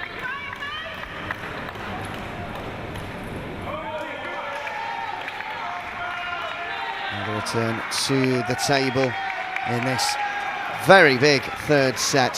1 apiece.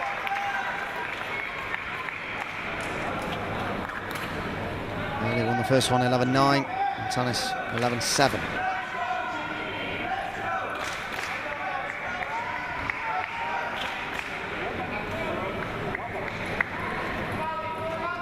It's the Dutchman to serve.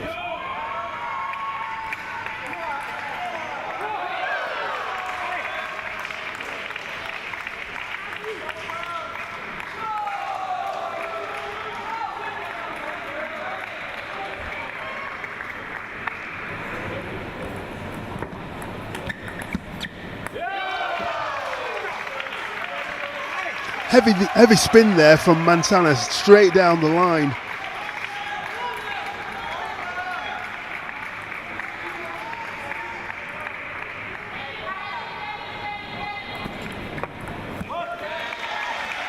Good serve there from Bayley. Very good. Giving him a point back. And he's out again here. Oh, it's Montanas firing back. He's playing really well here as the Dutchman, and I feel like Bayley's just slowly losing his way in this game. There's originally just 2 of them that are using their finishing shots well, but now it's Bayley who's losing points like that he wasn't in the first set. No. And this is the game of table. You know, it can ebb and flow with different players.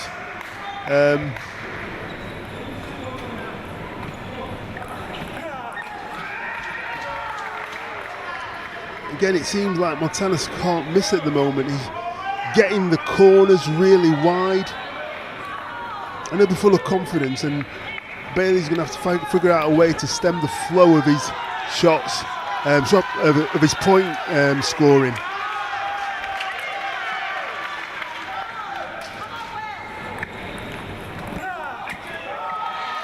Well, he does lose a point there. He misses his shot. Bailey will need a few more of those.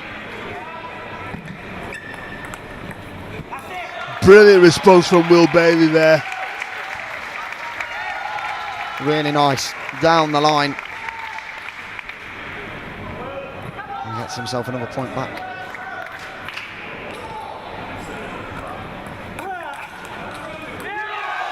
Again, Montanas is so quick at that shot. It's very, very quick block. Point to the Dutchman.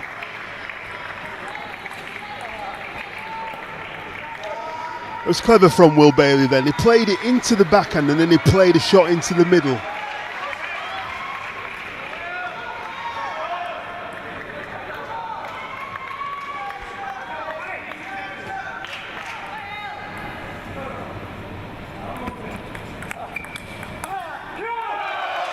Big cheer there from the Dutchman.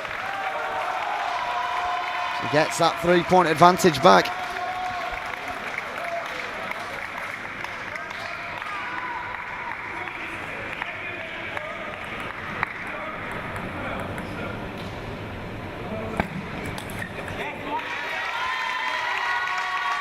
Good serve there from Will Bayley.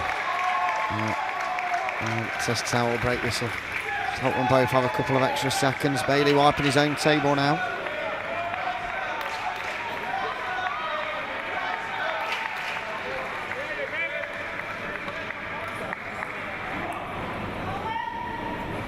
They'll be using as much time as the referee will allow, the umpire will allow, for him to go back to the table and step on down. It's almost out of time out. It's taking that long now, 30-40 seconds. It's helped him as he gets another point back.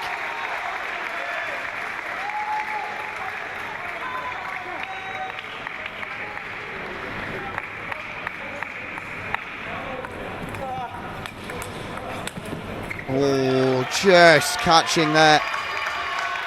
Right on the corner, fantastic effort back from Montanas. Oh, I don't think it actually has gone down at this point. Bailey's claimed it. We'll come back to that in a second. Bailey, that's another point there, 8-7.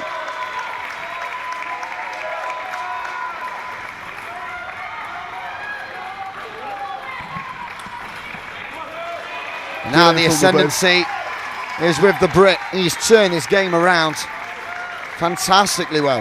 Yeah, I think it's 4 or 5 points in a row he's won. And 2 more and the set will be his.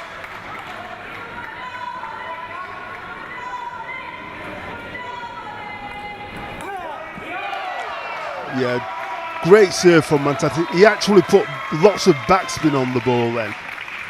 Although it was fast, it was lots of backspin as opposed to topspin.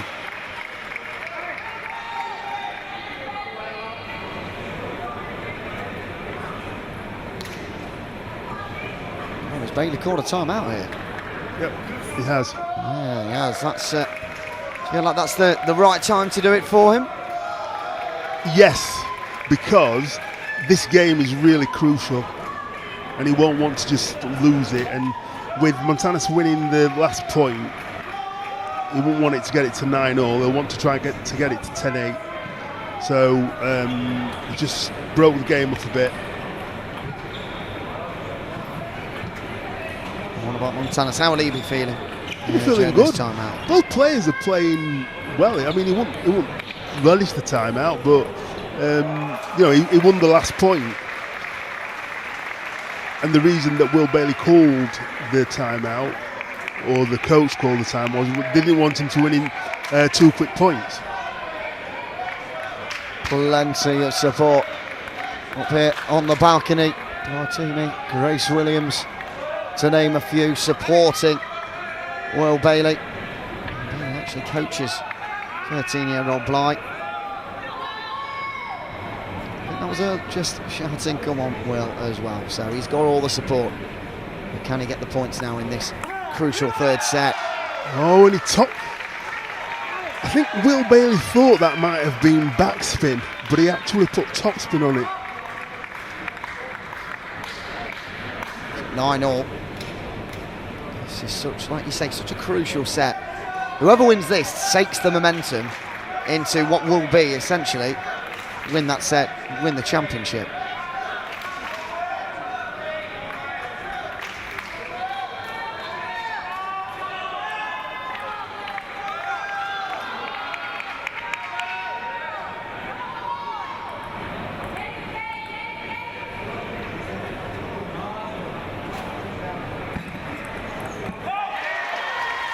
He takes the point to 9.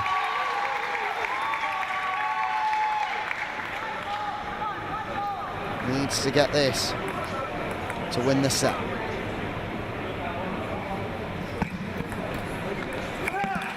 Just for a smash back, good little rally. Oh, not quite. That took an eternity to drop. Didn't land on the table, so we head in to a deuce. Yeah, good response from Montanas there. Keeping the pressure on Bayley down his forehand side and just managed to win the point.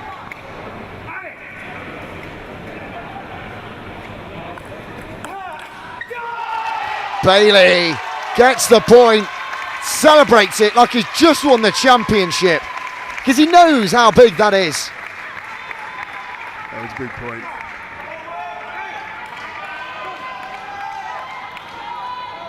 If he comes back to the table after that long walk, it's his serve.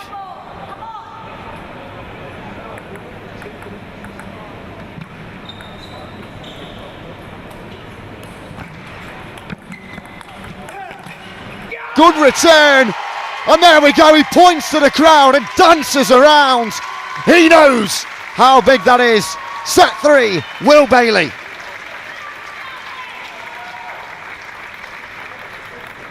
Fantastic way to win it there, 12-10 in the deuce. And how will he be feeling now? I mean, we can clearly tell he's excited, he's confident. He knows he's got this. Yeah, well, he's won that game, which was a crucial game. But it's called the best of 5 for a reason. So he's still got he's not over the finish line yet. So whilst he celebrated that win, his coach will be bringing him back down to earth and saying, well, the job's not finished. Whereas the Dutch coach will be telling him, you're in this game, you're not out of it. You're playing well. You're not making that many errors. But both players are playing at the height of their game, really, which is what we want in table tennis. We want 2 players at the best of their abilities playing the best table tennis they can, and this is what they're doing. How important is it for Montanas to have a good start to this set? Well, it's always crucial, but at the end of the day, that you have to get to 11, and you can have a good start and things can go a bit awry. So, we'll be wanting to get to 11 quicker than Will Bayley.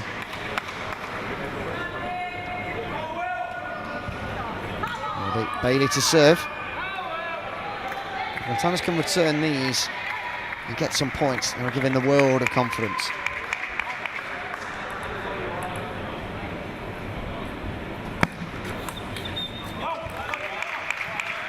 Great start there from Bayley. First point goes his way.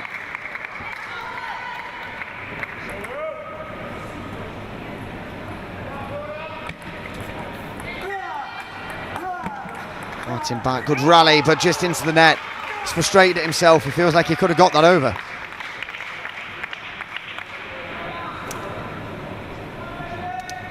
Now over to Montanas to serve. Bayley, of course, has used his time out. Montanas, not yet.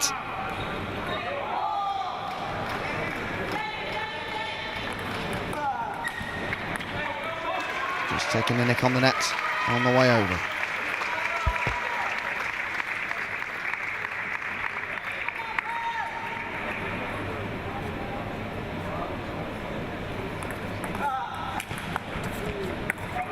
Oh, so unlucky. Dives on the table. He couldn't get that point. Of course, now the table will definitely need a white. Absolutely, I can see the sweat from up here covering the table. Dare I say that was a tactic? No. No, he was simply just going for. He was going for the ball. He was giving his all to get the ball. cause. Yeah.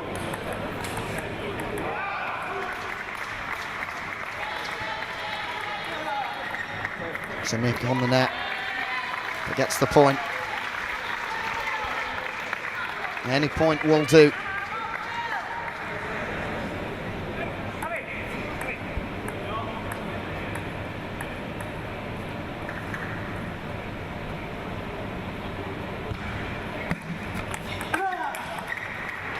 Good rallying. Montanus that comes out on top. So quick, Montanus, with his reactions. Down to Will Bayley's forehand and then really quick and sharp to his backhand. I mean, both players are playing really well. Yeah, they are. It's been a fantastic game so far. Long may it continue.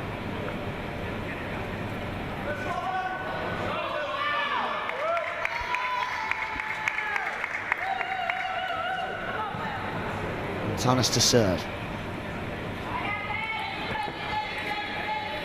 So let's say the umpires, they will go again.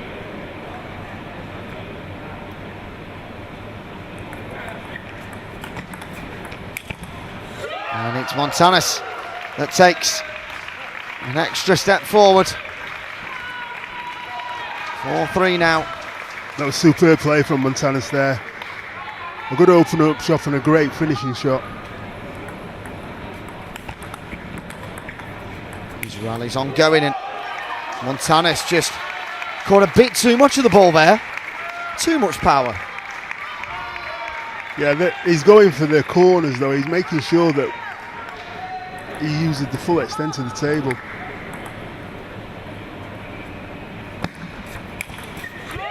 And again, using what he can of the table and those power shots. He takes the ball so early. You see the ball like a football at the moment.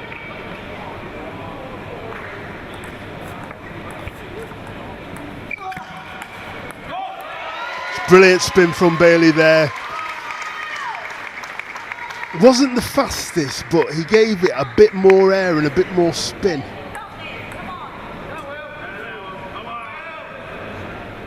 Now with the Dutchman. Can't afford to lose this set. At the minute though, he trails following that point.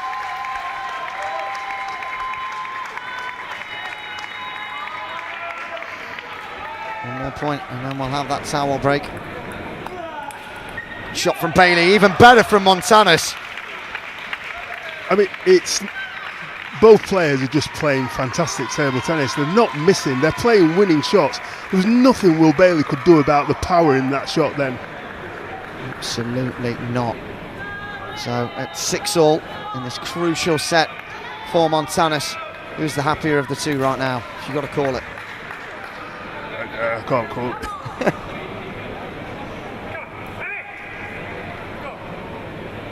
Montanus poised and ready. Oh, And he just hit the edge. And he's acknowledged that as well. But this is what I'm talking about. They're going precisely for the corners. They're not.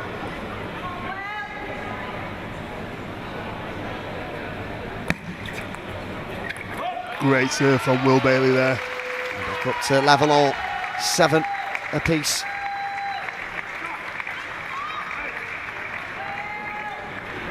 Montanus to serve.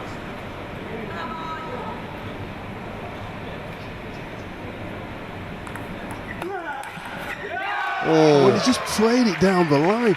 It's just, both players are just not missing a lot. It's just a compelling game of table tennis. The reactions of both players have been fantastic in this match. I think we're understanding why these two are the world number 1 and 2.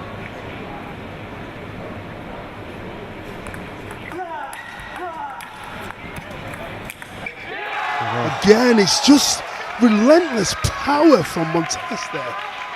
He leads by 2 now, and I don't think I've ever seen someone put so much behind a table tennis ball. Well, it's his game, and they're both on their game. It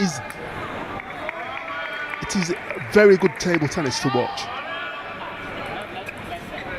He wasn't ready, Montanes then.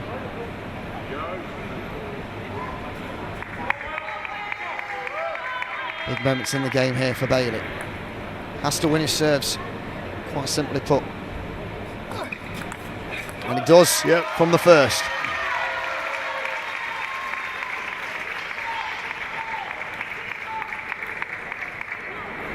Great saving from Will Bayley there.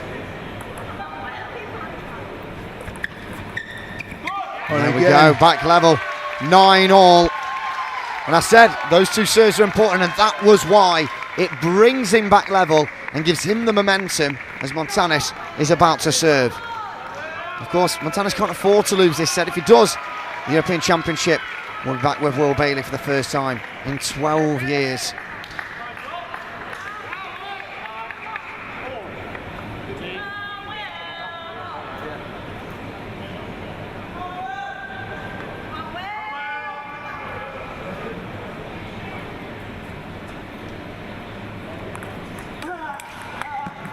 Rally again from the 2, and there we go. Advantage Bayley, 10-9, and the timeout is called from Montanes, as we pretty much would have called it if we knew Bayley was going to get that point. Well, this is a crucially important 60 seconds now for the Dutchman. He misses his next shot, and he's lost the European Championships. That is a lot of pressure to put on your shoulders. Yeah, but the way he's playing it, Will Bayley's got the advantage right now.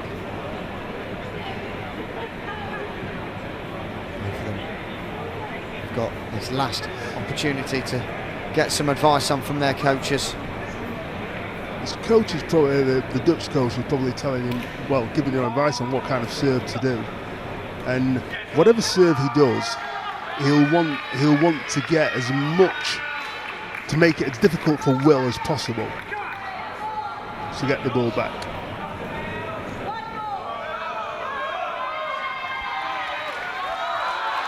Will Bayley getting one last big shout of encouragement from the stands. His family are here, his friends, his colleagues, and fans of his, of course, as well.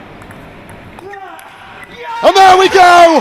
Will Bayley, European champion once again. It's been a long 12-year wait for him, but he has got it, and he will be heading to the Paralympics in Paris in 2024. He ran straight over to celebrate with the stands. And as he walks back, he congratulates. The umpire says thank you. I'm sure he'll go over to Montanes in a second's time. But Farrell, what a way to win it, and what a celebration to boot. Yes, it's he's had 12 years to wait to retain his title, and you can tell that he's really, pumped up about it, and he's worked hard, and it's been a compelling game. It could have gone either way. I know it's a 3-1 result, but the table tennis that was played and that was on the show was absolutely fantastic. A real joy to commentate on, and I'm sure the crowd were overwhelmed by the play that was going on the table. It was brilliant. Yeah, absolutely. Well, for myself, Elliot Stockdale, I'm sure Farrell Anthony will say the same, although he is back for the next 2 days. It's been an absolute pleasure to commentate on the table tennis over the last few days. We've still got the medal ceremonies to come, but that is it now for the singles championship. Onwards we move to tomorrow's doubles. But make sure not to go anywhere, because I'm sure you'll want to see Will Bayley get that gold medal and celebrate once again with his home nation.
Well, welcome back then to the 2023 European Para Championships. The games are done in the singles, which means it's time for the medals.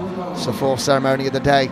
So if you did miss one of your athletes that you do follow back at home, and I'm sure you can go back on the live stream and watch them. But we've got some fantastic competitors coming up now to collect their medals, and we're starting with the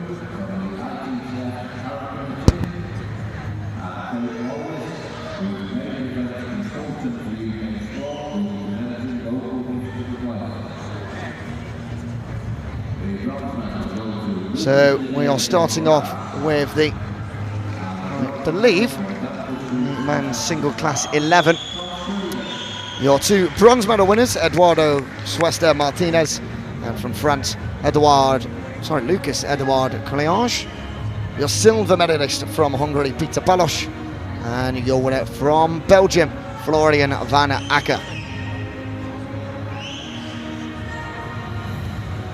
So as they receive their medals, and if you're unaware, the Yorkshire tea as well as their gift from their host city. Peter Palos now just getting his medal across. These are being handed out by Francesco Muso and Martin Clark. But now it is time for us to hear and respect Meryl Schlumpfen of Belgium.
Well, on to the men's single class 9 medal winners now. And in the bronze from Sweden and from France we have Daniel Sun, Stefan Gustafsson, and from France Lucas Didier. In the silver medal spots from Ukraine, Ivan Mai.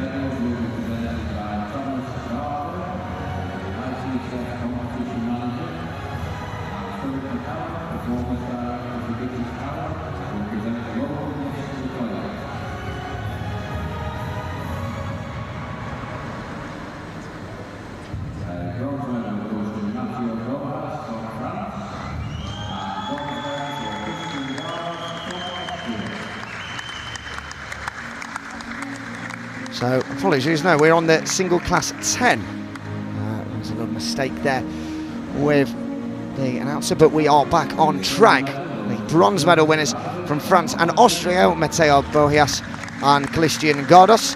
The silver medalist from Montenegro, Filip Radovic, and from Poland, Bartolik Chonowski. These are being handed out by Thomas Varga and Philip McCallum.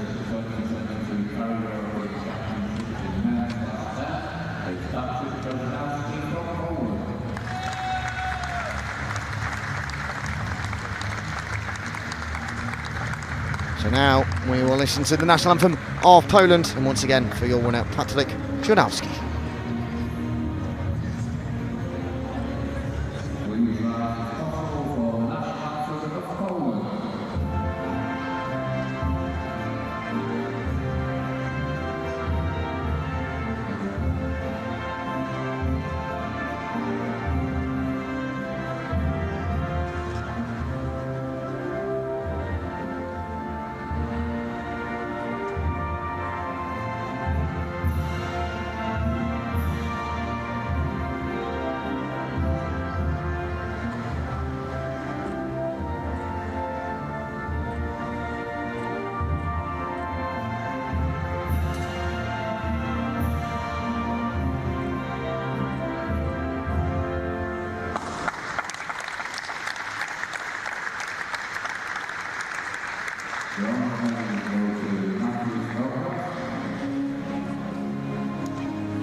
Well, up to the medal podium now, the Class 8. The bronze medal won by France and Poland, those Maxime Robert-Szudzicki and Thomas Bouvier. Silver going to Ukraine, the gold going to Ukraine with Maxim Nikolenko and Victor Diduk. Those two faced off in the final. We were really interested to see how that would play out. Of course, they're both teammates, no coaches were allowed. It was Victor Diduk who came out victorious. Well, the medal presentation this time around being given out by Mohamed El Dawalati and Maurice Hamilton.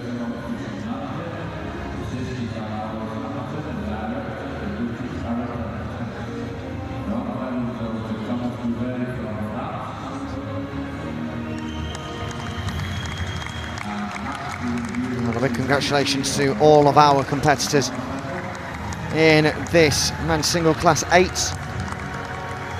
Fantastically forward across the week.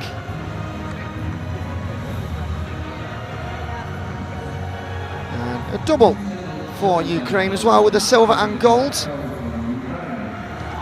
Victor Diduk though will be on the plane to Paris 2024 to take part in the Paralympic Games.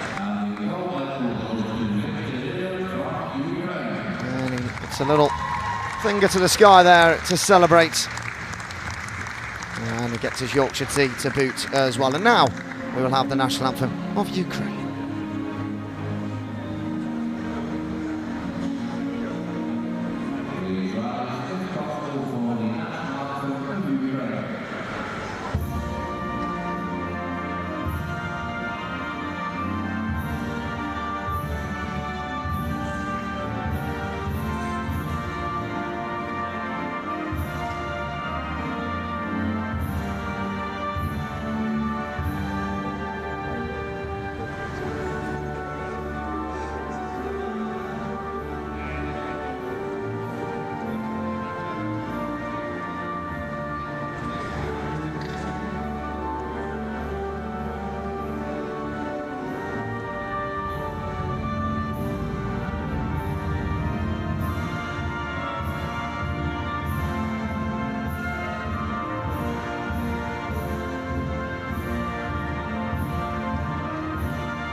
Once again, congratulations then to our medal winners from Poland, France, and of course the Ukraine.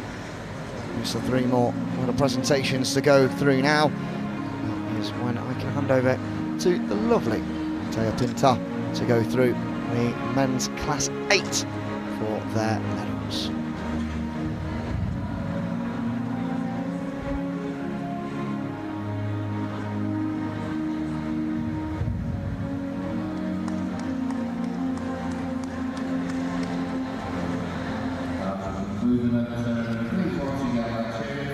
It's men's class 4 who are coming onto the podium next. The winners of those lovely medals featuring the emblem.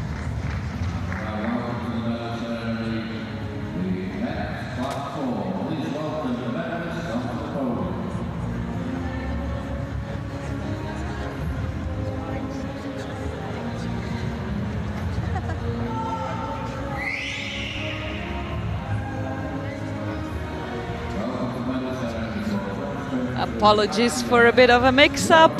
Here they come, the class 4 medal winners. Boris Traunicek for Slovakia, Alexander Delarc for France, to come pick up their bronze medals.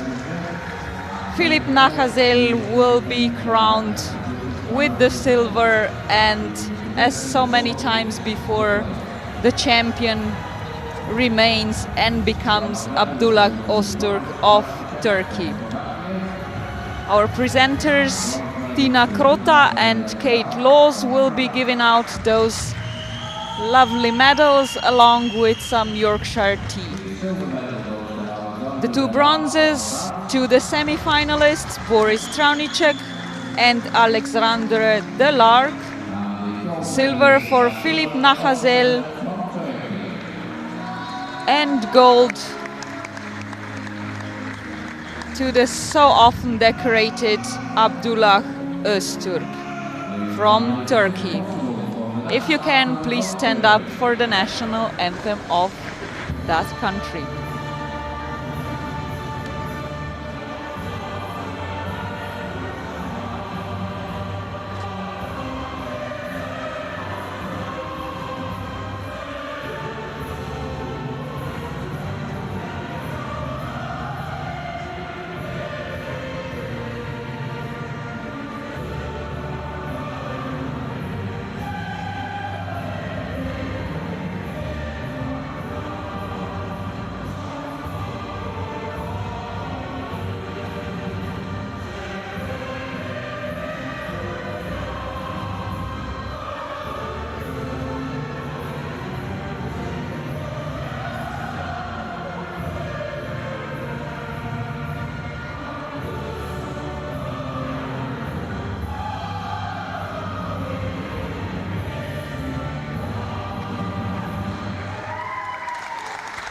European champion in men's class 4, Abdullah Öztürk, salutes his country, his national anthem, his flag, and we salute him for another gold. He'll be searching for his third consecutive Paralympic gold medal in the summer in Paris next year, joined here on the podium by the silver medalist Filip Nachazel for Czech Republic and the two semi-finalists with their bronzes around their necks, Alexandre Delarc and Boris Traunicek. Congratulations to all.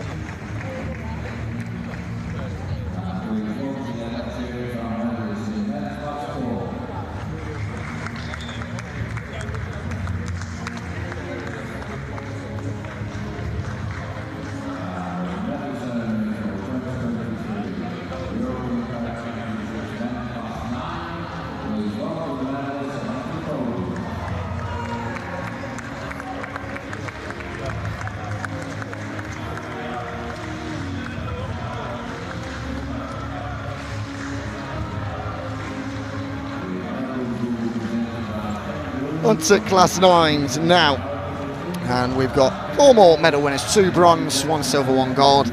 Lucas Didier of France, Daniel Sun, Stefan Gustafsson of Sweden winning the bronze. Silver goes to Ukraine's Ivan Mai, and the gold, probably one of the most impressive performances I've seen on para table tennis, from Laurens de Vos, who won in 3 straight sets but just absolutely demolished his opponent in 15 minutes flat. He was unlucky for Ivan Mai. He's a very good player, and I'm sure he'll bounce back as he collects his silver medal and his Yorkshire tea. These medals being handed out by Sheng Wu and Kate Wallace.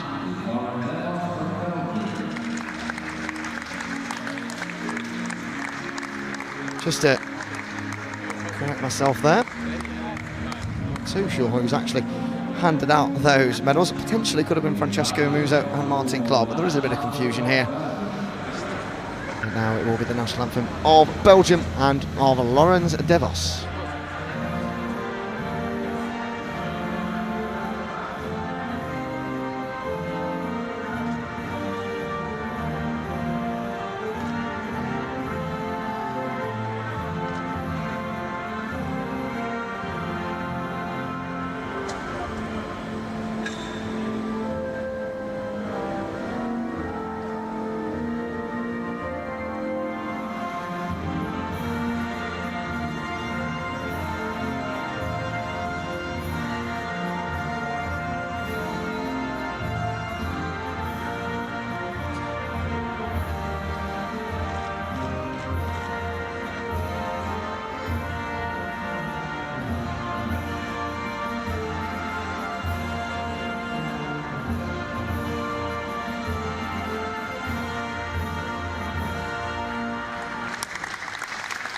And that concludes the medal presentation for the men's single class 9, and on to the 7 we go once they've taken their pictures with the flags behind them of Sweden, France on the right, Ukraine, and that beautiful Belgian flag down the middle.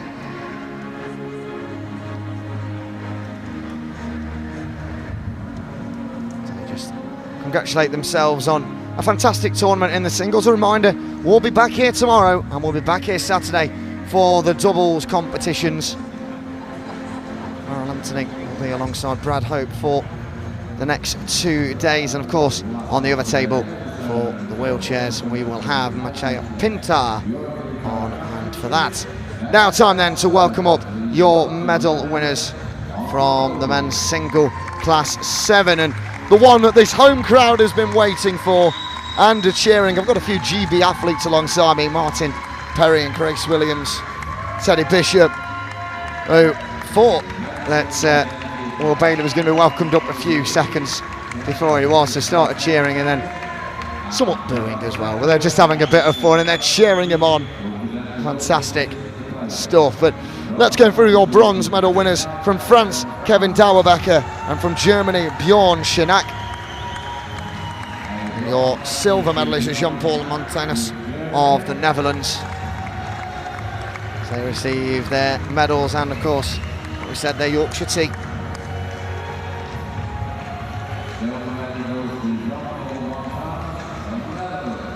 fantastic performances from all of these throughout the 4 days. They fought hard, but we have to focus on Will Bayley. At his home tournament, wins his first European Championship since 2011. And as you can probably about to hear, a big cheer, one of the loudest cheers we've heard all week for Will Bayley, who becomes a 2-time European champion in a home tournament, and he's absolutely delighted to have reached that accolade. And now we will have the national anthem of Great Britain.